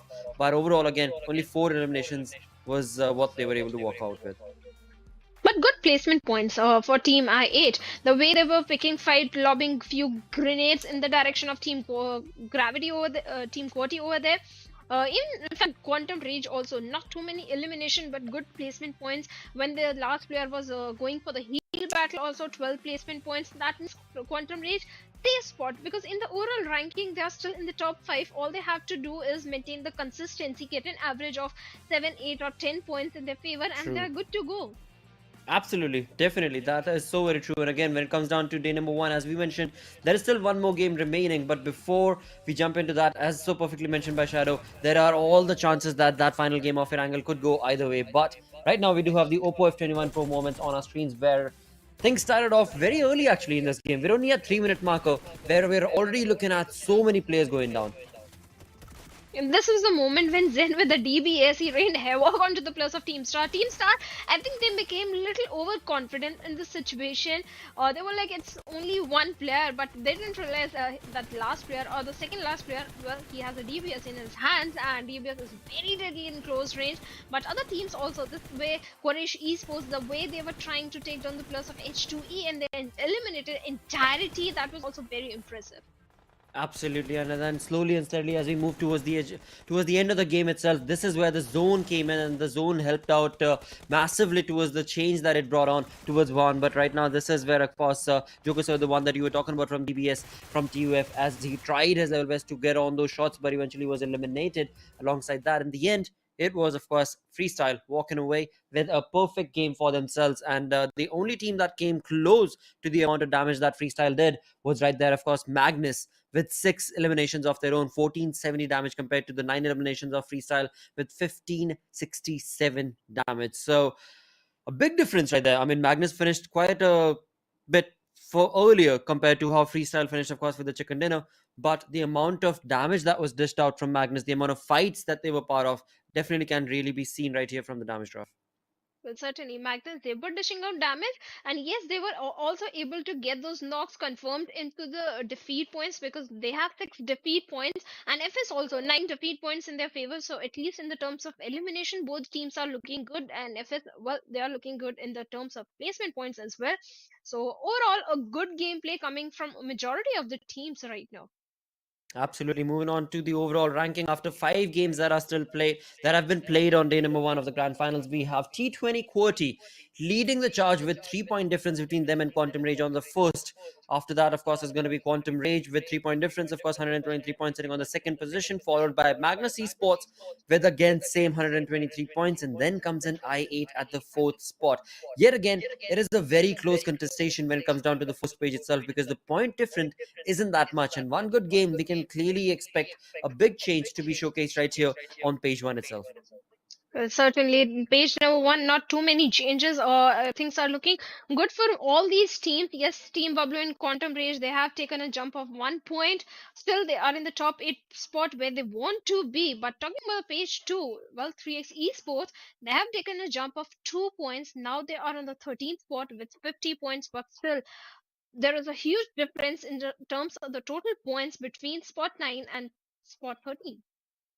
Absolutely. Indeed, there is a massive leap that will need to be made from the side of 3x Esports and further lower if they want to be able to, of course, push on ahead. But again, this is only day number one. They have an opportunity tomorrow and day after, wherein, of course, we would like them to capitalize on all of it. Of course, day number one can very well be put out as a day for experiments, and that is something that can maybe be changed from these teams tomorrow. But moving on to the schedule itself, we're done with 5 games. Final game of the day still does remain, which is going to be played on the OG map of Erangel. Now, Erangel, we've already seen one Erangel play where it was none other than Team Star with 14 eliminations that they got. That finished them with a chicken dinner for themselves. And after that, of course, when it comes down to the second position, it was Quantum Rage. But again, Quantum Rage and Team Star, they got so close. They got so close. This is the same game where, of course, in fact, I questioned as to what exactly was going on with Sirius, the way he approached and turned around. And of course, he was on point. He got that spray on point. But again, in the end, it was Team Star who capitalized on that chicken dinner. But nevertheless, that's all past. That's all gone. Right now, it's time for us to bring up what's new. And what's new is going to be, of course, the final game of Erangel for the day. Now, in this, everything is going to change based on how these teams participated, of course, on match number 3 and how they're going to be participating in this final game on match number 6 of the day. I believe there will be a big change that we can anticipate from them in terms of the drops, in terms of how they take fights, in terms of what sort of approach they bring to the lobby as well. All of it is going to be in contestation, but of course, all of that will be brought out when we find out where the zone is, where the teams find out where the zone is. But right now, what we need to, of course, answer, Shadow, is going to be the prediction question. It is time for us to move on ahead to talk about that prediction. And, well, again, go right ahead. And what team are you expecting to walk away with the chicken dinner for this Erangel game? I want Koti to get this win. Yeah, Okay. let's hope Koti. Yeah. All right. Well, that's definitely a pretty decent pick coming in, actually, because T20 Koti, they're looking in high form, and the caliber has definitely been on point from their side. So, absolutely pristine position that T20 Koti should be able to capitalize and should be able to get this chicken dinner for themselves. At the other front, I mean, for you, it's going to be T20 Koti. For me, for Erangel, I really want to be able to pick the players of Quantum Rage. I want to be able to see how close are they going to be able to get on this Erangel, and of course it'll all be based on the rotation and everything, but I really do hope and wish that they can get a chicken dinner, because I want that 4 prediction marker to turn into 5 for myself, and of course for you as well. I would love for that to change, but at the same point in time, what we genuinely want is a really good close battle in the battleground. This is the grand finals. All the 16 teams are the best of the best in the country. Now what we're finding for in the next 2 days, including today 3 days, is who are those top 6 teams that are going to move on ahead to represent Pakistan in the SA Championship. That is what is at stake online for these teams right now. So certainly, SA Championship is at the stake, not the prize money. Yes, prize money is going to help you put bread and butter on the table, but yes, SA Championship is the one that teams are keeping an eye on, and the way they are playing. Definitely, that is the target. But how do you achieve that target? By being consistent. The teams that are being True. consistent are definitely going to see themselves in the top 5 spot by the end of the finals or towards the last day. But other teams, like I talked about Reggie's side, the way they are playing this particular day, they're able to accumulate only 5 placement points. Yes, good elimination points in their favor. The way, even if they are in the top 10 or top 12 spot, it's only because of the bonus points they have earned for themselves. True. Otherwise, this day, particular 4th day, Team Regicide, they are completely missing. Oh yes, that is absolutely on the money right there. Because again, the play style that we anticipated from the side of the team of Regicide, based on how they did in week number 3, yeah, it baffles me to see the same exact team is doing what they are right now in this final grand finals itself. But nevertheless, again, like I said earlier, this is just day number 1 of the grand finals right here at PMPL Pakistan region. for 2022, and there is still going to be an opening, a possibility, a change that can be anticipated from these teams for tomorrow and day after. All of that will also increase the pressure that these teams are going to be facing, because the pressure tomorrow is going to be tenfold, I believe. Right now, as the day started off, these teams were looking at 18 games in total. 3 days, 6 games per day. Now, tomorrow when the day starts off, they're only looking at 12 games. So the pressure point tomorrow is going to be tenfold, because the numbers then start dwindling down. Today, they've had all the opportunity to experiment different sorts of drop locations and contestations. But now it all boils down to how exactly is this final game. Oh, wow. Wow, look at that zone. This is incredible. This is going to be a chaotic, quick game right here. Well, Team BABLU is going to be very happy with the change in the drop location, because this time again they are back to their secondary drop that is very clear. But whenever I pick I8 in my prediction, the circle goes towards the northern side. And when I pick some other team like Team Quati, the circle falls in the hands of I8. PUBG gods don't want me to go for the correct prediction, seems like. Well, again, I mean, I could very well be in the same boat with you, because I chose Quantum Rage, as I love to see them go towards Yasnaya, and the rotation that they end up making is so pristine at times. From week 3, I'm reminiscent of that. But right now, looking at the zone, I'm not so comfortable. Not at all comfortable with that. Oh, what a change. What a perfect update change being utilized right here from the side of 52 Esports' players, as Dojo brings in, of course, the Bicycle to be that much more silent and that much more deadly, as he tries to make that rotation to get in towards a vehicle. Alongside that, well, it is definitely a good thing to do, because you get to have a lot of cardio basically in game, and you also are so silent, right? All the other vehicles, they make a lot of noise. The best part about this is that you don't make any noise. Of course, you are slow, but you can just pack it up and put it in your backpack as well. Never mind all of that, no, because it is going to be, of course, all just to be able to find a vehicle. As soon as he did, he's going to move on ahead and now start acclimatizing with the area that they're in, the terrain that they're in, and of course the compounds that, of course, they want to be able to push on ahead and get as much loot as they can. Well, I'm just happy 52 Esports this time they are not in the poaching key. They are not being so stubborn in the drop location contestant with Magnus Esports, because the only team that was losing was 52 Esports, because Magnus, they have the points required. They're already on the top. 52, even if they are losing one player and eliminating Magnus Esports, that one player is going to cost them maybe the winner chicken dinner, all the points that they need badly right now, because 52 or they are in the bottom bad team. BABLU, Zibian goes down to the hands of Ghost, who was looking for the bridge block, but Wolf comes in and takes down Ghost over there. So that means I8 Esports, well, they have also lost one of the player. The casualties are coming in, and Zibian is going to get an easy revival in the situation. But I8, well, they are up for this fight, as Blade with that vehicle might be looking for some other knock onto Team BABLU, or maybe not. They are going to go back to the military base island, but right now 3x Esports is also opening things against Star, as two players of Team 3x are down on their knees, and Tyrant with that AKM in the hand is hunting for the player Usma. Absolutely. I mean, final player, that is what they want to be able to bring down, and that in turn is going to be actually Team Star capitalizing on that, and that in turn will result in 3x getting a perfect elimination. Well, a perfect elimination. I mean, 3x get eliminated, but incredible conversion that definitely was right there, wherein Team Star's proper control in that spray resulted in a lot of damage being dished out towards the players of 3x. And right now, Regicide are the ones who are in control of this bridge, and the rotation that was being made from H2E, well, sadly, it has been put to a halt a little bit, as the numbers from H2E have been dwindled down, thanks to, of course, Regicide's position and approach. And with that, they're now on the hunt for the player, JD. It seems like Abbas is going to push on, and he's going to fall back at the same point in time as well. Perhaps a decision was made to be able to stick close to the bridge for as long as we can, as long as they can, in fact, so that they've got a bridge camp for another team. Right now, they've only got that H2E damaged, but perhaps they want to be able to damage a few more teams that will be rotating from this region, as it's only a few minutes into the game.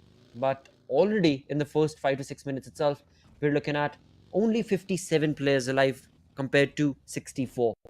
So 7 players have already been eliminated from this game, along with, of course, one team that we just saw get pushed out. In all of that, it is all thanks to the zone, because the zone is forcing these teams to make that early rotation, and that in turn is putting these teams making early rotations in a very precarious situation. But what if the circle goes towards the main island? Although the chances are very slim, but in rare case, if that happens, all those rotations are going to go all in vain and North Esports, well, the days are numbered because wait, Hawk has no idea that North Esports players are going for the waterways and Hawk was in the perfect position to put an end to the players in the water. But looks like well, he has no idea, and North Esports, they are going to make a safe rotation towards the southern island that is going to work in their favor. Hawk, well, he was having a little trouble with his own vehicle, but God Fury will definitely spot R3D down. Well, R3D on the other front are going to be busy with the players of Team Star as we are looking at God Fury's approach, sadly going against him because it was Walker from the side of R3D who has been able to capitalize on the situation, and with a third party being brought on from the side of North Esports as Destroyer from R3D finds his knees as North Esports take on shots against him. Now, again, this was a third-party approach, so perhaps the conversion is going to be difficult. North Esports, where are they shooting from? I'm not entirely sure because Destroyer has been eliminated. And with that, Anubis was shot on upon as resulted in another elimination. So R3D, they were the ones looking supreme, rather, is what I should say, against the players of Team Star. But now it seems like all of that has faltered down because North Esports have been able to eliminate not one but two of R3D's players. So R3D as a team are now down to just a two-man army, whereas for Team Star, God Fury, after having gotten that revival, is going to be going towards a flank angle on top of that small little ridge, and that in turn is going to be the perfect opportunity that Team Star were waiting for. And for R3D, they are now at the receiving end, rather they're at the back end of this fight because the numbers have dwindled down for them. The cover isn't really left, and the angles are being taken care of from Team Star. And Walker, better be careful of the grenades or the throwables that might come in from the side of Team Star, because like you also mentioned, the numbers are not in the favor of R3D, and God Fury is already going for another flank that could put an end to Hawk, but two plus of the Team Star are doing the perfect job of distracting, and Sultana is cooking a grenade that can be very deadly for the plus of Team R3D. And Hawk, well, he managed to survive that grenade, takes a little bit of the damage, but Sultana with the scar is moving towards the side of Walker, who is taking already shots from the other team that is the other teammate that is going to be Hung, but Hung Thompson finds a beautiful knock. No, it was God Fury that found a knock onto R3D, and Hawk is right now the last man standing. All by his lonesome, exactly. All by his lonesome. Hawk tries to run away for as long as he can. He will not be able to get out for much long because he will definitely lose out. And that in turn is going to be the end of that team, with Team Star getting the points for themselves. Along with that, a three-man army of Team Star seem to be reigning in supreme. Talking about the zone itself, well, we will see as to where and how is it going to be constructing and how is it actually going to be forcing the teams and players. And you know what? Shadow brought in a really good point wherein, never mind. I was just about to second your point and was thinking that what if the zone actually moves towards the main island, towards, of course, Ferry Pier, where we see TUF making a rotation. But that's not going to be the case, as the zone has dictated and, of course, has made its decision, making itself known towards the military base itself. And now it is going to be troublesome because we know the military base isn't that big to accommodate so many teams. Yes, the team's numbers are definitely dwindling down, but at the same point of time, so many of them are still making a rotation. With that, the first airdrop, a very trolly airdrop, going to be in the water with the right there, the green Hulk. That's going to be available for any team to be able to participate with. But at the same time, on the other side of the map itself, we do have BABLU, who were making a rotation we had seen earlier. In the first few minutes of the game itself, they were pretty much in the center, and right now we're going to have to see exactly where and how are they going to be placing themselves. And right around their vicinity is going to be North Esports. North Esports is always part of the fights. It seems like they're going to be part of the main island right now, both of these teams. At the ridges is where they are going to be finding themselves. But Team BABLU's Wolf, look at the perfect flank angle that he's been able to create. Wait, wasn't there a Wolf on the left? Okay, nevertheless, we'll come back to that as we've got Team QWERTY taking on shots against Quantum Rage.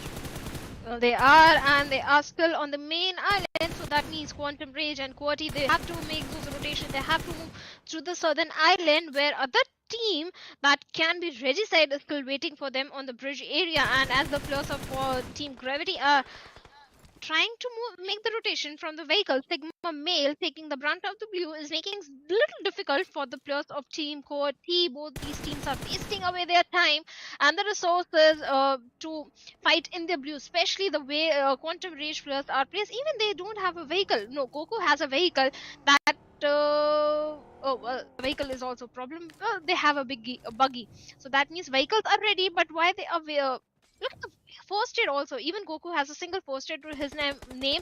The way the resources are being wasted in this situation, even if you get 4 defeat points in your favor, some other team is waiting on the bridge area for you, and you are already taking the brunt of the blue. So that means, anyway, you're not winning in this situation. But Tanatan finds a poke knock and a defeat point onto Khan.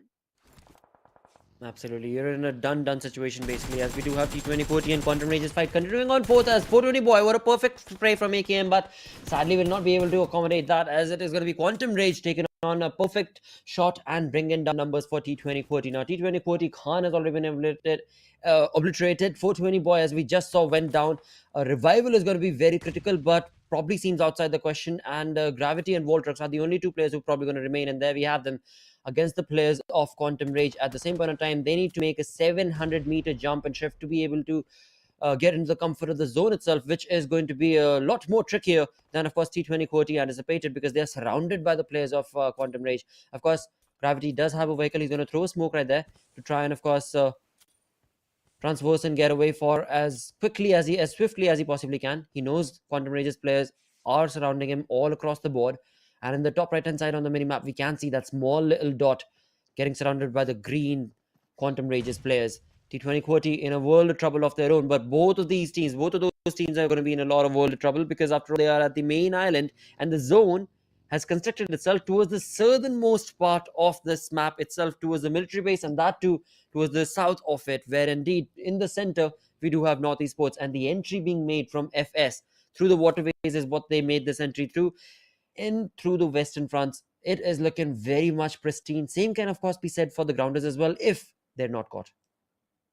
PFS uh, can still spot the plus of Team Grounders over there, like you mentioned. But other teams also on the military base bridge area also. We have TUF, we have 52 Esports, and their rival Magnus Esports as well. 3 teams still holding on to the bridge area, and the blue is going to close in any second, any minute. So they are just wasting away the resources right now by going for those heal battles, or going for those fights. But other team that is making the rotation from the eastern side is going to be Reggie's side. As we mentioned, Reggie's side, this is not their day. The way they are picking the fights, yes, elimination points are certainly coming in their favor, but the placement point is something they need to focus on.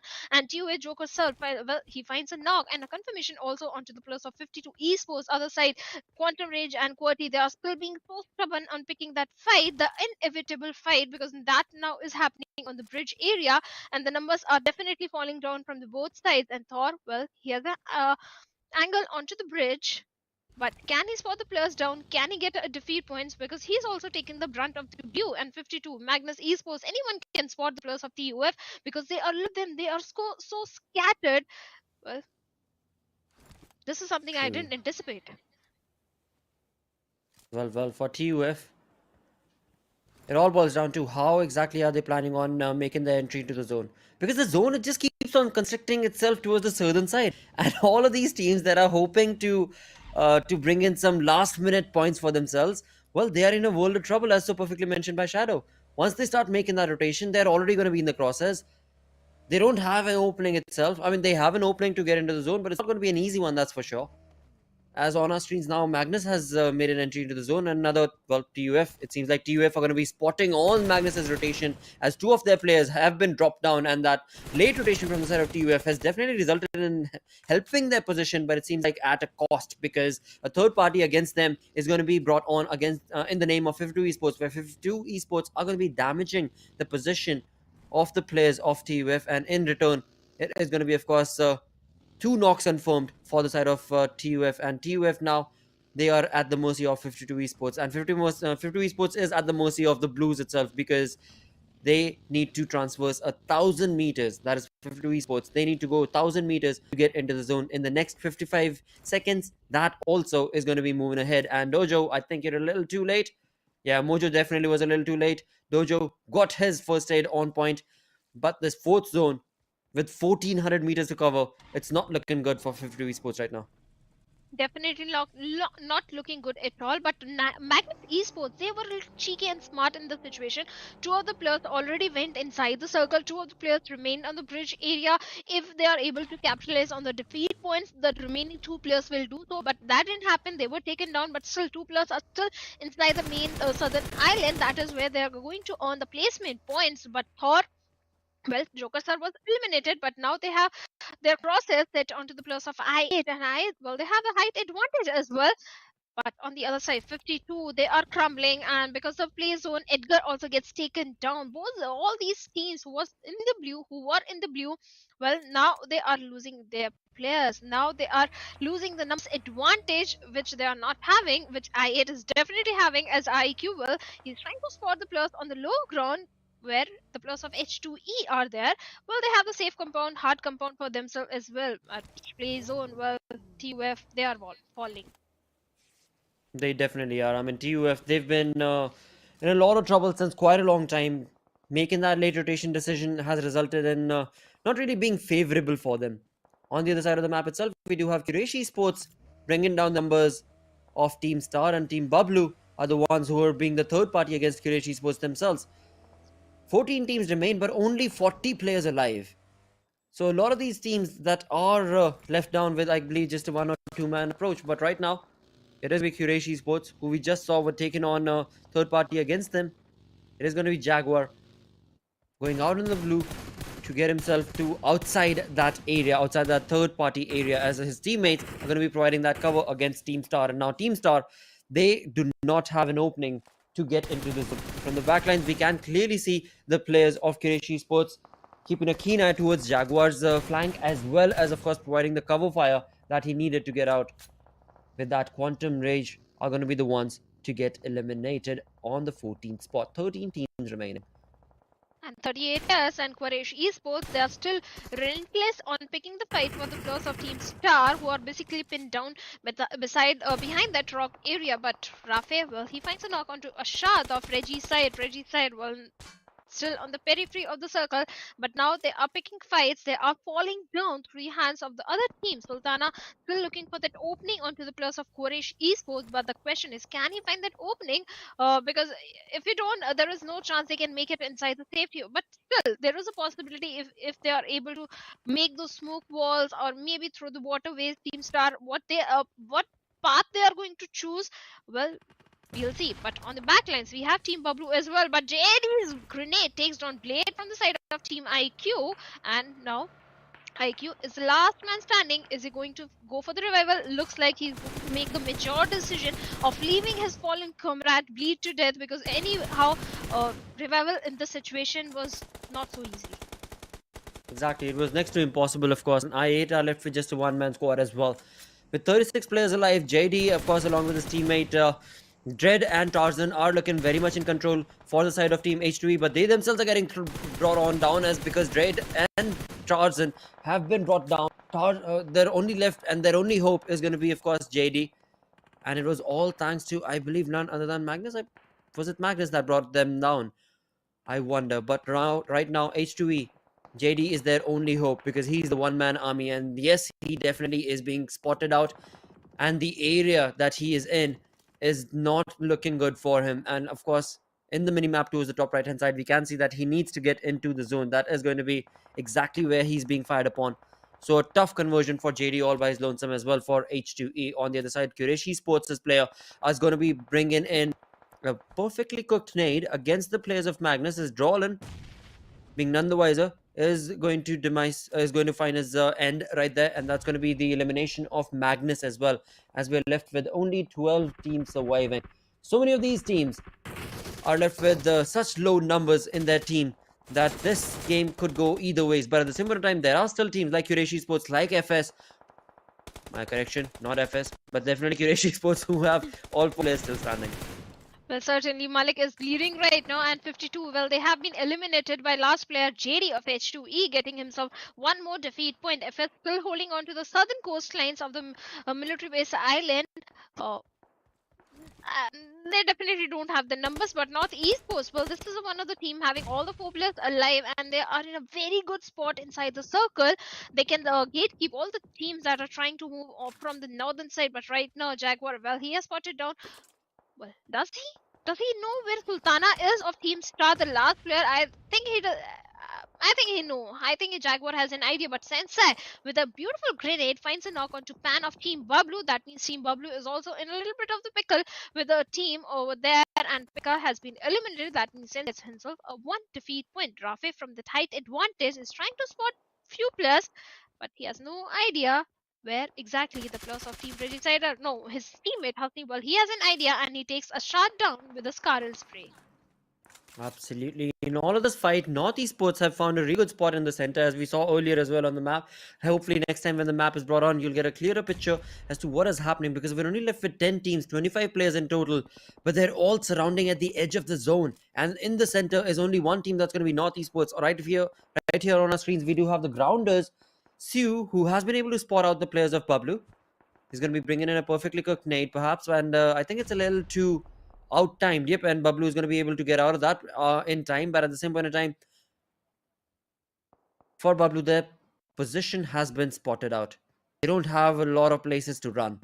As soon as they get out in the open, they can very well be fired upon from North Esports, from Regicide, from Quraysh Esports as well. But it seems like North Esports have troubles of their own, as they are being hunkered down in that compound, and that was none other than Noki spray that brought them down from the side of Regicide.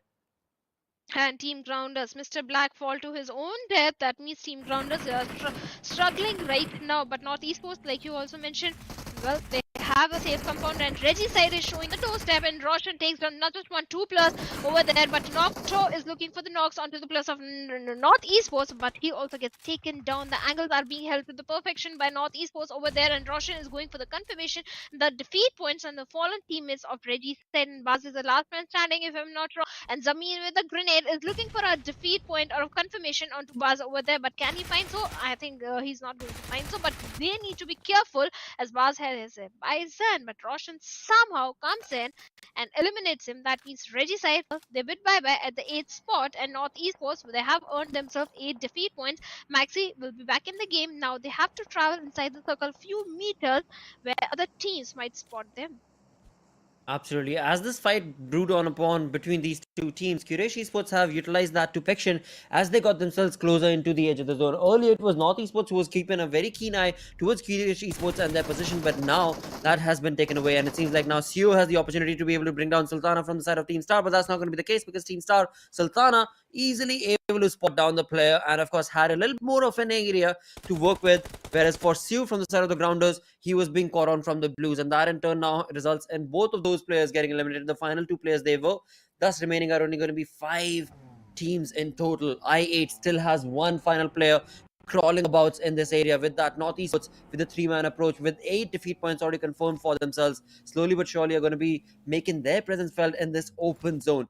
It is a very, very difficult zone for any of these teams to be able to get the game into their favor. The best part for North Esports is going to be the fact that they have the numbers advantage. Same could very well be said for the side of Quraysh Esports, because they have 4-man army compared to the 3-man approach from North Esports, whereas the other teams, Team BABLU, I8, as well as H2E, they're only left with 1-man army. Another 8 seconds and the zone is going to be constructing once again. Now, based on the numbers going in favor of North Esports and Quraysh Esports, I would love for the zone to go away from them. But look at Wolf of Team BABLU. He has no healings, no medkits, nothing at all. He has to make sure that he's not taking any sort of damage if he wants to go for the 12 or 10 placement points, even 15 if that is possible. And IQ also, well, he's hiding. He has no hard cover, just a single bush, and he has to work around that. And he's trying to spot the players, get as much information, and just hoping that the other teammates, other teams, doesn't spot him out. Well, Absolutely. That's going to be his wish for sure. you mean he's But yeah. certainly going to die? Yeah, it's not going to be an easy one. But for one thing, for Team BABLU's Wolf is the fact that he's been able to extend himself and for his team for such a long time. That means the placement point is definitely going to be his. which is a good thing, for which, of course, I'm sure his teammates are going to be very happy as well. But look at Maxi right there with the level 3 kit all by himself, all for himself.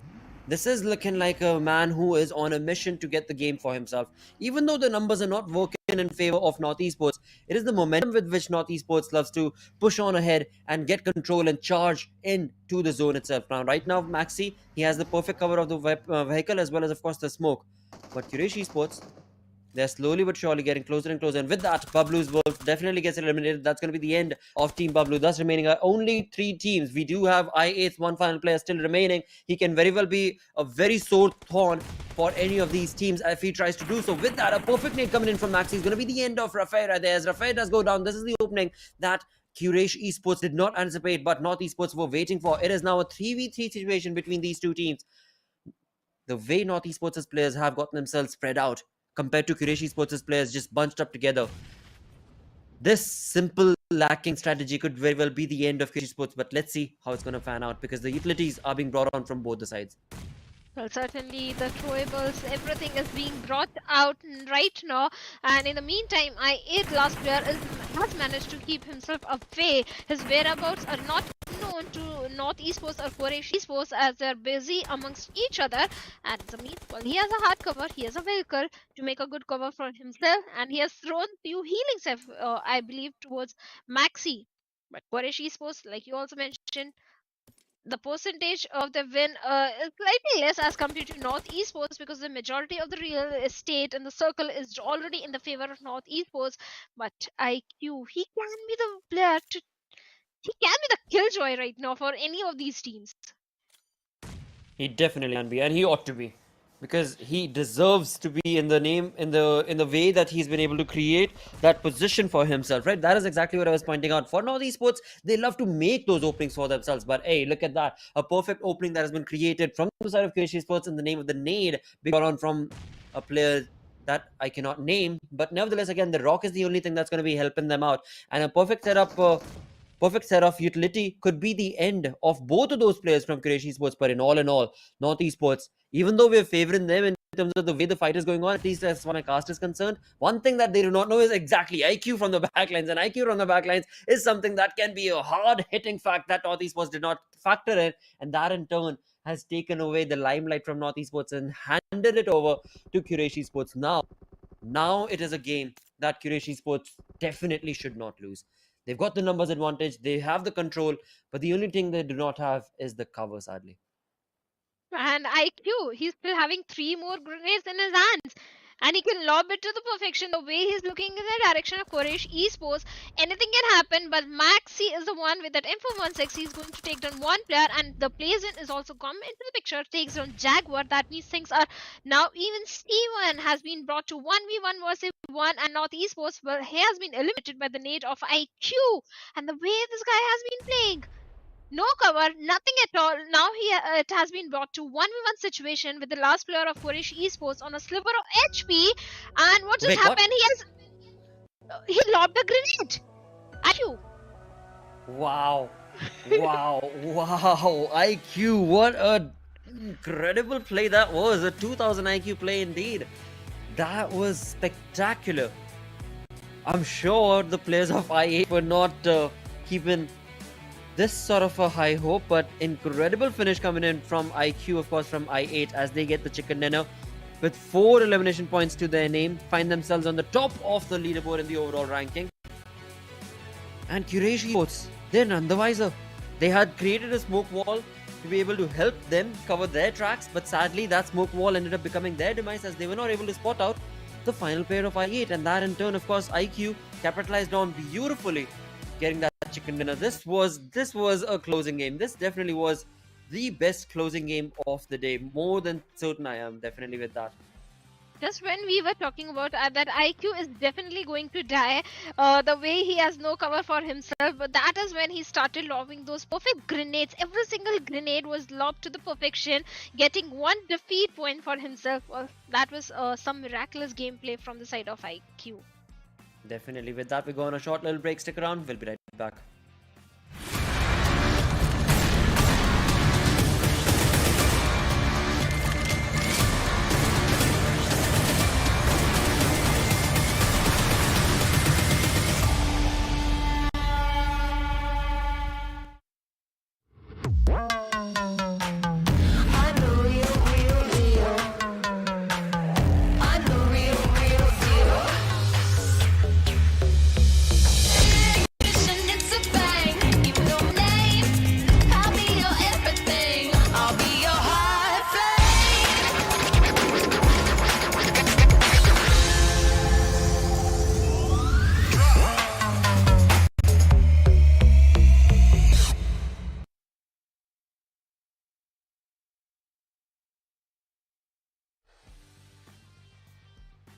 Hello and welcome to PMPL right here of Pakistan season, where indeed the Pakistan region grand finals are off to an incredible start. Day number 1, it has been a Herculean ride from first game all the way into the final one. In fact, I'll say the highlight of the day, Shadow, correct me if I'm wrong, has to be this final game right here on Erangel.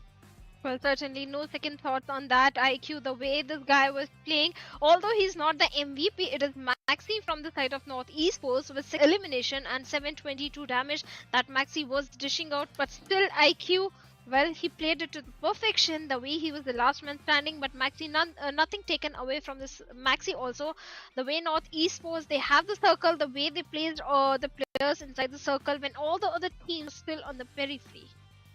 Absolutely. With that, moving on to the top players itself, the players to focus upon.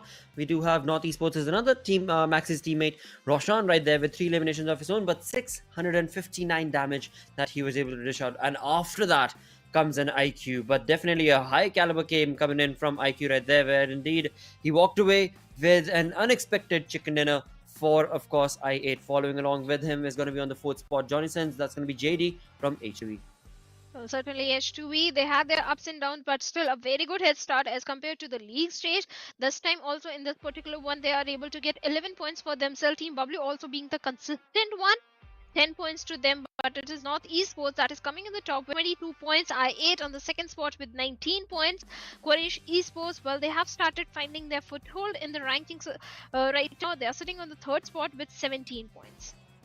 Absolutely, and again, there were a few upsets right there where we can see Magnus getting eliminated on the 16th spot. Nobody could have anticipated or predicted that. Even, I mean, talking about the chicken dinner in itself, nobody could have anticipated or predicted that. But that's how the battleground is, and especially this final game, it was a chaotic one. But we can recap all of that through the Oppo i21 Pro moments itself, where, of course, when it comes to the way the game played out, nobody anticipated, but the F21 Pro definitely made it happen. Thanks to the way the zone moved on, thanks to the way the players pushed on ahead against each other.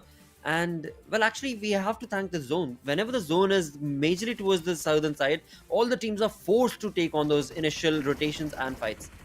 And the teams that were going for the late rotation, well, they had to face those casualties because the play zone was taking down so many players. So many players were taken down just by the play zone. Even if the team managed to make it inside the safety of the circle towards the southern island, they were very short on those healings or the med kits required for the later stages because they had utilized all of that in the blue. But talking about the damage graph, well, so many teams were dishing out damage. Majority of it was shared amongst North Esports, Quraysh Esports, and Team Regicide this time.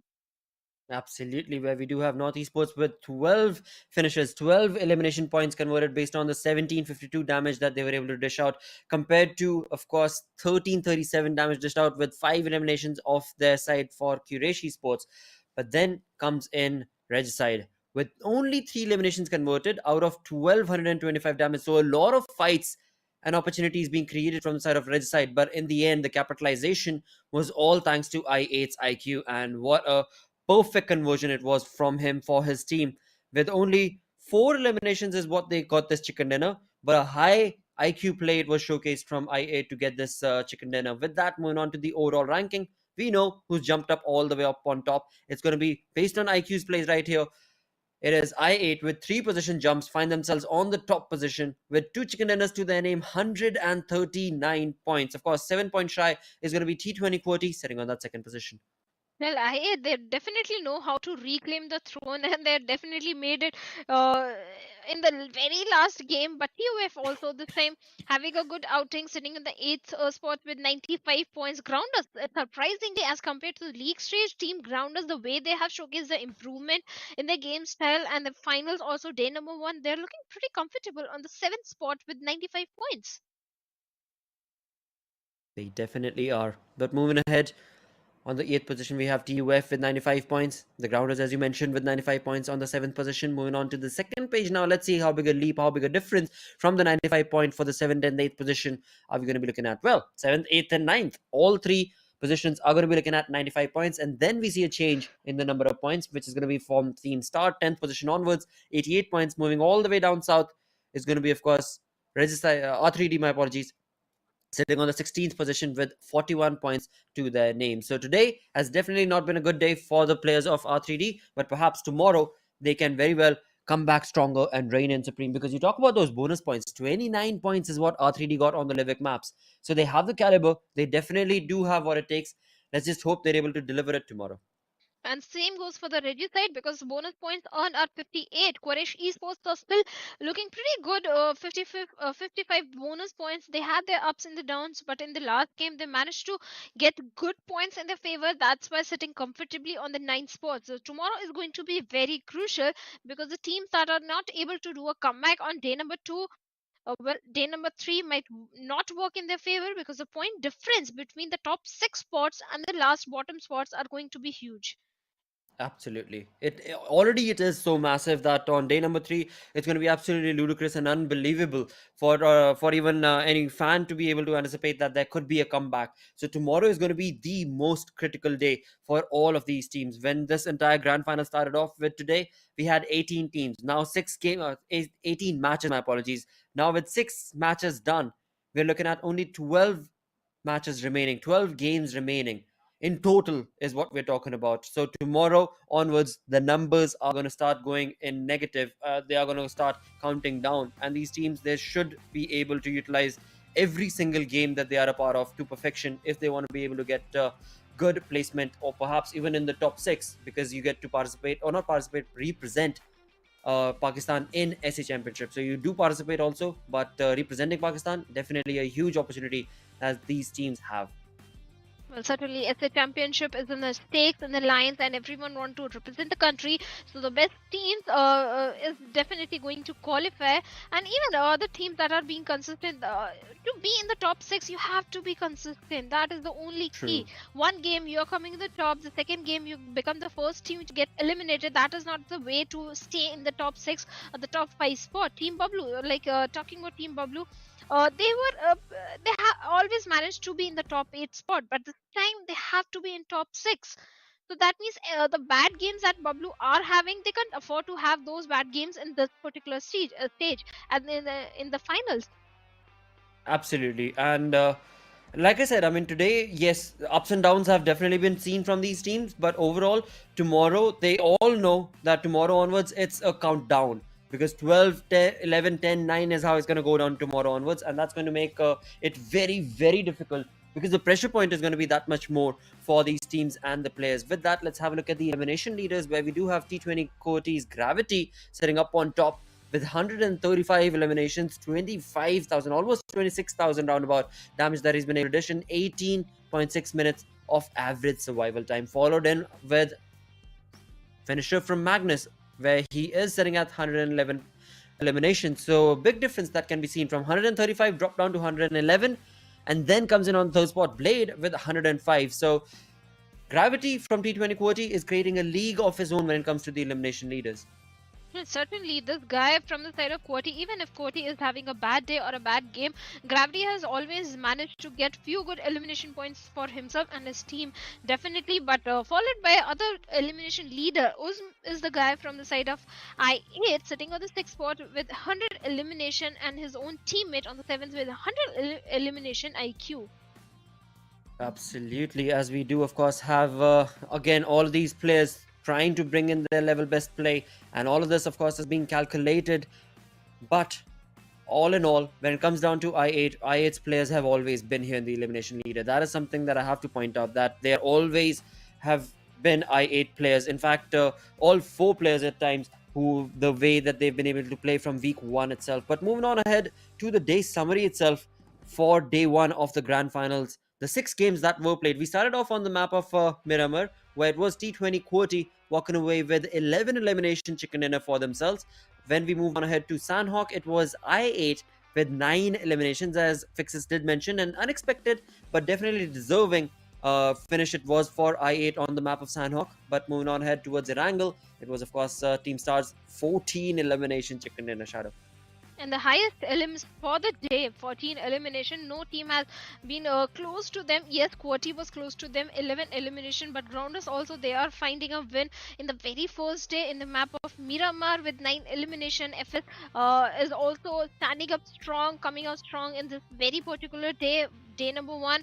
9 eliminations to their name. But yes, like you also said, 2 wins, big wins for Team I8 is definitely going to boost up their confidence and give them the momentum required. Or maybe in the overall standing also, they will start looking. In fact, they are already looking very good. They are sitting on the top at the first position. I was remembering the initial start of the day where Magnus was in the top. Now it's I8. Now it's all changed. Now it's all changed. And again, I mean, this final chicken dinner that I8 were able to get based on IQ, it was the least amount of damage, only 1000 plus damage. It was the least amount of elimination points, only 4 elimination points, which resulted in a chicken dinner. So again, it is an ode to, of course, all the viewers as well, that it's not necessary for you to just always work towards those elimination points. Learn from IQ, the way he was able to just be so quiet, part of the nature itself in that game, and then just stole it away when the opportunity arose, was definitely a learning curve to, of course, be able to learn as to how I8 are able to progress in terms of the way the team skills are. We've seen them, of course, fight. We've seen them play the cards in their favor, even if the zone is theirs or not. And now we see another approach where nothing is in their favor, yet they keep their cool, they keep their calm, and of course, that in turn resulted in them walking away with the chicken dinner. So definitely a lot that can be said or learned from I8 in terms of how they approach things. Well, certainly, a lot can be learned because I8, Magnus, they were consistent. I8, on the other hand, they had their ups and the downs, or maybe they were experimenting things. They were trying to experiment something new for the finals. But whatever it was, it is definitely working in their favor in the finals. Even if it is a comeback story that they have built for themselves, it is working for them. They are on the top. They are looking very strong contender for the SA Championship. The way they have secured the top spot, and yes, Magnus, well, they need to buckle up. They need to buckle up because other teams like Team Quati, they have started showcasing their skills and gameplay big time because they are sitting on the top second spot. Yeah, second spot they are sitting. Quati also. So yes, other teams are also stepping up. So Magnus can't afford to have bad games at this stage. Absolutely, that is so true, and that is something that I'm sure Magnus also realized in terms of how the day has gone and how things have favored them, yet not favored them. Fights going in their favor a little bit, but overall throughout the entirety of the day, things were not looking like the Magnus way, which we've seen in the past 3 weeks, and that is something that I definitely hope will be showcased tomorrow. But today, of course, was a very long day where the teams, I'm sure, are going to be learning a lot of things as they jump back tomorrow into the entire saga. But thank you all so very much for tuning in. Of course, I've been your host, caster. Blora joined in with Shadow, and of course, Fixes was joined in with us earlier as well. We'll be back again tomorrow with the rest set of remaining games. Until then, take care. Bye-bye.